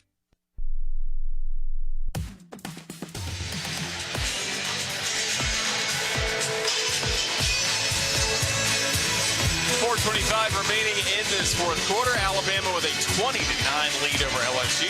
Best move of the game presented by Old Dominion Freight Line. Old Dominion Freight Line works hard to be the best in the game. Proud to support those striving to be the best in theirs. How about the field goal we just saw? 44-yarder by Connor Talty. Alabama's first points of the second half, growing the lead to 20-9 over LSU. So the Crimson Tide got some points on the scoreboard. Corey Reamer, it's time for the defense to keep the Tigers off the scoreboard. Yeah, they've been doing a good job of that all game. What a massive kick right there from Connor Talty. Walking out there after he missed one earlier and drilling that one to make this a two-possession game. Now it's the defense's turn. Go out there and get a big stop. They've been doing it all game. Get after this quarterback, make it difficult. The good news is he's going to have LSU's offense is going to have the student section who is loud as you can hear right behind them. It's going to make it tough on them. Little Dixieland delight on an Alabama Saturday night. Hopefully another W here as well, as the fair catch is called for and made by LSU, and so they will have it 1st and 10 from their own 25-yard line. Alabama trying to close this one out. Tyler Watts against a team at LSU that's really struggled in pushing the ball down the field. Yeah, there's not a lot of explosive plays on the evening, and Garrett Nussmeier does not come back. He does not come back in the game, so they're going to stick with Van Buren here, and he's been pretty good on the little curl routes, but nothing in excess of about 12 to 15 yards downfield. 5 men in formation for the Tigers.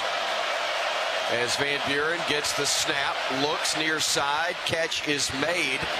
One drive too late as far as LSU's concerned by Trades Green, but he did reel that one in, or did he? Now the officials come in and say incomplete. He dropped another one, thankfully. Not as big a drop as the other one was. Rolling on the field is an incomplete pass. Game clock operator, please reset the clock to 4:23, please. 4:23.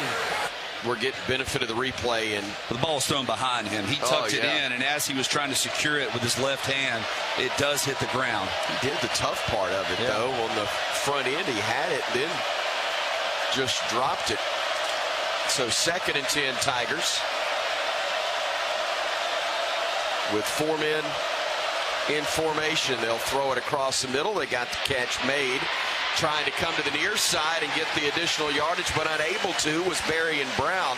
Bray Hubbard finally brought him down. He ran about 40 yards, but he only ran forward about 5. It'll be 3rd and 6 upcoming now. Well, defensively, we kind of set a wall right at the sticks and forced him to run laterally, so it's a short gain.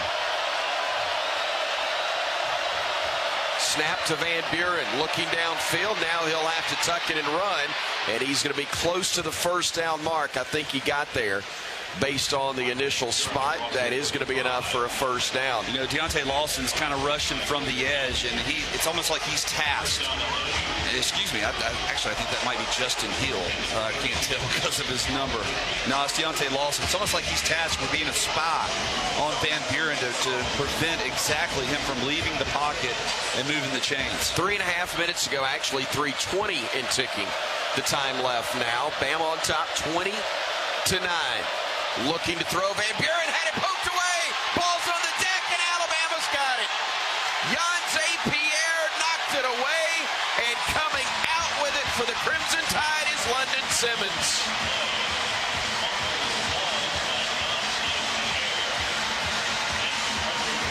Well, we talked in the pregame broadcast about the impact that Yanze Pierre could have on this game here tonight against an offensive line for LSU that has really struggled to be able to hold up against the speed rush. And here late in this ball game, he has gotten a couple of stops as he goes around the left deep or offensive tackle and gets to Van Buren and swats the ball loose before London Simmons is able to fall on it. Second lost fumble by LSU tonight. Bama's lost one. As Cuevas and Edwards are in as tight ends for Alabama. Bernard goes wide to the right side. Daniel Hill is the running back to the left of Ty Simpson. Bama trying to put this one away, handing it off. No, Simpson will keep it himself. He'll stretch forward, and he might have gotten a yard. But Corey on that last play, again, a great job by the Bama defense, forcing the takeaway. Yeah, it definitely was. I mean, you got Yanze Pierre, who's made 2 massive plays this game, going up against the freshman left tackle right there. Does a good job with a bull rush. Pulls him down, be able to get that arm swatted, get that ball loose from Van Buren right there. What a phenomenal play. Great play indeed, and LSU just used its final timeout of this second half, so the only time that we'll have another likely called timeout will be the 2-minute timeout. That's it. And Alabama in a really good spot, just hanging, if they just hang on to the football right now. You got to hang on to it right now. Yeah, it's about bleeding the clock. Run another 120 seconds off of this sucker, but boy, it sure would be nice to have a first down and take a knee. Watch your language. I know it's late on a Saturday night. 3:05 to go here in the fourth. Isaiah Horton, Jeremy Bernard, both wide right for Alabama. Tight end to the left side is Edwards. Cuevas is to the right side for Alabama. Single setback hill to the right of Simpson. He hands it off to Daniel, who got stacked up initially and never could really get going. He thankfully got to the line of scrimmage before Jamari Butler and company got there to stack him up. Go ahead and run one more and take it down to the 2-minute timeout. Yep, still 25 seconds left on that play clock now. As Bama's 4 of 11 on third downs. Boy, you'd love to get another first down and just bleed this clock to the end after the 2-minute timeout. Simpson will work from the pistol with Hill to his left and a bunch of guys left. Just a toss sweep, cuts it back, gets inside the 20, and will get to the 19-yard line with 2:11 and ticking left, and a fourth down and 3 upcoming after the 2-minute timeout. We hit that mark right now. And so Alabama 2 minutes away from going to 8-1 overall, 6-0 in the SEC, and knocking off LSU again in Tuscaloosa. We'll find out if the Tide can indeed get the victory. 2 minutes to go, 20-9 our score. Bama on top here on the Crimson Tide Sports Network from Learfield. Hey, college football fans, I know you'd do anything for a win on game day and an ice-cold Bud Light. Because whether you're tailgating in the parking lot or parked on the couch, sitting on your lucky stool at the bar, or standing in the fan section all game long, the clean, crisp taste of Bud Light turns a win into a win-win. And there's nothing easier to enjoy than that. Bud Light. Easy to drink, easy to enjoy. Enjoy responsibly. Anheuser-Busch Bud Light Beer, St. Louis, Missouri. Hey Bama Nation, welcome to Shoe Station, your go-to destination for top brands and trending styles you love. With more than 100 stores across the Southeast, you'll find over 30,000 styles from Hoka, Birkenstock, Hey Dude, Brooks, Crocs, and more. Whether you're gearing up for game day or casual comforts on campus, Shoe Station has the perfect pair waiting. There's always something new to explore, so find your nearest Shoe Station and shop the latest arrivals. Stop by today and see what's waiting for you.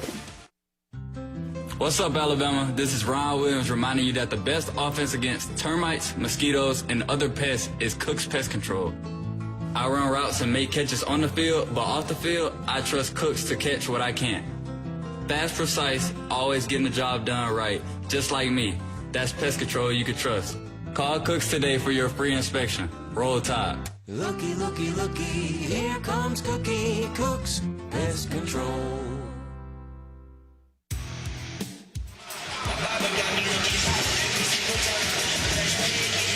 2 minutes to go in Tuscaloosa. Alabama 20, LSU 9. Stay tuned after the game for the region's 5th quarter show and the post-game press conference with head coach Kalen DeBoer. Brought to you by Tri-Green Equipment. Alabama tradition runs deep. Just like our football team, Tri-Green stands the test of time in Alabama. Hometowns with lawn and land care equipment and support you can count on. Visit TriGreenEquipment.com and roll Tide. Give the Crimson Tide with the advantage 20-9 over LSU. Now Crimson Tide will see a 4th down and 3 coming up on the LSU 19. Tyler Watts, what's next for Alabama? Points right here. You never think any further than this possession right here. So you got to make sure, obviously, you got great protection up front. Cannot afford for this sucker to get blocked. But going up 13 would be huge from the standpoint. Of course, it looks like Alabama's leaving their offense on the field. I think they feel, I'm not going to say more confident than their kicker, but also you're thinking more bad things can happen.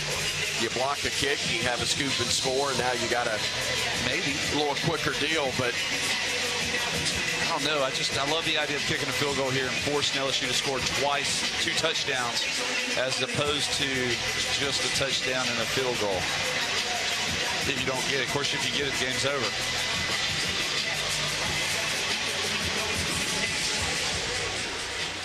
Alabama 0 for 1 on 4th downs. You remember they started the game going for it on 4th down, didn't make it. Jeremy Bernard will line up at quarterback for Alabama. He is the only man back there in the backfield. The snap to him, flips it to Ty, coming on a reverse. He'll throw on the run, and the catch is made by Cuevas near the 1st down mark, and I do believe that's enough. It is.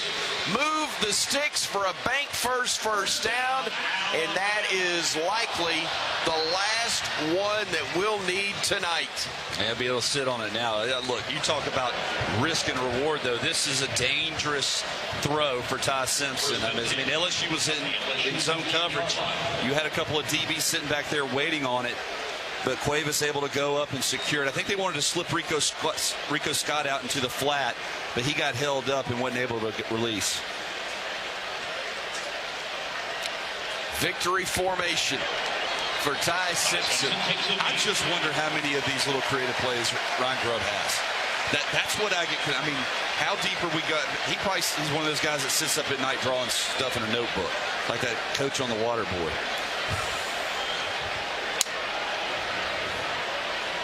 I mean, he never seems to run out, of creative plays in short yardage situations. These are all 2-point conversion looks. You're right.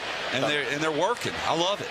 Under a minute to go. We're going to snap it, I think, just one more time as the play clock's just now at 8. And we'll snap it with 6. And I think we are going to have to snap it one more time. There's a 5-second differential in the game clock and the play clock. But that's it. It's 3rd down now. And Alabama will have to snap it once more. But I think they're going to do it now. They will. And look, it's time, folks. Let's get out of here. 20-9. Far from a thing of beauty. Tip of the hat to Frank Wilson's Tigers, who did indeed battle from start to finish. But to the victor go the spoils, including getting to sing the song.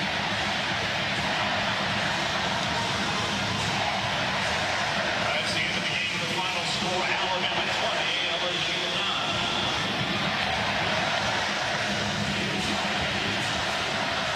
9. You keep singing at home as we pause 10 seconds. For station identification, this is the Crimson Tide Sports Network.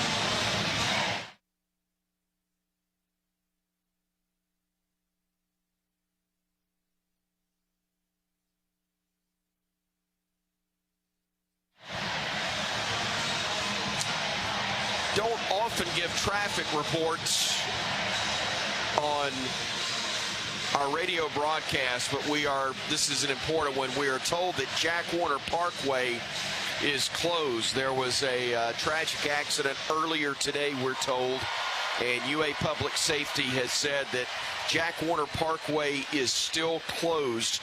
So if that is the route you normally would use in order to leave Tuscaloosa or to get home within Tuscaloosa, that is not available to you. Again, Jack Warner Parkway is closed because of an accident earlier today. It is still not available for traffic, so please find an alternate route in order to get out. Be patient, knowing that it's going to take maybe even longer than usual to get out of town, but hope that you'll do so. And at least from a football standpoint, we do so with a smile on our face as Alabama beats LSU by a final score of 20-9. The Tide improving to 6-0 in league play, 8-1 overall. LSU now 5-4. They are 2-4 in the Southeastern Conference. And next up, that all-important showdown between Alabama and the Oklahoma Sooners, a 2:30 kick next weekend here at Saban Field at Bryant-Denny Stadium. Roger Hoover and company have got you covered post-game. I'm Chris Stewart. Once again, your final score, Alabama 20, LSU 9. We're back in a moment on the Crimson Tide Sports Network from Learfield. Tide fans, let's take a 30-second timeout for a quick mental getaway to Pensacola.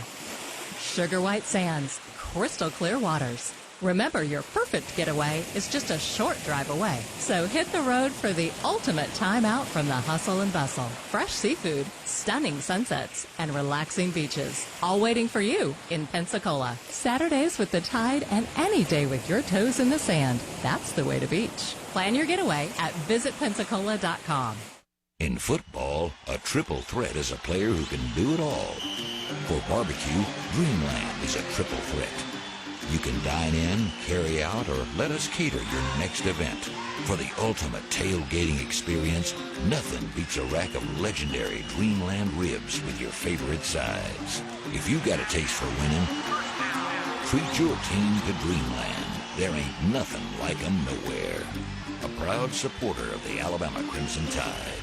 Bama fans, why wait to start your college journey? With the University of Alabama Early College, high school students can earn college credit from UA now, online or on campus. Students are eligible after completing the 9th grade with a 3.0 GPA or higher. Thousands of students across Alabama and the United States are already part of the Crimson Tide tradition. So don't just cheer for the Tide, join it.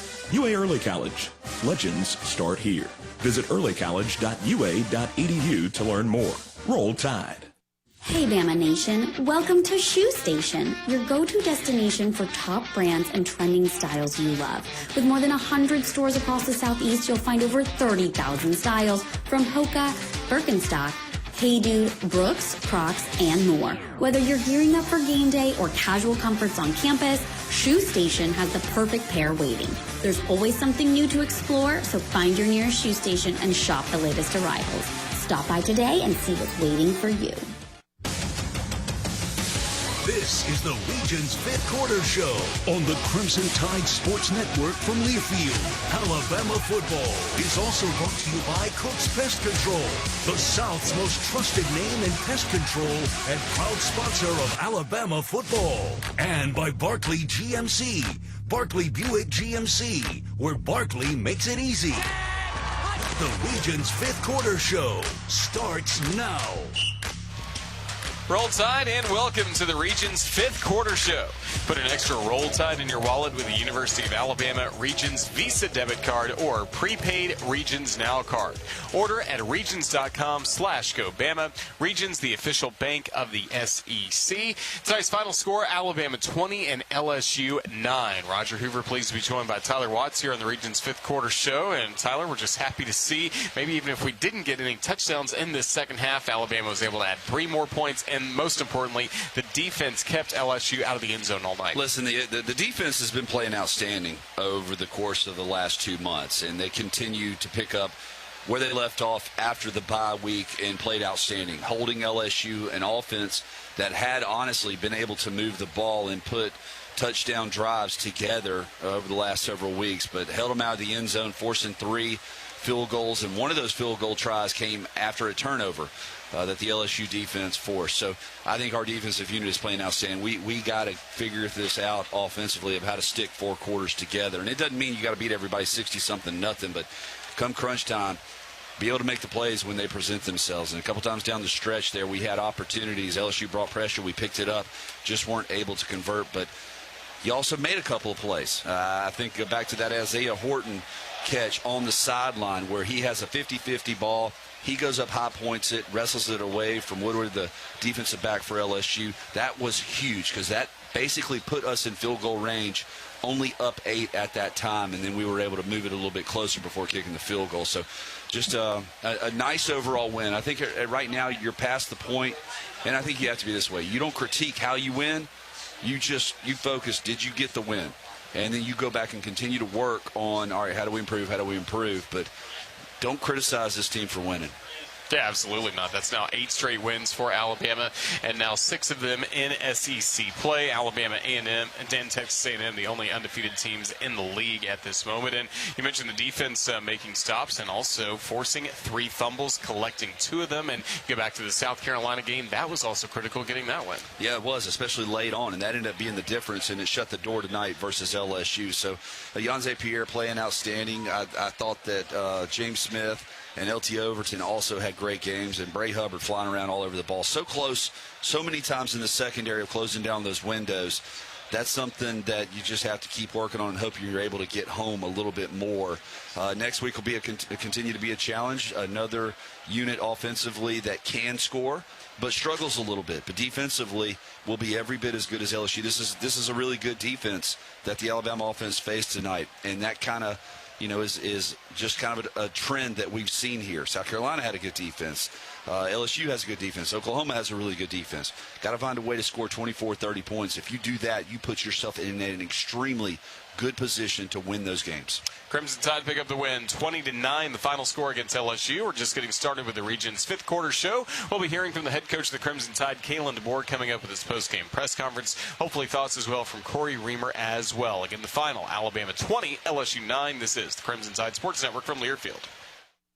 With the Crimson Tide Sports Network, I'm fortunate to get to travel all over the country. But my favorite place to stay in Tuscaloosa is the Hampton Inn by Hilton. What stands out is their people. Always kind, courteous, and willing to make my stay as comfortable as possible.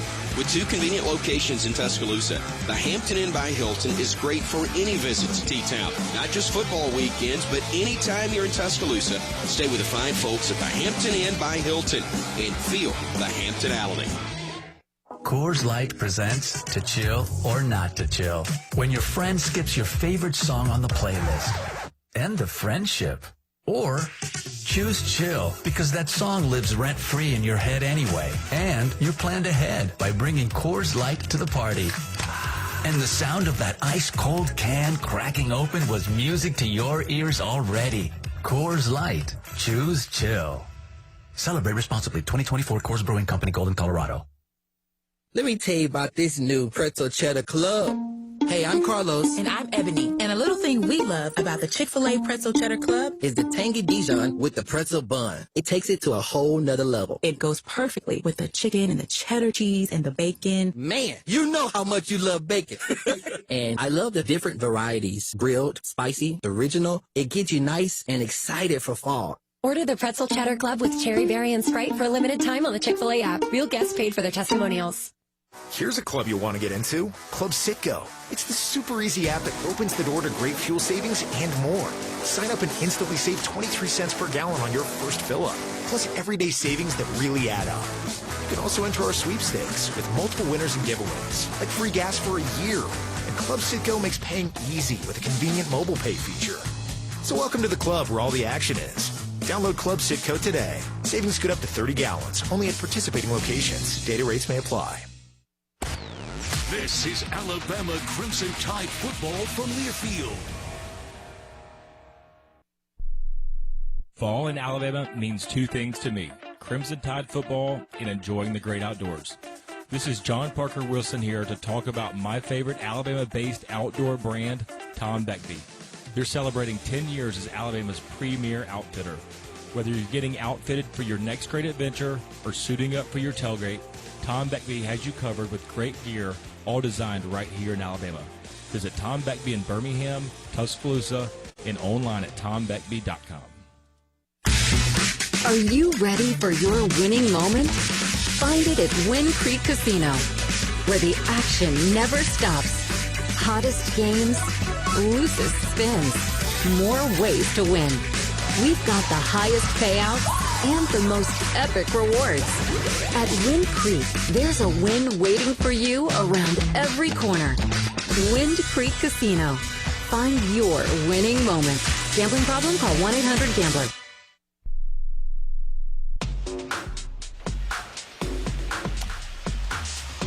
Plenty to talk about in this win for the Crimson Tide over LSU. 20-9, the final score at Saban Field at Bryant-Denny Stadium. Bama fans, make sure you join me and Tyler Watts each Monday night, 6 p.m. for Crimson Tide Rewind on the Crimson Tide Sports Network, live from Baumhower's Victory Grill in Vestavia Hills. Make Baumhower's Victory Grill your big game headquarters all season long. Coming up shortly, we'll be hearing from the head coach of the Crimson Tide, Kalen DeBoer, as he looks back at this win. 20-9, the final score for Alabama against the LSU Tigers in this game. Tyler Watts and I also pleased to be joined by our Cooks Pest Control sideline reporter, Corey Reamer, who joins us now upstairs. Corey, you're freshly back from the victorious Crimson Tide locker room. Any win, good win at this point of the year. I imagine a good mood in that locker room right now. Yeah, you know, actually, it's good to see. There's some frustration in that locker room even after a win, which is, you know, I think that we've been saying the message of there's still our best football to be played. And you hope that we're getting closer and closer to that. And it doesn't seem like the team thought that they were anywhere close to that tonight. And you walk away with a victory against a tough LSU team.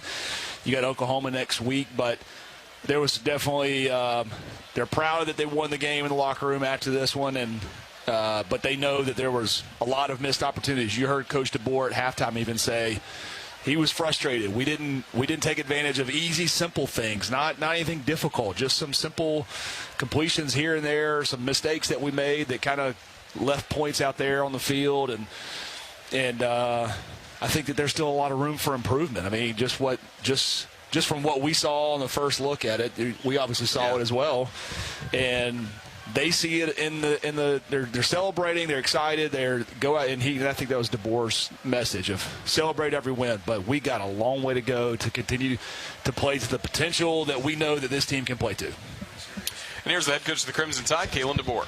At times, made enough plays to win, but certainly got to continue to improve, got to get back to work tomorrow. Our guys know that. Proud of the defense, holding them to field goals for red zone. Walking away with 9 points. It's a great job by those guys. Penalties, like what I see there. And then, turnover won the turnover battle. So obviously a big play there at the end. And, just there's plays out there we got to make. And that will help a lot of our offense. And defensively, again, I thought we fought for 4 quarters, and so quietly just going out there, taking care of business, and really locked in on anything that we might have saw that was a little bit different. But for the most part, you find a way to win. That's what matters. All right, thanks. We'll start with Nick on the front left. Yeah, do you feel like the defense has turned a corner? I mean, I feel like they've been playing pretty solid. I feel like whether it's turned a corner, I feel like they keep getting better. I feel like last week, I think there were some things we gave up an explosive, on one play, and I thought we were stingy at times. They got a short field last week, 2 weeks ago, I guess, against South Carolina. And then, but I think there is a mindset that they have. I think there's a mindset that is built on trust, and guys are doing their job. There's less of the explosive plays where one guy makes a mistake, doesn't fit a gap. We're seeing less and less of that. And so, again, just doing your job, understanding how to play certain blocks, knowing where your help's at, leveraging, and then guys getting to the ball. They have a mindset right now where if they hustle, they will, end up creating breaks. We just missed a couple opportunities, I think, with the ball on the ground or ball, getting tipped in the air. And so we'll keep making those plays, and they're timely, at the end of the game and early in the game to give us a little cushion there at the beginning. So I like the way that they play. I like their mindset, and again, I'm confident they'll go back to work again tomorrow. Stay on the left side. We'll go to Katie next. Sticking with the defense, have you seen them step up in the critical moments, whether it's been when they've had the short fields or kind of getting turnovers when they need to? Yeah, I think again, when the turnover happened tonight, and they get put in that spot where it is a short field, they did again. They did a nice job. Even got inside the 10, if I remember right, and we just keep reminding the guys to continue to make them snap it again, and then our crowd comes and helps us out with getting some false starts. That's huge. That was a problem for them the entire game. So huge props to our fans for staying in there with us and the big moments and helping us out there.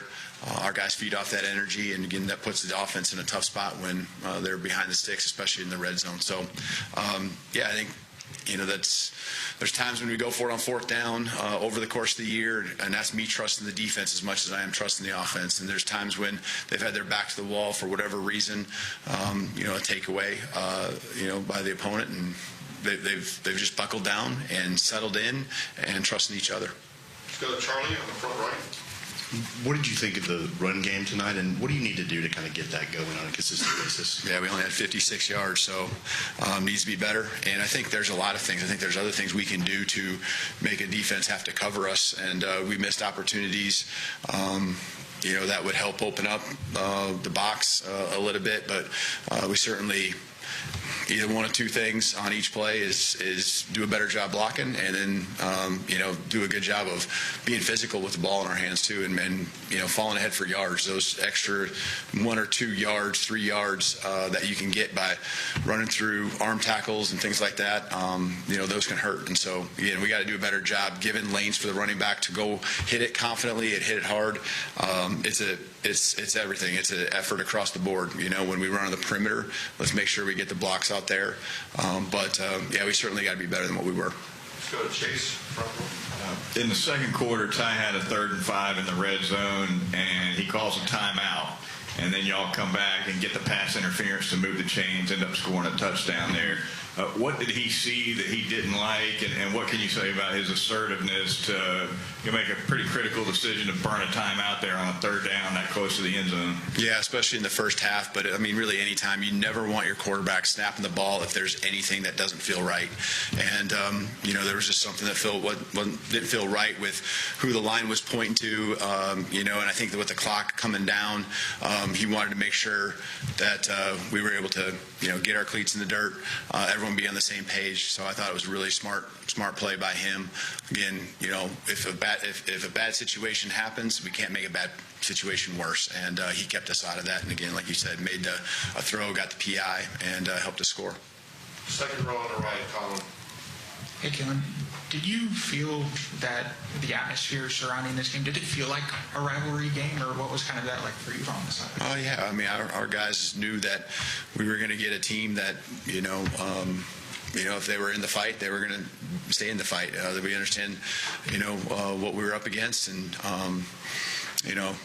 that's the way we treated it, and I think our guys practice hard. I know they practice hard, and there's just some things where we can do better to separate ourselves in the third quarter when we have a chance to put a game away.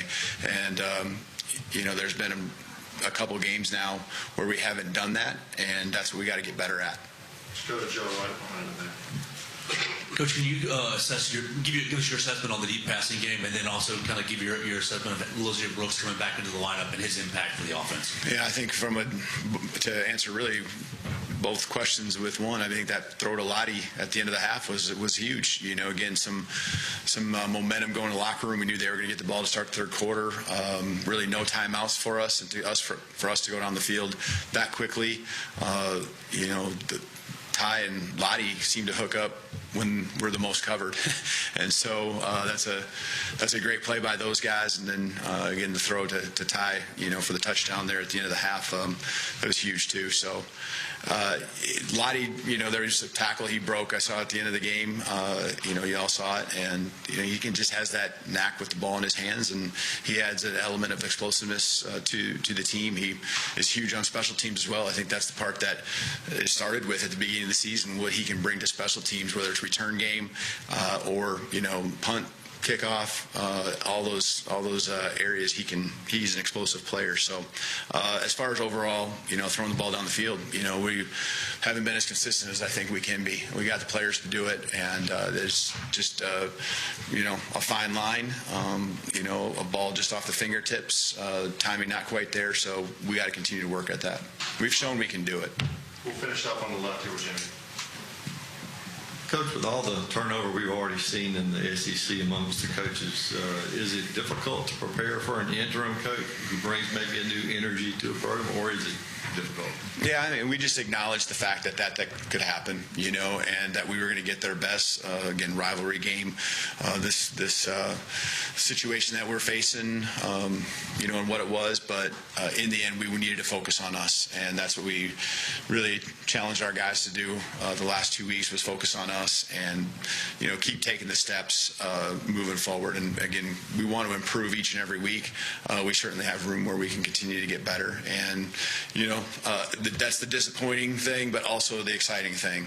Disappointed that we fell short in some areas, but also excited that I know they're correctable, and I know that some of the things we can do better will help us win games and be better than what we were out there. So we continue to move on. We continue to keep the focus on that principle in our program of continue to chase the improvement. All right, thank you. You bet. Yep. Thanks. So that was the head coach of the Crimson Tide, Kalen DeBoer, with his post-game press conference, powered by Tri-Green Equipment. Alabama tradition runs deep, just like our football team. Tri-Green stands the test of time in Alabama hometowns with lawn and land care equipment and support you can count on. Visit TriGreenEquipment.com and roll Tide.